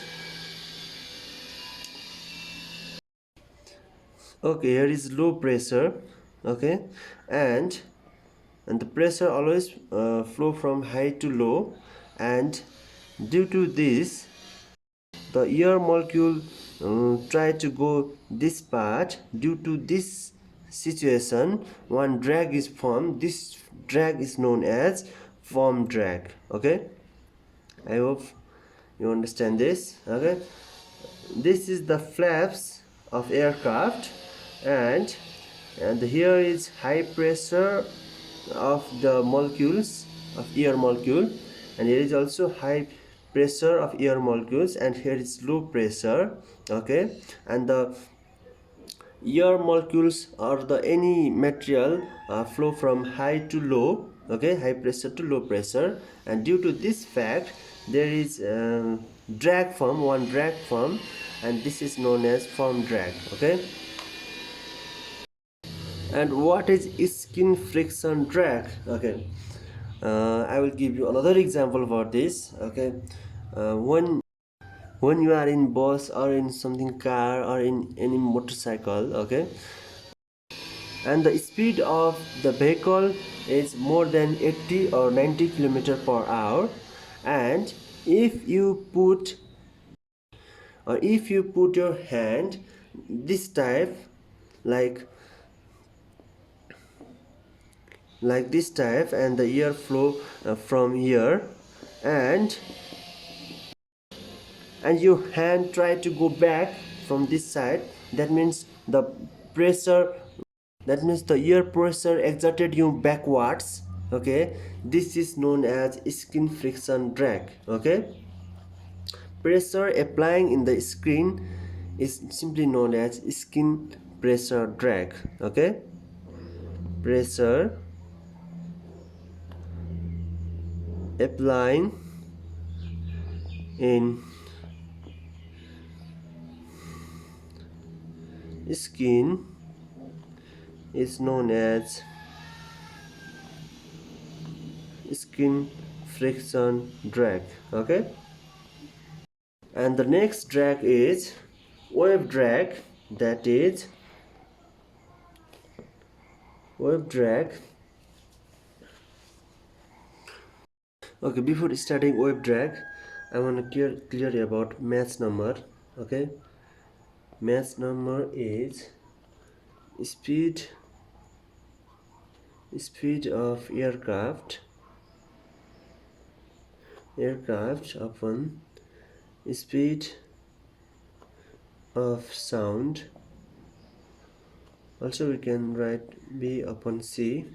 The speed of sound is speed of sound is 343 meter per second, whereas the speed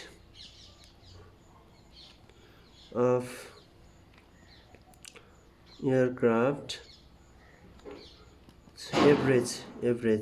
Okay, I'm talking about average. Okay guys, average speed of aircraft is like 1500 kilometer per hour.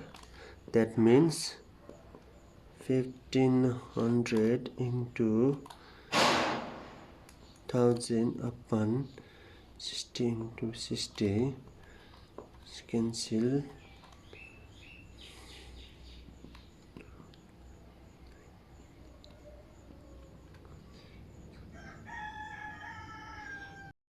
Okay, the speed of sound is 343 meter per second, and Mach number means speed of aircraft upon speed of sound, and wave drag is only produced if Mach number is greater than 1 or greater than equal to 1. Okay, that means if the speed of aircraft becomes more than speed of sound, then wave drag is produced. That means it is like supersonic boom is produced, okay, and it is independent to the viscosity, okay, it is independent to the viscosity of fluid. At first, aircraft is expressing two types of drag, that is skin drag, okay, skin drag and form drag, okay, and after, okay, when the mass number becomes more than 1 or equal to 1, then the supersonic bomb is produced and the wave drag is produced, okay, wave drag is produced, and it is just more drag, okay, it is just more drag than the simple wave. Okay, we can listen that drag also, we can listen that noise also while producing sonic boom, and that drag is produced, and this drag is known as wave drag, okay. Okay, I think you got this. And third one is induced drag. Induced drag, okay, this drag is produced in wings of the aircraft, okay. Okay, I will give one example, okay. Okay, this is the wing, okay. Okay, after taking the lift, okay, the wings experienced the pressure, and the, okay, below the wings it experienced high pressure, and and and this part of the wing it experienced low pressure, okay, low pressure, and the pressure always goes from low to high, okay, and there is low pressure and there is high pressure. That means the pressure will flow from high to low. That means one drag is produced, okay, this type of drag is produced. You can, okay, you can see in this image, okay, one drag is produced, and this drag is known as induced drag, okay. So, okay, this drag is only produced in wingtip, okay, this drag is known as induced drag, okay. I think you got this. And the last one is interference drag, okay.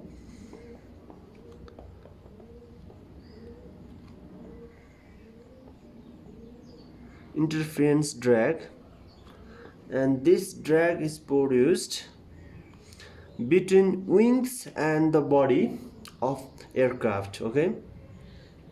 This is the body and this is the wing of aircraft, okay, and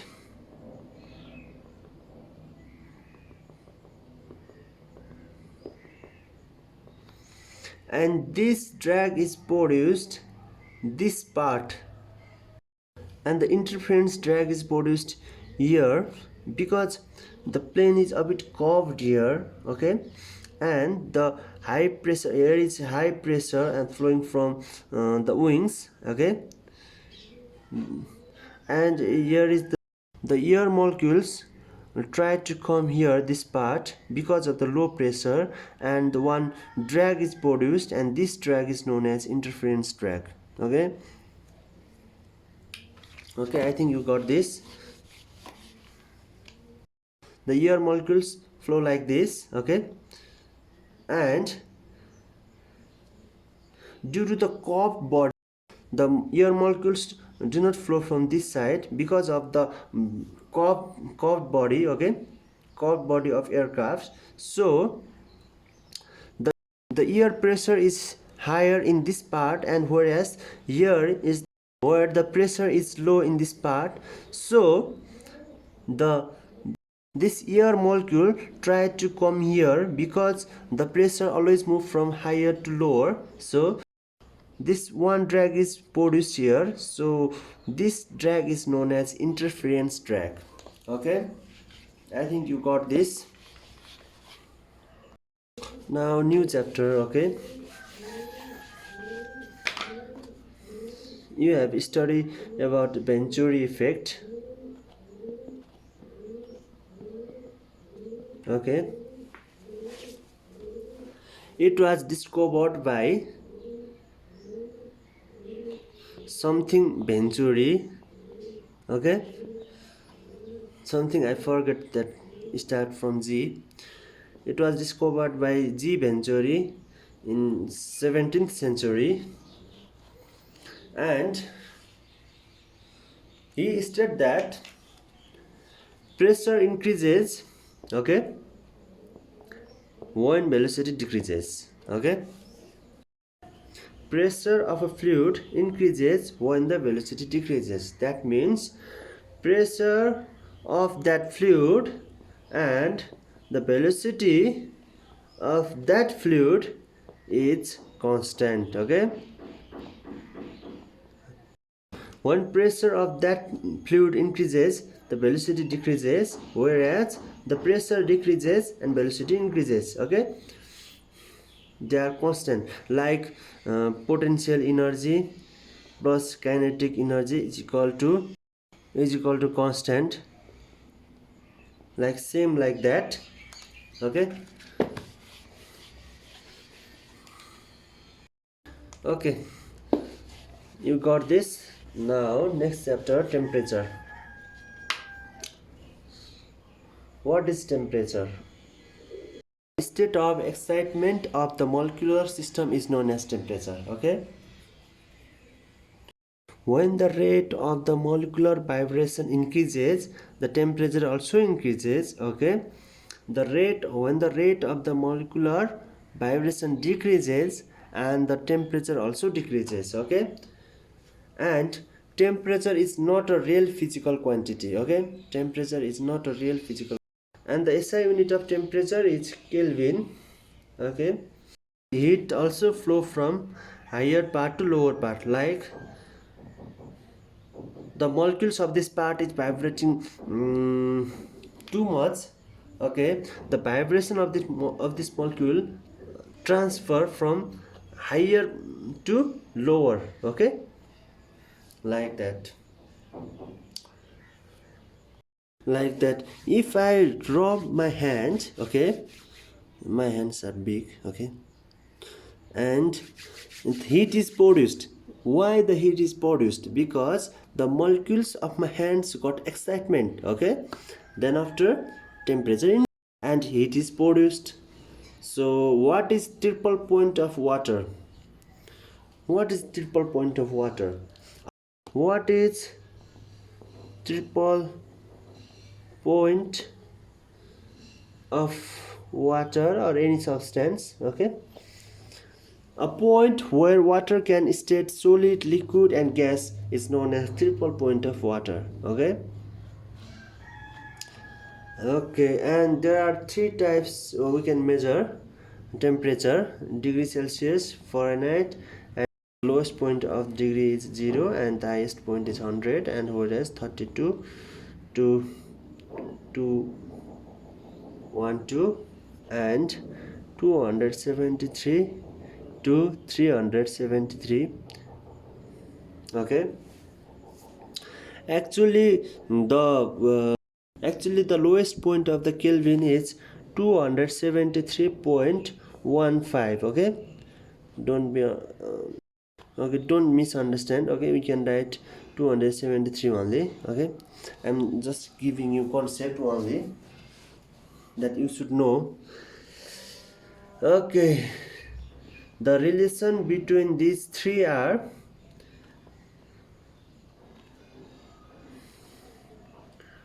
180 is equal to C 100 and 173 upon 100.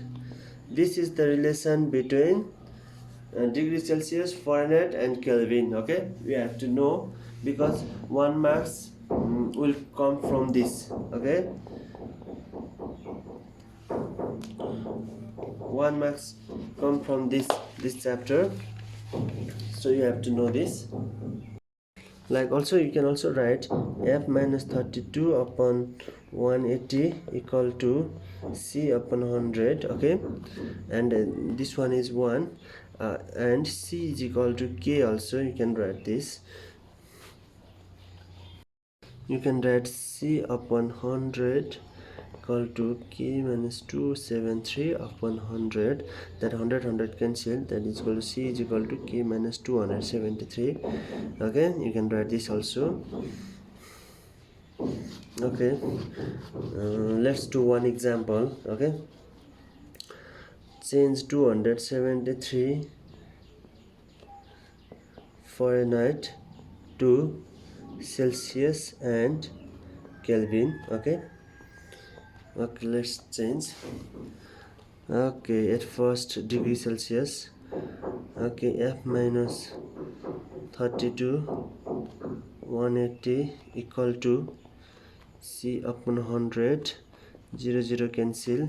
Okay, F minus 32 upon 18 equal to 6 upon 10.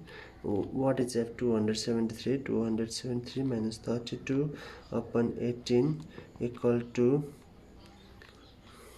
C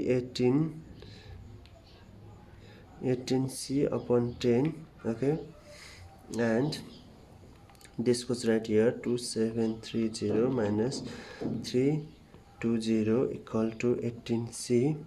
Okay, subtract this. 0 1 4 2 equal to 18C, and C equal to 2410 upon 18. That means 2 9 ja, 2 1 ja, 2 2 ja, 2 5 ja. Okay, and 9 1 ja,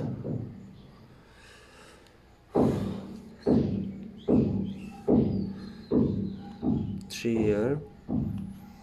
Okay, 3 goes here, and okay, this will be 133.8 degrees Celsius. Okay, and to change from 133.8 degrees Celsius to Kelvin. Okay, that's 273. Okay, that means add 133.8 plus 273 and 0.8.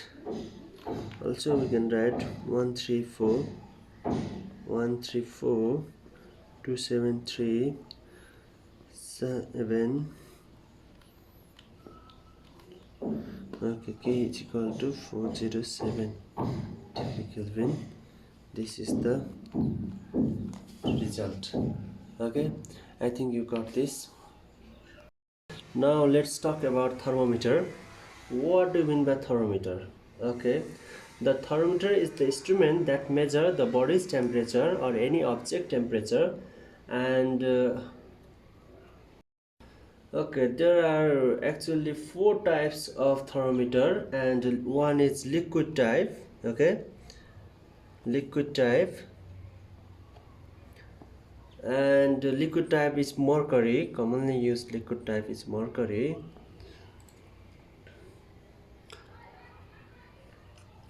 It is used the thermal expansion of liquid. Okay, when the temperature rises, then the liquid expands. When the temperature decreases and liquid contracts, then the liquid contracts. Okay, this type of phenomenon is used in liquid type thermometer. Okay, and what is resistance type thermometer? Resistance type thermometer. Okay, it uses the variation of an electric resistance of a metallic conductor according to the temperature. Okay, like, okay, it is also called bimetallic thermometer. Okay, and it is works in bimetal strip. Okay, it is made up of two metals. Okay, two metals are used in bimetallic thermometer, and strip is sensitive to change.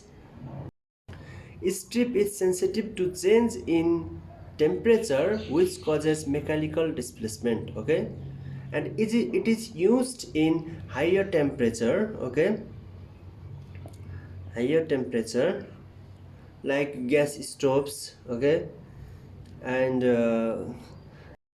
steel factories, iron factories. Okay, they are used in higher temperature, and it is less sensitive and low accurate at low temperature. Okay, it is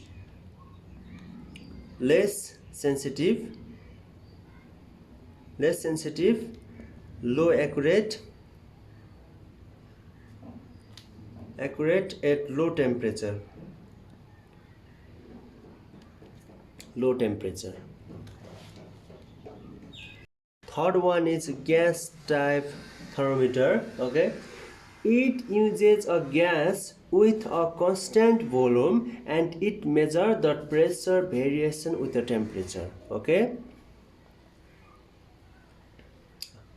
it uses a gas with a constant volume, and it measures the pressure variation with the temperature. Okay,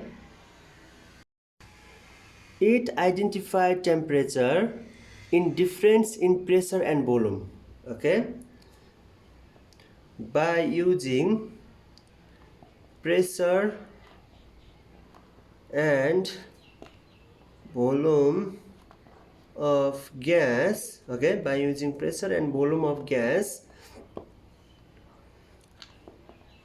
it identify the temperature.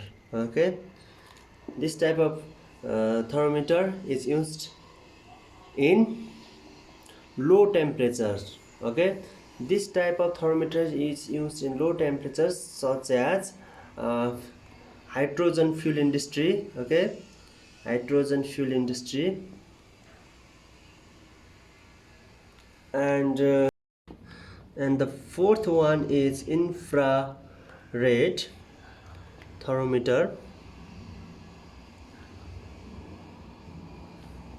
Okay, it detect temperature using thermal radiation. Okay, like you have seen in gun type thermometer.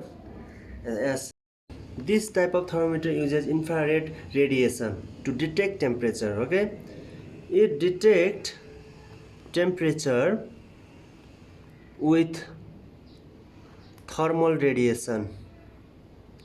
Thermal radiation. It is also known as black body radiation. It is not used in cold body animals like snake. Okay, because because because they do not produce infrared radiation from their body, so we cannot detect their temperature by using infrared thermometer. Okay, this is the disadvantage of infrared thermometer. It is only used in warm bodies animal. Okay, and last, thermocouple. Thermocouple thermometer, it uses the electromotive force of a circuit that is formed by two wires with two different temperature. What is electromotive force? Electromotive force is just like potential difference. We will study in module 3. Okay, electromotive force is just like potential difference, or also see that we can say that EMF. Okay, electromotive force is potential difference. We will study in model 3. Okay, don't be so serious about this. Okay, we will study detailed in model 3. Okay, it is very important in model 3. Okay, and let's talk general concept. It is a sensor used to measure the temperature. Okay, it is just like a sensor. Okay, Sensor used to measure the temperature, okay, and how the sensor works or how it is measured, okay. It produces a voltage between two different wires, okay. It produces potential difference or EMF or voltage, okay, they are same actually, between two different wires due to the temperature difference, okay. Due to the temperature difference, small amount of potential difference is produced, okay. This is known as thermocouple, okay. Only this much understand. And it is used in the mobile devices, okay. It is used in the electronics devices, okay. Thermocouple are used in the electronics devices like mobile, computer, TV, okay. They are mostly used in electronics devices. And what is Seebeck effect, okay. What is Seebeck effect? Thermocouple uses Seebeck effect principles, okay. So at first we have to understand Seebeck effect, okay. When two conducting materials are placed hot and cold with each other, okay. When two conducting materials, okay, are placed at hot and cold place with each other, then electrons flows from hotter body, okay. Electrons flow from hotter body to colder body, okay, colder body. This is known as Seebeck effect, okay. Okay, again I will say, when two conducting materials are placed at hot and cold places with each other, then electron flow from hotter body to colder body. This effect is known as Seebeck effect, okay. Okay, and this effect and this principle uses thermocouple, okay. This was only, don't understand too much, okay. It is not important for you guys, so you just have to understand only basic concept, okay. Okay, one confusion part, okay. Most of the students are confused in this topic, okay. What is heat capacity, okay. What is heat capacity and what is specific heat, okay. When I was a student, I used to be confused in this topic, okay. What is heat capacity, what is specific heat, what is the meaning of this, okay. I thought they are same, they are different, but they are different, okay. What is heat capacity, okay. Now I will talk that heat required to increase of 1 degree temperature of an object, okay. Now we will study heat capacity, okay. What is heat capacity, okay. Don't be confused, okay. Today I'm making you clear. Today I am making you clear about heat capacity and specific heat, okay. What is heat capacity? Heat capacity is heat required, okay, required to increase the temperature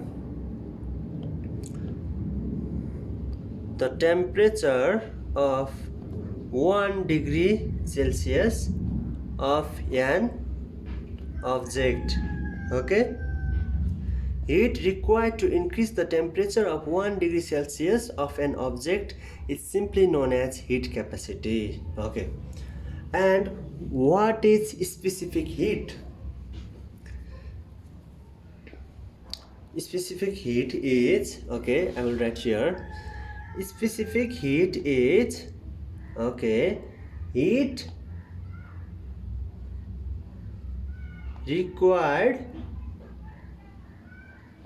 to increase the temperature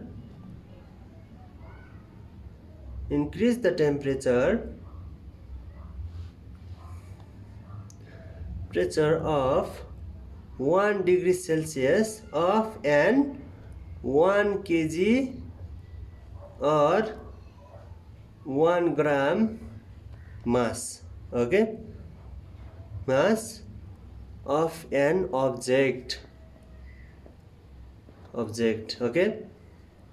That means the main difference between heat required and specific heat required means heat capacity means how much heat is required to increase 1 degree Celsius of any substance. That substance might be 10 kg or 100 kg or 1 ton or 100 ton. That doesn't matter, okay. Heat capacity means heat required to increase 1 degree Celsius of that object, okay, of that body, okay. That means specific heat capacity means heat required to increase the temperature of 1 degree Celsius of an 1 kg mass or 1 gram or 1 ton, that 1 unit, okay. That means unit of an object, okay. That means that object will be 1 ton, that doesn't matter, or 1 kg, that doesn't matter, 1 gram, that doesn't matter. At first it must be 1 unit, there must be 1 unit, okay. That is the meaning of specific heat capacity, okay. Don't be confused, guys, don't be confused in this condition. I hope you understand this. Now we will study transfer of heat, okay. Transfer of heat. Okay, actually there are 3 different ways of transmission, okay. One is radiation, okay, and 2 is convection, and 3 is conduction, okay. Conduction, radiation, conduction, convection, okay. And what is conduction? Okay, at first radiation. The heat is transferred from electromagnetic waves, okay. Okay, we the sun produce, okay, UV rays, infrared, okay, radio wave, and visible light, okay. And these are all electromagnetic wave, okay. These are all electromagnetic waves, and from this wave, okay, the heat is transferred, okay. The heat is transferred from these rays. Most of the rays, UV rays, carry heat. That means heavy heat, okay. Large amount of heat carry UV rays, okay. There are 2 types of UV rays. We will study A type, B type, okay. We will study in light, okay, after some time. And luminous body also, okay. Those body which produce electromagnetic wave produce heat, okay. Produce heat. Also we living things also produce heat. That means only warm bodies animal, okay. Warm bodies animal produce heat, okay.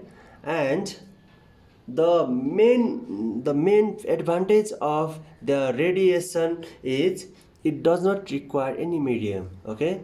It does not require any medium. That means it transfer in vacuum, okay. It transfer in vacuum also, okay. And you can see when Nagasaki, you can see the bomb blast in Nagasaki, atom bomb, in 1945, Nagasaki and Hiroshima, the many people died and they changed it into flame also. And in that situation, the large amount of electromagnetic waves was produced. Okay, in that situation, large amount of electromagnetic radiation was produced, and due to that high radiation, that means high UV rays, many peoples or many animals or many houses were many houses changed into flames in 1 second, in a second, and that was distracting time. Okay, many people died uh, in that situation. Some people, the heat can be more than 30,000 degrees Celsius. Okay, it can be more than 30,000 degrees Celsius, and it does not require any medium. That means see the power of radiation. Okay, so, and nowadays there are many bomb, more than the atom bomb there are hydrogen bomb, and also atom bomb, and uranium. Okay, uranium bomb, there are many types of bomb nowadays. And also you can see the development. Okay, now come to the topic. And what is convection? Convection means heat transfer by the physical movement by fluid. Okay, physical movement by fluid. That means plasma. Okay, if we burn the candle, okay, then one flame came that. Okay, if we burn the candle, then one flame produced. That flame is also, we can say, plasma also. Okay, and the heat we get from plasma is convection. Okay, also when we open the,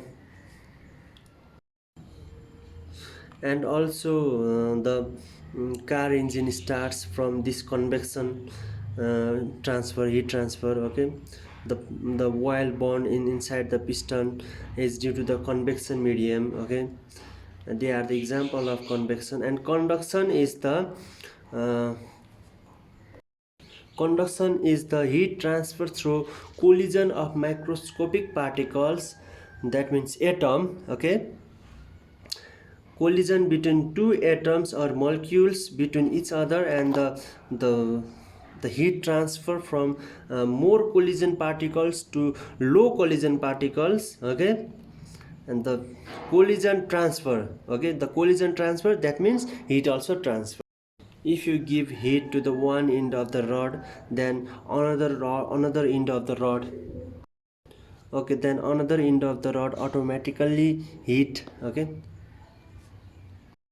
that means the conduction process is used in that situation. Okay, next chapter, volumetric expansion. Okay, volumetric expansion.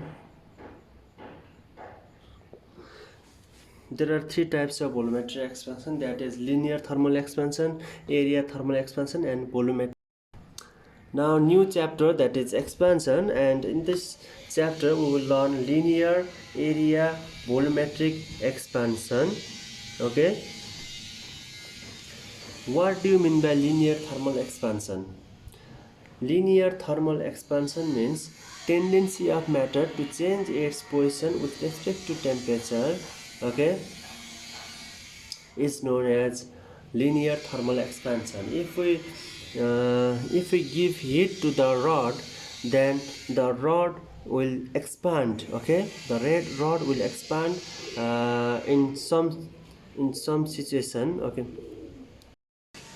the rod expand in a linear way. This is known as linear expansion. And area expansion means change of material in area. Okay, change of material in area is known as area thermal expansion. And change in volume, okay, change in volume of solid or liquid or gas with respect to temperature. Okay, this is known as volumetric thermal expansion, and it is denoted by B. Okay, how much expansion was, the expansion rate is denoted by B, and 1 by B means volume. Okay, and B is the volume of that solid, liquid or gas, and delta V upon delta T is the coefficient of pressure. This is the coefficient of pressure, and this is the volume of that material, and this is the expansion rate. Okay, if you want to know about this, then please let me know in the comment section. Okay, you do not need to derive this. First of all, you have to understand this is the expansion rate and this is the volume of the object. Okay, volume of that solid, liquid or gas, and this is the coefficient of pressure. Okay, and you should understand this. It is not important in exam, but you have to understand this. And now thermodynamics, law of thermodynamics. Okay, thermodynamics, dynamics. What do you mean by law of thermodynamics? Okay, there are three types of law. First law of thermodynamics tell that. Okay, now new chapter, that is law of thermodynamics. There are two law of thermodynamics, that is first law of thermodynamics and second law of thermodynamics.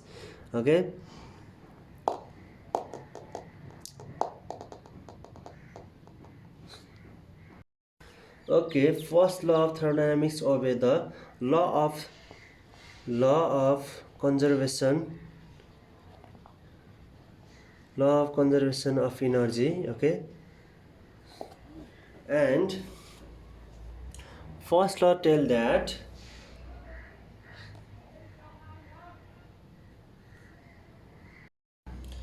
it states that heat transfer from one energy to another energy. That means the first law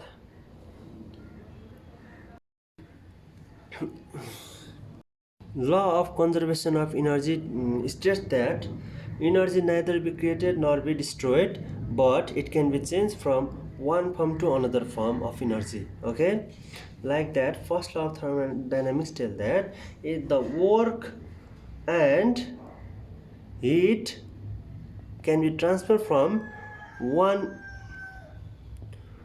energy to another energy.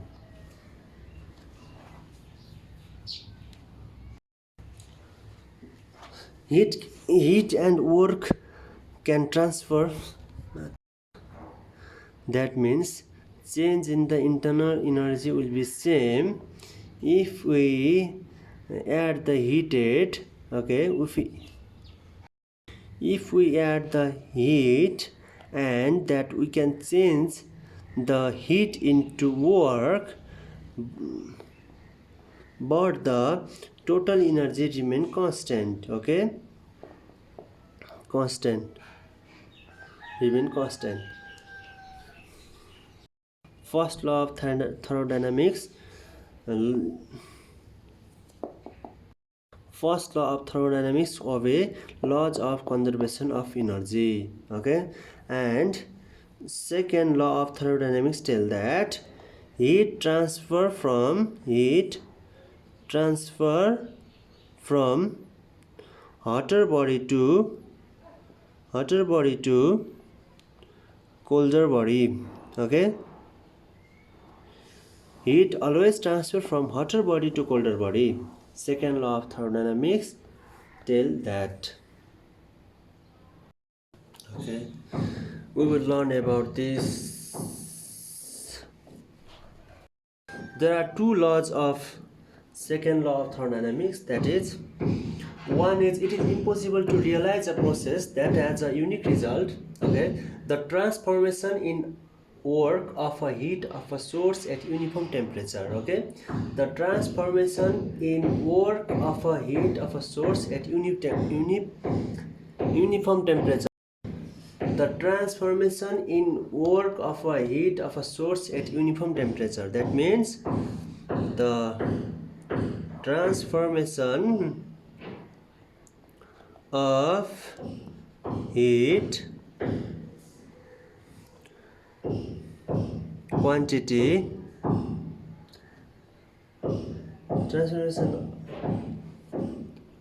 transformation in work of a heat, okay, heat of a source at uniform temperature. Okay, that means it told that means it says that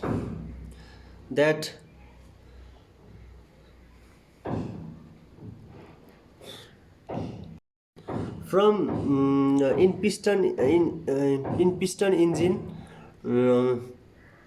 heat energy is transferred to mechanical energy. Okay, in piston engine, heat energy is transferred to mechanical energy, and also heat energy is transferred to electrical energy in generator. Okay, energy. It shows that the transformation in work of a heat of source of a uniform temperature. Okay, it shows that the transformation in work of a heat of a source at uniform temperature. Okay, at constant temperature, the heat can be transferred to a specific work. Okay, this is the piston engine, and the electrical generator are the example of first law, second law of thermodynamics. And also it says that, okay, the as I already told you, heat flow from hotter body to colder body. Okay, these are the laws of thermodynamics. And now we will study piston engine.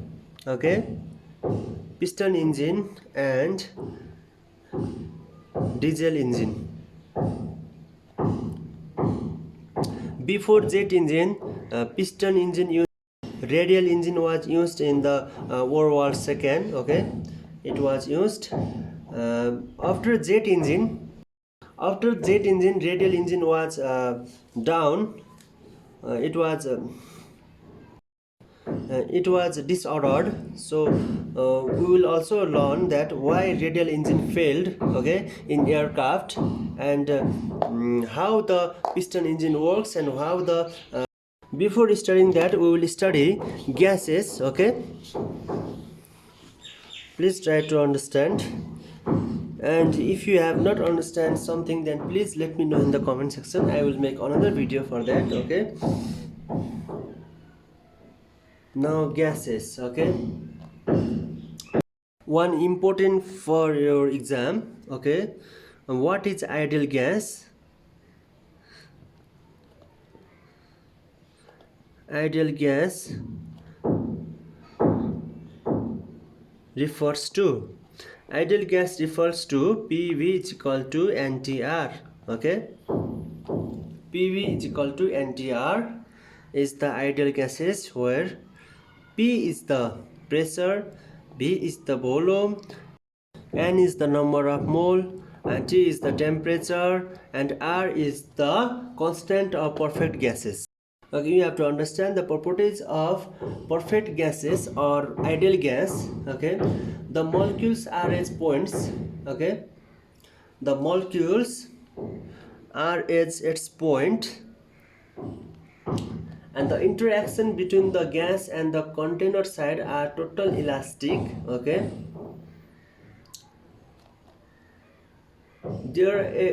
this means the attraction force between two molecules is a bit low, and the molecules are all identical. Okay, they are not compact, they are identical, and the gas cannot be liquefied only by compression. Okay, and perfect gas cannot be liquefied only by compression. The specific heat is constant, while in the case of real gases it changes according to the temperature. Okay,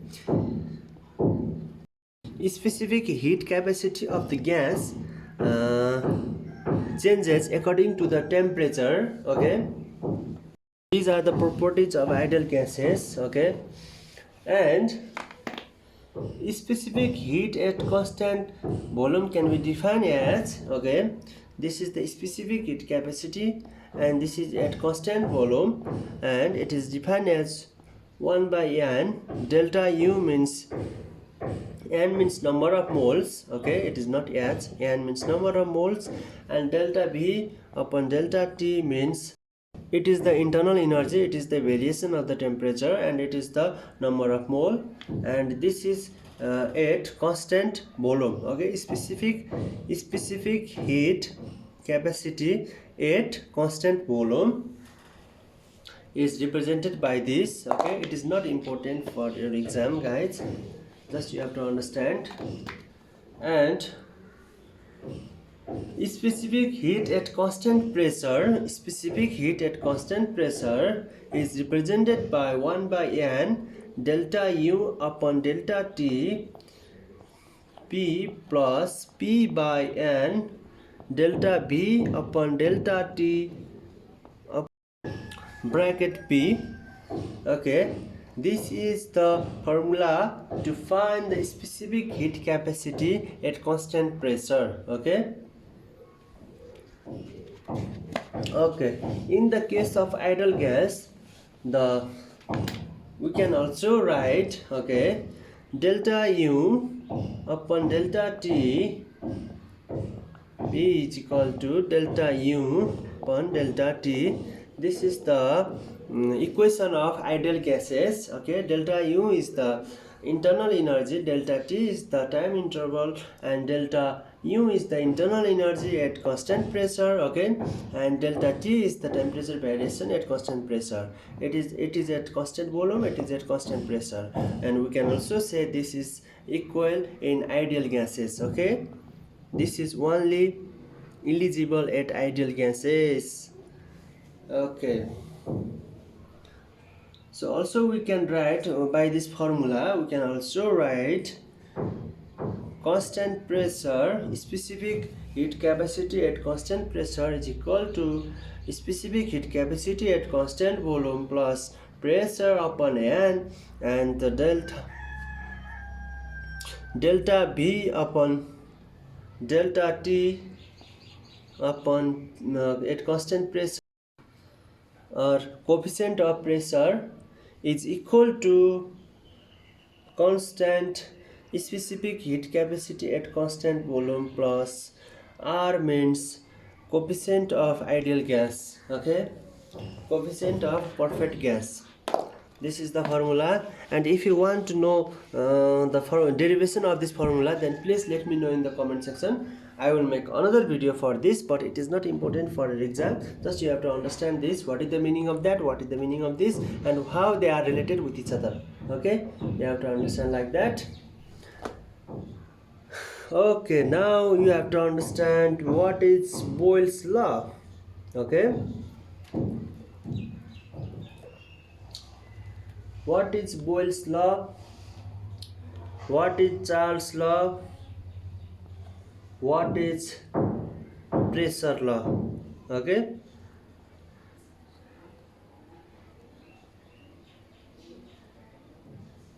there are three types of law. Boyle's law, you have to understand this, it is important for exam, guys. Okay, Boyle's law is also known as isothermal transformation.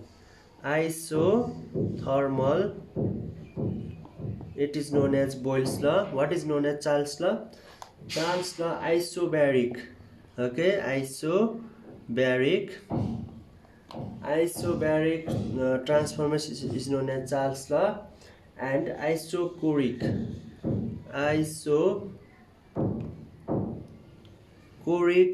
transformation is the pressure law. You have to understand this. Isothermal is known as Boyle's law, Charles' law is known as isobaric, and pressure law is known as isochoric. Okay, it is important for you guys. It will come in your exam. 1 marks it's sure for this. Okay, from this you have to know this. Isothermal means by Boyle's law, isobaric means Charles' law, isochoric means pressure law. Okay, now what is the meaning of Boyle's law?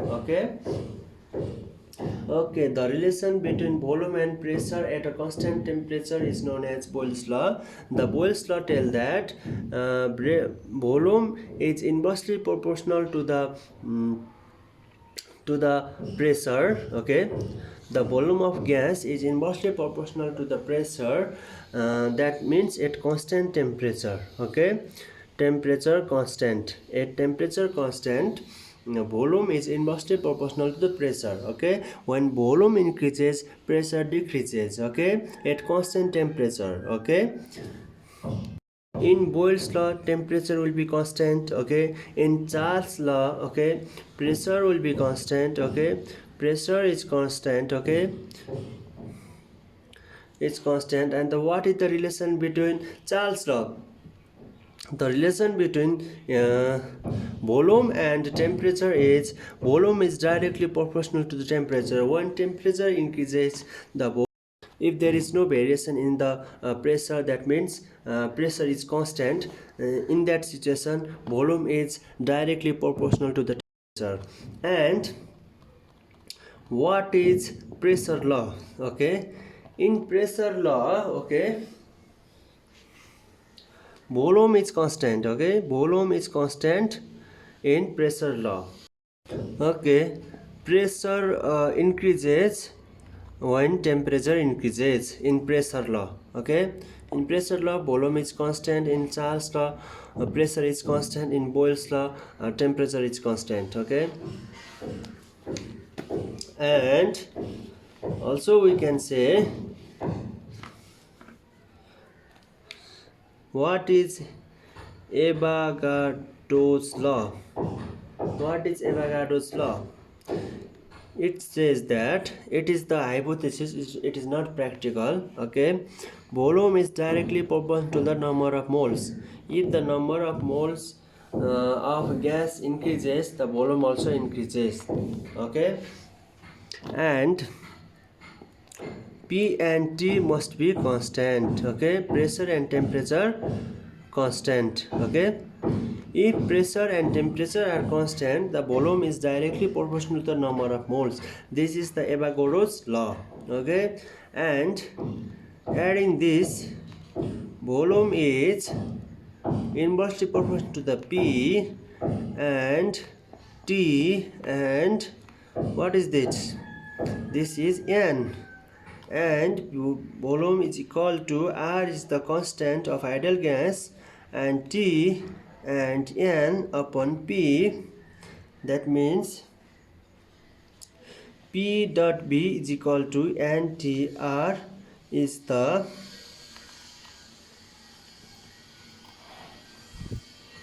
formula of ideal gas. Okay, this is the formula of ideal gas. And another process you have to understand, what is adiabatic process. What is adiabatic process? I already told you about this, guys. Adiabatic process is a process where no heat is absorbed or given out from the system. Okay, it is also known as isolated process. Okay, that means no heat is given, neither heat is given nor heat is absorbed. Okay, this type of phenomenon is known as adiabatic process. And it is also important for an example. Talk about simple basic concept of engine. Okay, at first, petrol engine, diesel engine, and kerosene engine. Okay, we'll talk about this, and then after we will talk about that what is the difference between petrol liquid, diesel liquid, and kerosene liquid. Okay, why they are used in different engine, and why it is hard to make.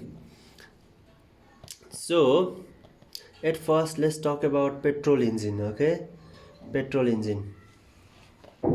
Now this is the example of petrol engine, and I'm just talking about 4-stroke engine. Okay, 4-stroke engine.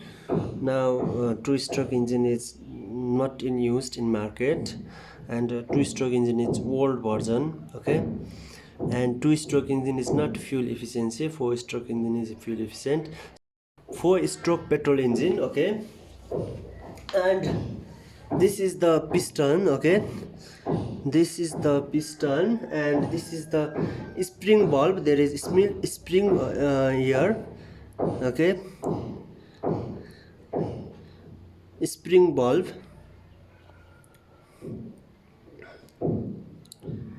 and this is the intake valve. Okay, oil and air mixer come from this valve, and this is the exhaust valve, exhaust valve,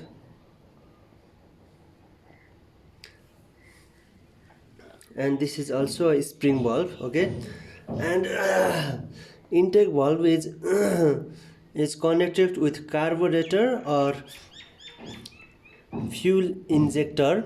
Okay, nowadays carburetor is old version. Okay, in the bike, I'm talking about bike, but in the car engine, before 2000 AD or in 1990s, they started FI in car engine, but in bike engine, the first FI engine was started in 2001 or 2002.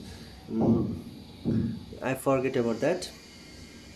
And let's talk about process of petrol engine. Okay, and at first the mixture of air and oil come from this valve, that intake valve. Okay, and in that time the piston goes downward. Okay, the piston goes downward.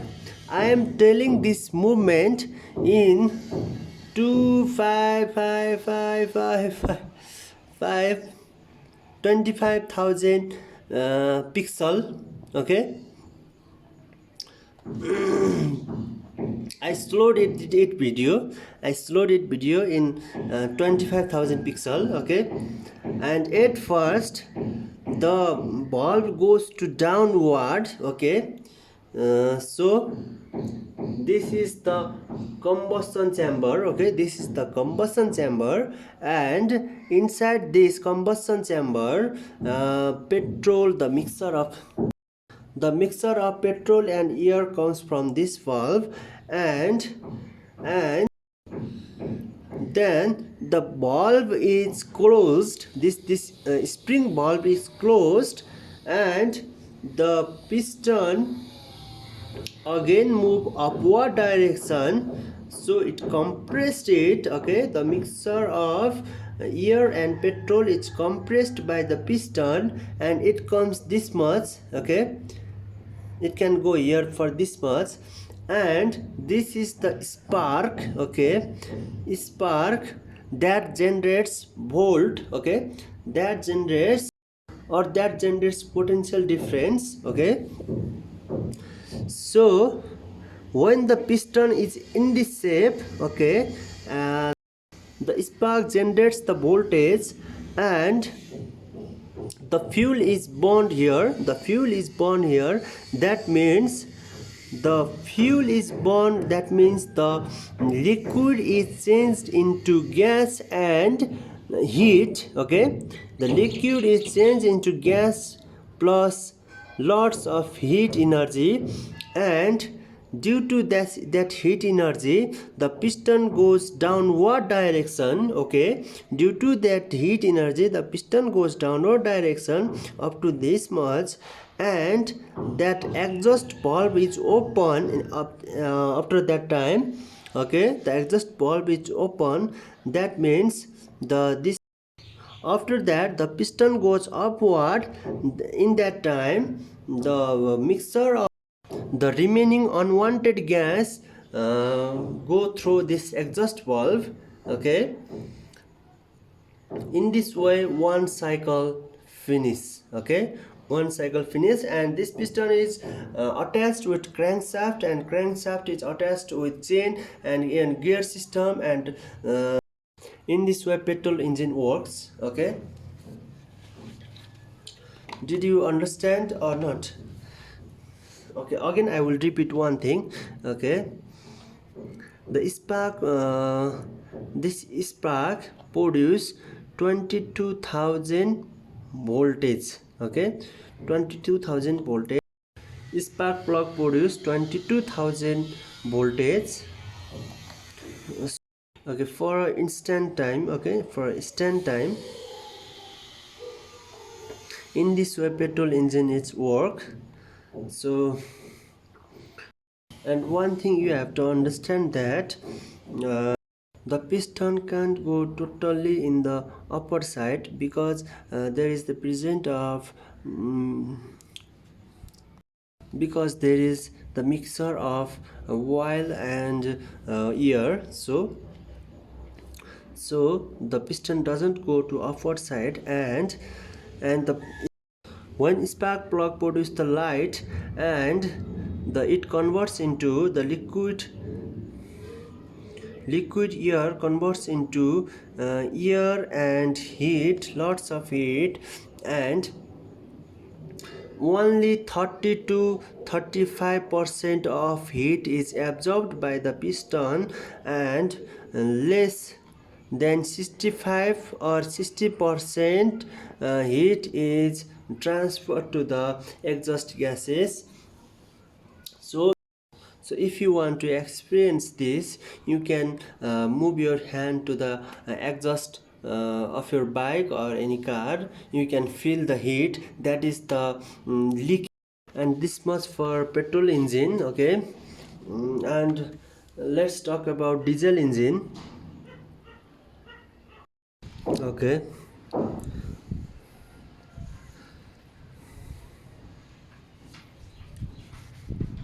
this is the piston.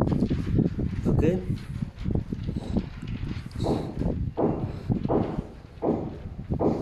and this is the crankshaft. Okay, and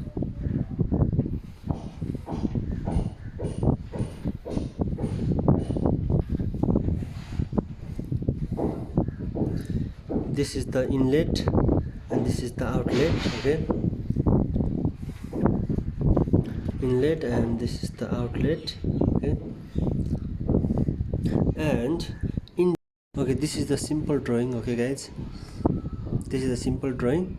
And in diesel engine, okay, at first the air goes inside the compression chamber, and the air is compressed. Okay, air is compressed, total air, and when it is compressed at 90%, okay, the oil is spread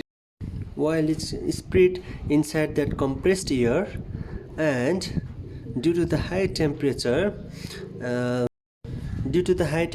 diesel burn, and it changes into gas and heat. Okay, and energy is produced. Okay, and due to this pressure is produced, gas and heat, and pressure pushes the piston into downward direction, okay, and it moves to the piston moves to the downward direction, and while going again upward direction, the unwanted gas exits out from outlet, okay. And this is the simple process of diesel engine, okay. If you want to know about detail about diesel engine, please let me know in the comment section, okay. I will make separate video for this, okay. If I make that total video, if I teach everything about diesel engine, then it will be long video, okay. So if you want to know what is diesel engine, what is petrol engine, then please let me know in the comment section. I will make separate video for them. And what kerosene engine or aircraft engine, okay, aircraft engine or jet engine, okay.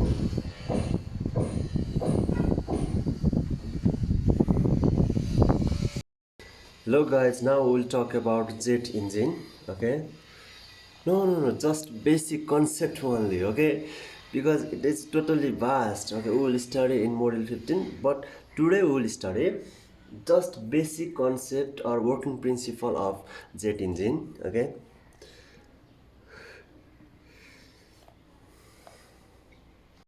Okay, we will study later on two-spool engine, low compressor, high compressor, bypass, what is shaft, what type of shaft is used, and what type of blades are used in the combustion. We will study later on about this, but today we will study just what is the principle, how it works, okay. Today we will study about this. Today we will study about this. You can see here in photo, yeah. You can see here one photo, okay. Okay, in that photo you will see there is one intake, okay. This is just one simple photo, okay. I'm just pour a drawing, okay, don't mind, okay, sorry guys about this. And this is the engine, okay. This is the surface of the engine, and inside the surface there is one big fan, and which material is used we will not study about this today, okay. And I will tell you one thing, okay, why the blades of the fan is big, okay, why they are big, and what is the RPM of the fan,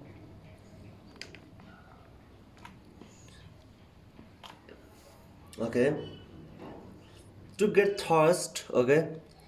I think you know about thrust, okay.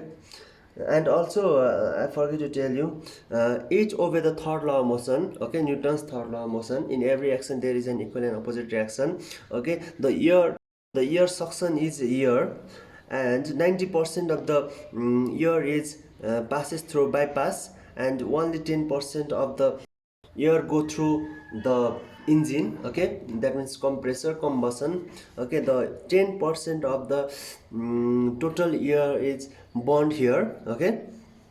I'm not talking about that fan, I'm not talking about the whole fan, okay, because 90% of the air goes from this direction. And this is the big blade, okay, you can see. And they are not totally round, okay, they are in sphere in shape, okay. We will study about this in module 15, okay.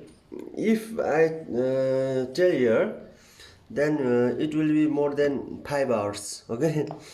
It's already 5-hour video, and it will take more again for 5 hours for this, so today we will not talk about this.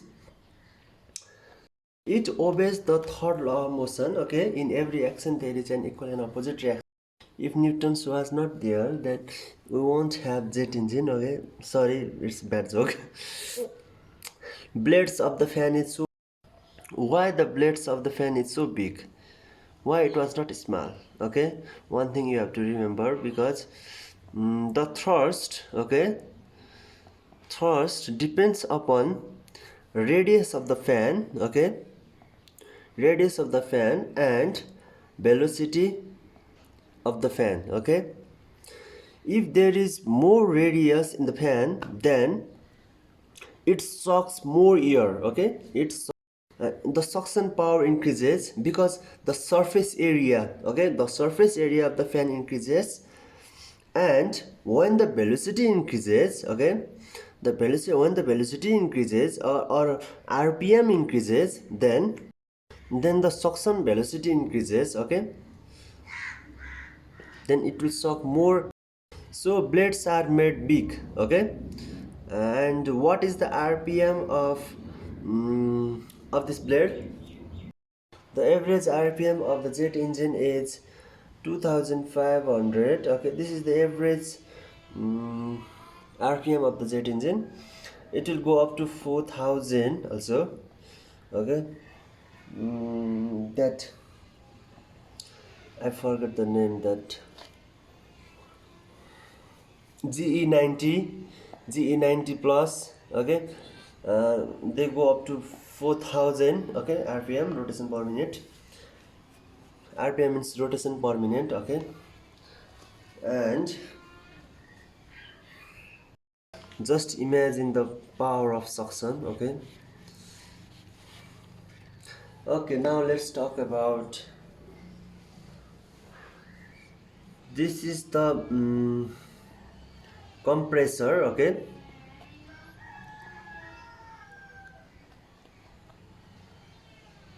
okay, this is the compressor, and this one is the combustion. Okay, this one is the combustion.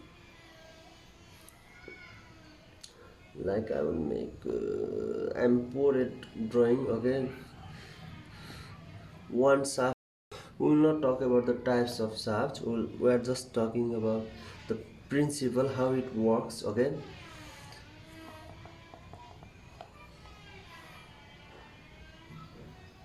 it is totally complicated, guys. Okay, you will study in module 5. The air is compressed here. Okay, and in the compression section, okay, the first fan and the size of the blade goes smaller and smaller. Okay, and how many blades are used, it is different. Okay, it is different from the engine. Okay, that Rolls-Royce Trent 900 had something. Okay, okay, my point is, the number of compressor is different according to the engine. Okay, and we will also talk about this in module 15. Okay, and the when the air is compressed, or the pressure of the air is increased, and the temperature also increases as we study. Okay, and the something 300 degrees Celsius is the temperature in the compressor, and it goes here. Okay, and we will not talk about, and the oil is burned here, and here the gas was already 300 degrees Celsius, and after burning the oil and the air temperature becomes uh, more than 2000 degrees Celsius. Okay, and this is the average temperature, and there is no metal that can handle the 2000 degrees Celsius. Okay, there is no metal in the earth that can handle the 2000 degrees Celsius for 5 hour, for 4 hour, or for 3 hour also. Okay, so air blanket is used to decrease the temperature. Okay, and here is the turbine. Okay, we will not talk about the flaps here. Okay, and here is the turbine, and it is joined with this shaft. Okay, there is the single shaft, and and one small compressor also used here. Okay, why small compressor is used? Okay, while maintaining the jet engine, at first we have to look after the turbine. Okay, what is the condition of turbine? Because okay, it got 1500 degrees Celsius of temperature. Okay, it experienced the 1500 degrees Celsius temperature. So it is made with many particles, many small particles. So we have to check this aircraft while maintaining the jet engine. Okay, also we have to look before take off the aircraft. Okay, because this play the main role. Okay, because this turbine move the shaft. Okay, this turbine move the shaft, and the shaft is connected with the fan. This shaft is connected with the fan, and this is big fan, and the engine works and the thrust is produced. Okay, and here is low compressor is used. Okay, low compressor, I forget to tell about low compressor and high compressor. Here also low compressor used and high compressor is used. And why low compressor is used in the tail of the jet engine? Because okay, here the pressure is, I think, more than in turbine. Okay, it experience more pressure. Okay, and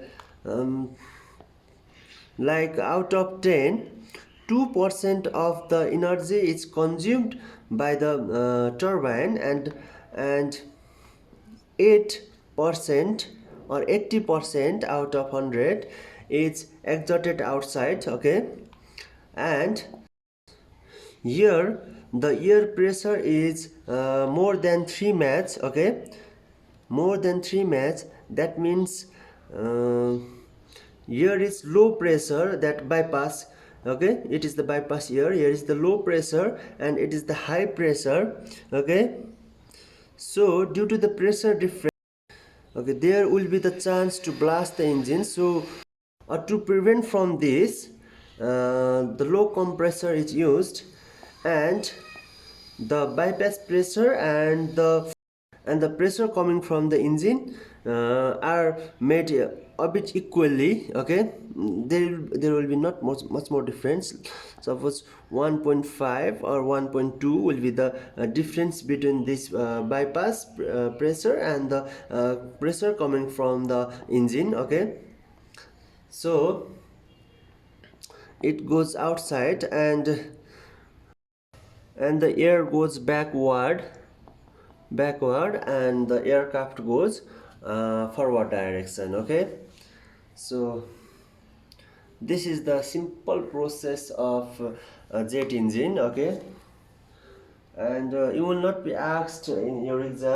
Okay, I'm just making you understand. Okay, so I think you know a little bit about this. Okay, and we will study detail in module 15. Okay, and it is totally vast. Okay, it will take more than 10 hours to study, minimum 5 hours. Okay, if we expand detail in what type of metal is used and what type of combustion is used, and which G90, why G90 produced large power, and how the electricity is produced from that chamber. Okay, we will study in module 15. And now let's talk about another chapter. Before talking that chapter, okay, we will study petrol, diesel, and kerosene, and why kerosene is used in the aircraft, why petrol and diesel are not used in the aircraft, and what type of what is the quality of kerosene. Okay, and why the water is removed from the kerosene. Okay, we will study here. Okay, now let's talk about oil. Okay, how is oil extracted? Okay, we will not talk about the extraction process of oil. Okay, it is not important. And now after the extraction of the oil and it is purified. Okay, how it is purified? Oil is purified by heating. Okay, by giving heat, oil is purified. Okay, oil is heated, that is crude oil. Okay, crude oil is heated, and the types of oil changed according to their density. Okay, higher density remain in lower part and the lower density remain on the higher part. Okay, at 400 degrees Celsius. Okay, lubricant oil is produced. Okay, 400 degrees Celsius, and at 260 degrees Celsius diesel oil is produced. Okay, and at 180 degrees Celsius petrol oil is produced. Okay, and at 150 degrees Celsius kerosene oil is produced, or LPG gas also produced, but we are just talking about petrol, diesel and kerosene. Okay, kerosene oil is produced. Now diesel have high viscosity. Okay, high viscosity, and then after petrol, it's a bit less than diesel, but it is also higher than kerosene. Okay, higher than kerosene. Okay, the main disadvantage of being higher viscosity or more viscosity is they need time to burn the oil. Okay, they need time to burn the oil. So the main disadvantage of diesel and petrol is as compared to kerosene. Okay, they need time to burn. In aircraft, more than 1 ton of air has to be burned in less than 1 minute. So kerosene is the only one oil that has low viscosity and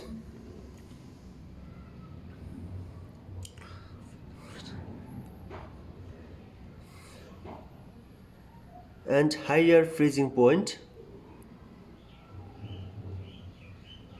Freezing point means the oil is freeze at minus 40 degrees Celsius or minus 57 degrees Celsius. Okay, according to the quality of the oil. Okay, and it is again refined. Okay, it is again refined before adding to the aircraft, because if oil freeze there, then there is no chance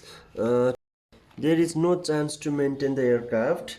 So the antioxidant, antifreeze and hydrocarbon is added. Okay, antioxidant, antifreeze, freeze and hydrocarbon is added in the kerosene. Okay, to make more efficient. Okay, and there are actually two types of aviation kerosene, that is ZA and ZA1. Okay, those aircraft which travel at the height of more than 36,000 feet, they use, because A1 has minus 57 degrees Celsius of freezing point. Okay, the kerosene freezes at minus 57 degrees Celsius. So A1 is used in A380 and Boeing 747 Boeing 787. In this plane, A1 oil is used, and it is a bit expensive than petrol and diesel, because it is again refined before adding in the aircraft. So this much for the oil. Okay, you do not need to go deep dive, you just have to know about basic concept. Okay, now new chapter. Okay, new chapter, that is light. Okay, and light is the proportion of electromagnetic spectrum. Okay, light is the portion of electromagnetic spectrum that is visible rays. Okay, the visible rays are simply known as light. Okay, limit is not equal for all animals, and human eye can see from 750 terahertz to 4 to 8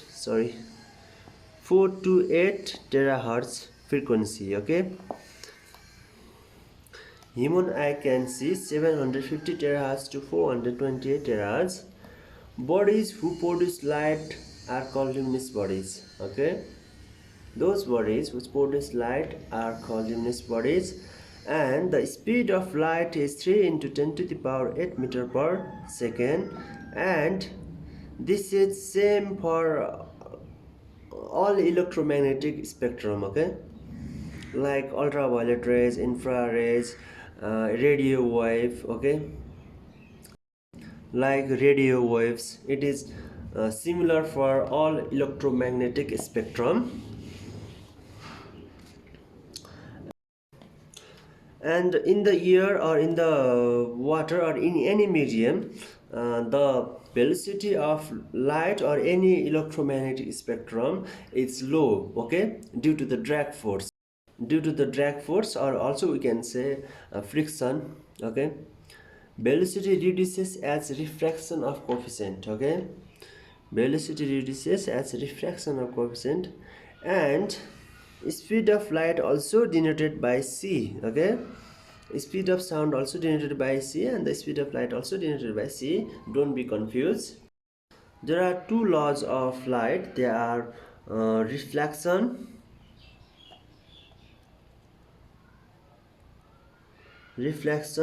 and another one is refraction. Okay, according to the law of conservation of energy, sum of absorbed energy plus reflected energy plus refracted energy is equal to the quantity of incident energy. Okay, and this is the incident ray, and suppose this is the glass. Okay, and this is the refraction. Okay, this is the ray of refraction, and this is the ray of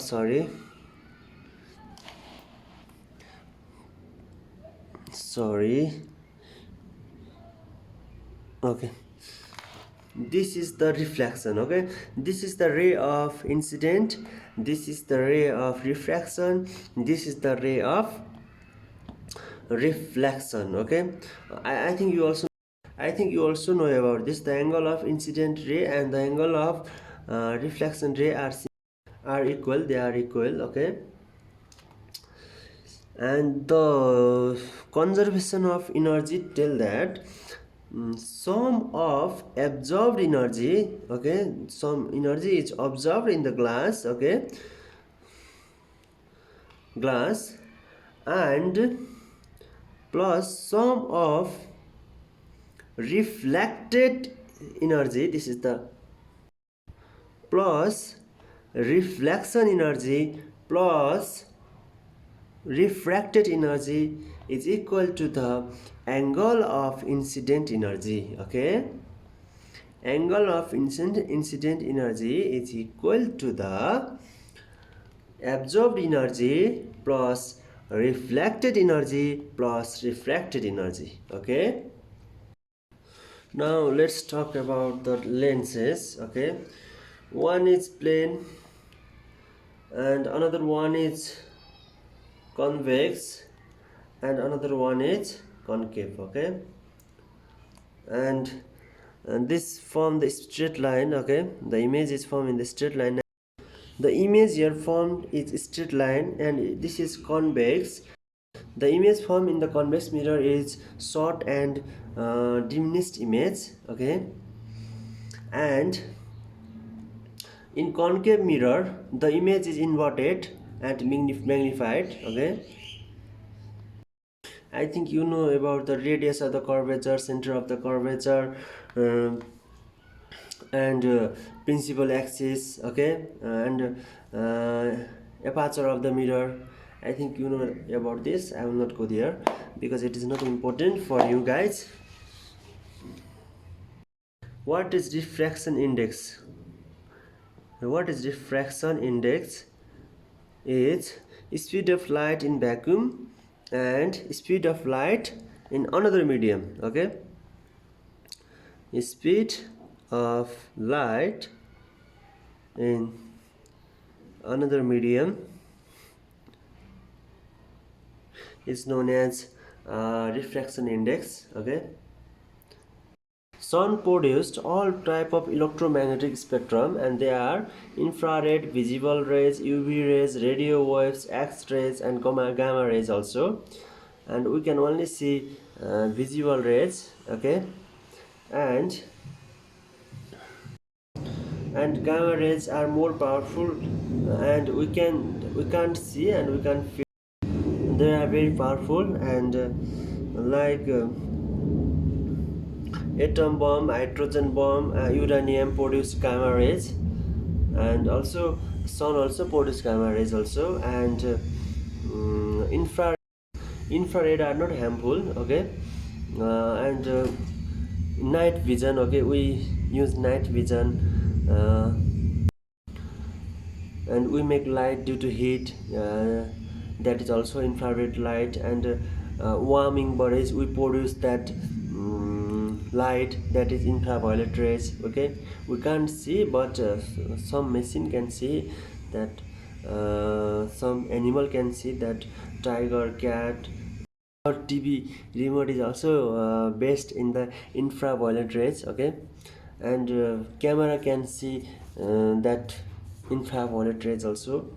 So, and gamma rays cannot enter inside the earth, that is coming from the sun, because they are distracted by the magnetic field from our earth. Okay, and also the ozone layer also, they are distracted, they are reflected from the ozone layer also, and UV rays enter inside our earth, and there are two types of UV rays. We can see there are two types of UV rays, that is A type and B type. Okay, it is just for knowledge, it won't come in your exam. Okay, A has a longer wavelength. Okay, A has longer wavelength, that means this type of longer wavelength than B as compared to B, and it causes skin aging. Okay, A causes skin aging,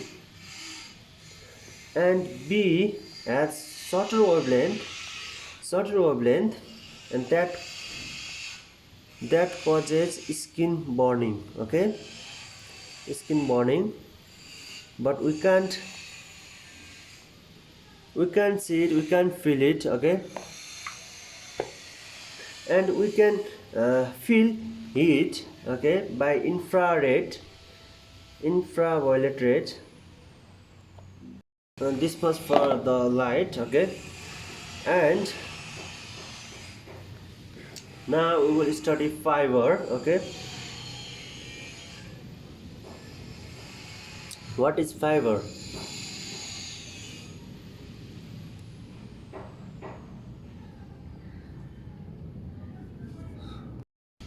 Fiber is the wire. Okay, I'm not talking about the vitamins or nutrients. Fiber is the wire where data is transmitted in the form of light. Okay,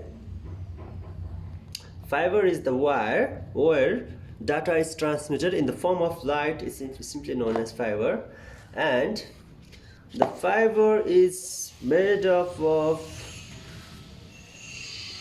core, cladding, and the jacket.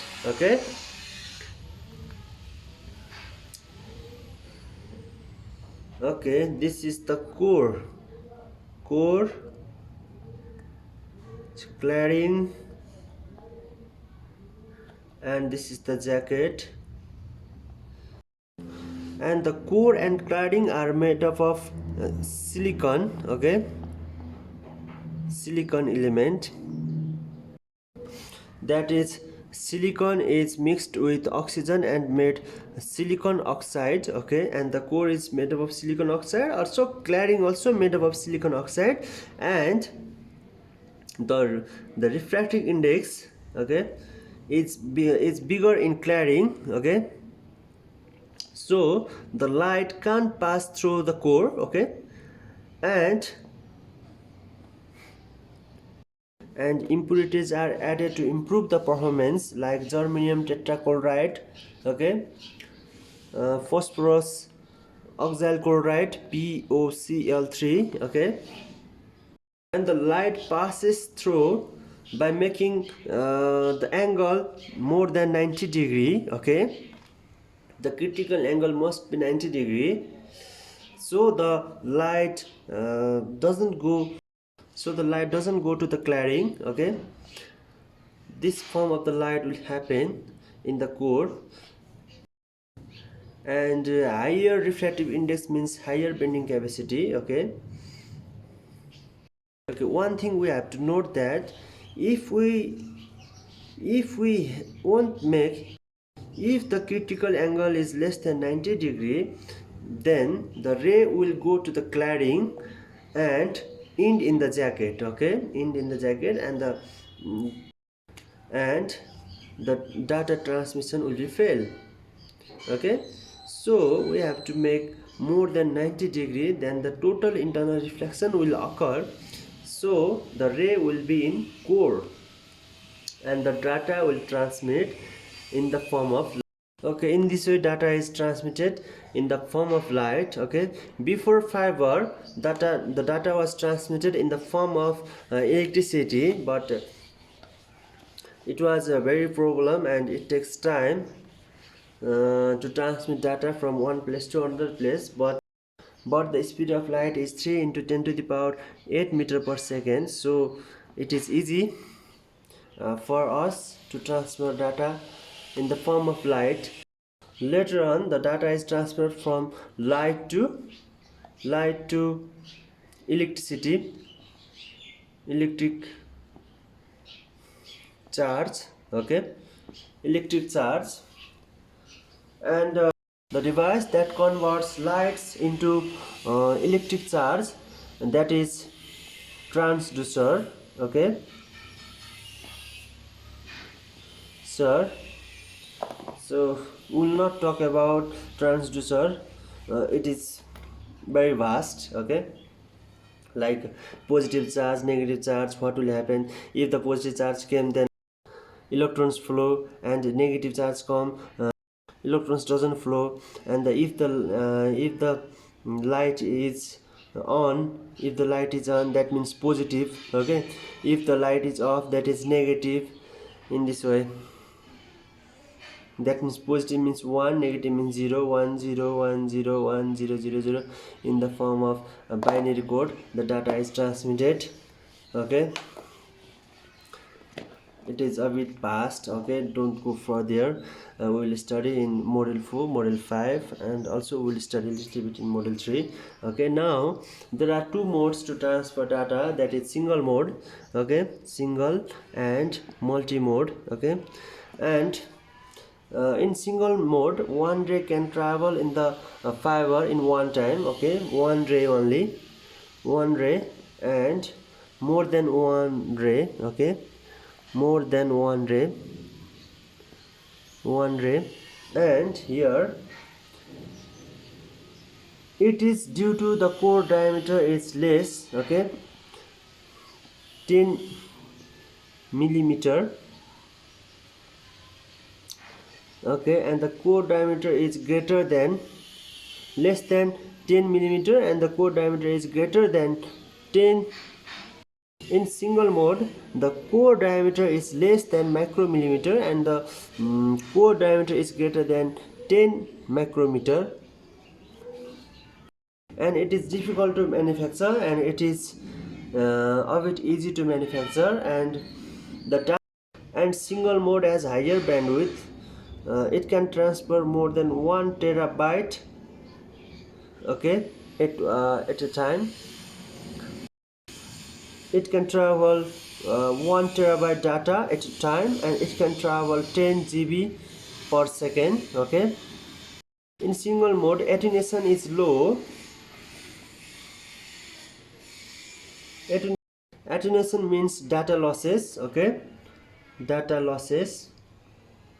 And in multi-core, there is high attenuation, okay.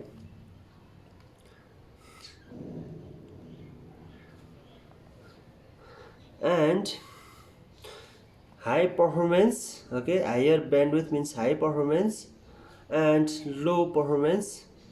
And laser diode is used to transfer the data in light, which is expensive, and LED light is used, simply LED light is used, which is less cost, okay. Single mode is used to transfer the data in large distance, okay. It is used in ocean and underwater cable, okay. And multi-core is used in LAN, okay, LAN, CAN, security system. And here wavelength is higher, okay, something 1310 nanometer to 1550 nanometer. And here is less wavelength, 850 nanometer only, and it has uniform refractive index, okay, because it has only one ray, and it has non-uniform refractive index, okay, refractive index, because it has more than 5 rays, okay. And this is all about light. Now last chapter, that is wave or sound, okay,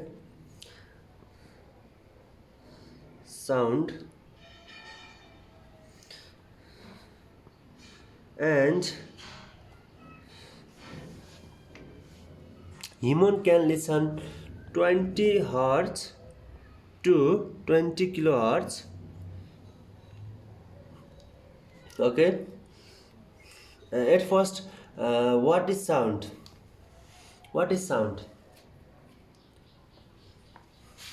Sound is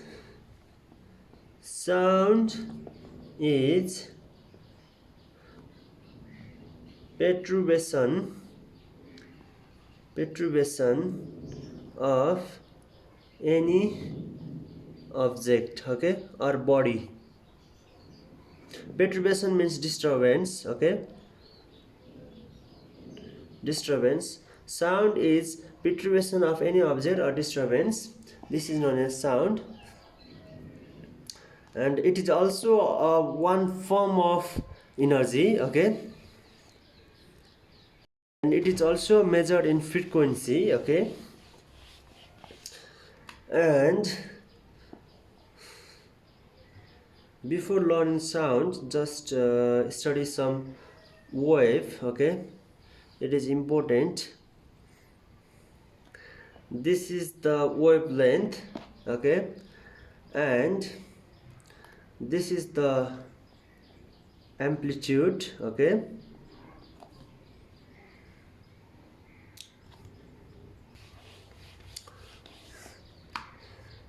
Also, we can also define sound as particles that vibrates, okay. that vibration. I gave that one example also. And wave is the method to transfer energy or momentum. Okay, wave is the method to transfer energy or momentum from one place to another place. Okay, like the air is the medium. Okay, and the sound travel in the wave motion. Okay, in the wave motion. Okay, I will give the best example. Okay, this is me. Okay, this is me, and the ear is the medium. Okay, ear is the medium, and it is totally ear. And here one another one is, here is my girlfriend. Okay, she is my girlfriend, and I speak here that, okay, something word, that I love you, I told her. Okay, that means the energy will form in this form. Okay, I love you, I love you, I love you, I love you, I love you, I love you, I love you, I love you, I love you, I love you. And she listened it after some time. Okay, here the air molecules are not moved. Okay, the air molecules are at same place, but what is moved? The vibration is moving here. Okay, the air molecules of this vibration moved, and this transfer to another, and this transfer to another, this transfer to another, and she listen my voice. Okay, only momentum transfer, not the air molecule will transfer. Okay, and there are two types of wave, that is transversal wave and longitudinal wave.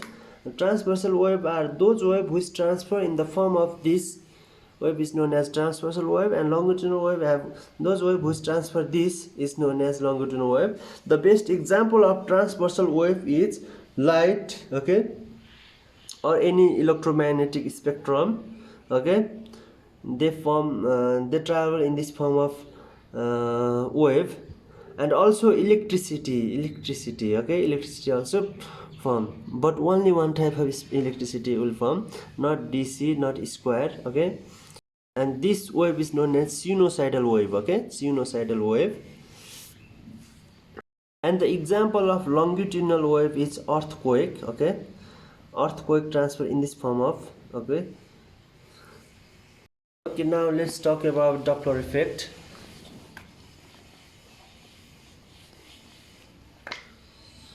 Did you see one example that in ambulance, that I am standing here, let us example, and ambulance is coming from here, that is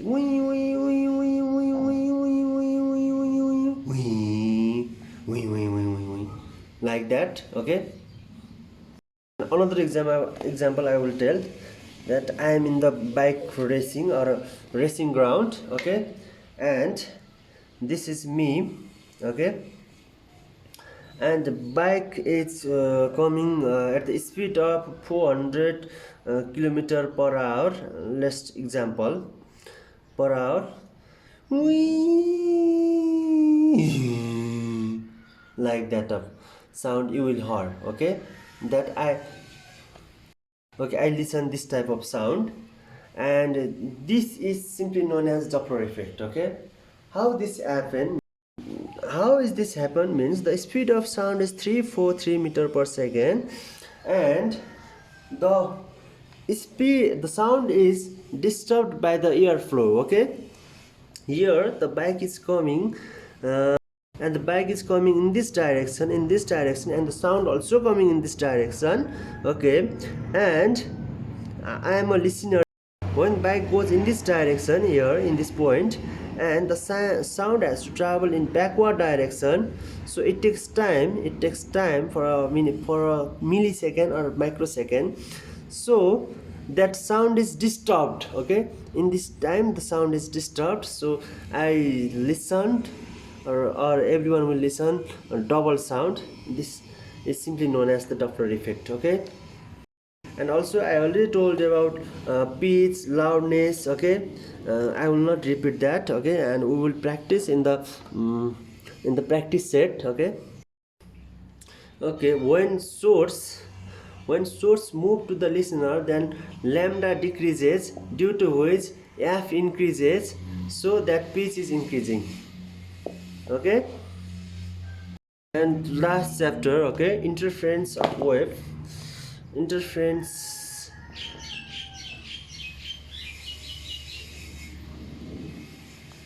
of wave.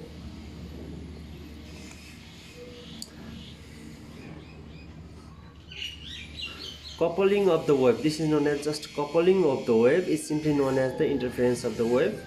Okay, okay, the coupling of the wave is simply known as the interference of the wave. So this much for module 2, and now this is the end of module 2. Okay, module 2, the end. Okay, those chapters which are important for you, and which you should understand, that I covered in detail, and those chapters which are not used, or just you have to just understand, or that you have already studied, I have mentioned in short words. Okay, and I hope you understand this. Please like this video and share this video, and if you like this video, please do not forget to subscribe. Please do not forget to do subscribe. Okay, thank you for watching. Thank you for watching. Okay guys, see you in the live. Okay, bye.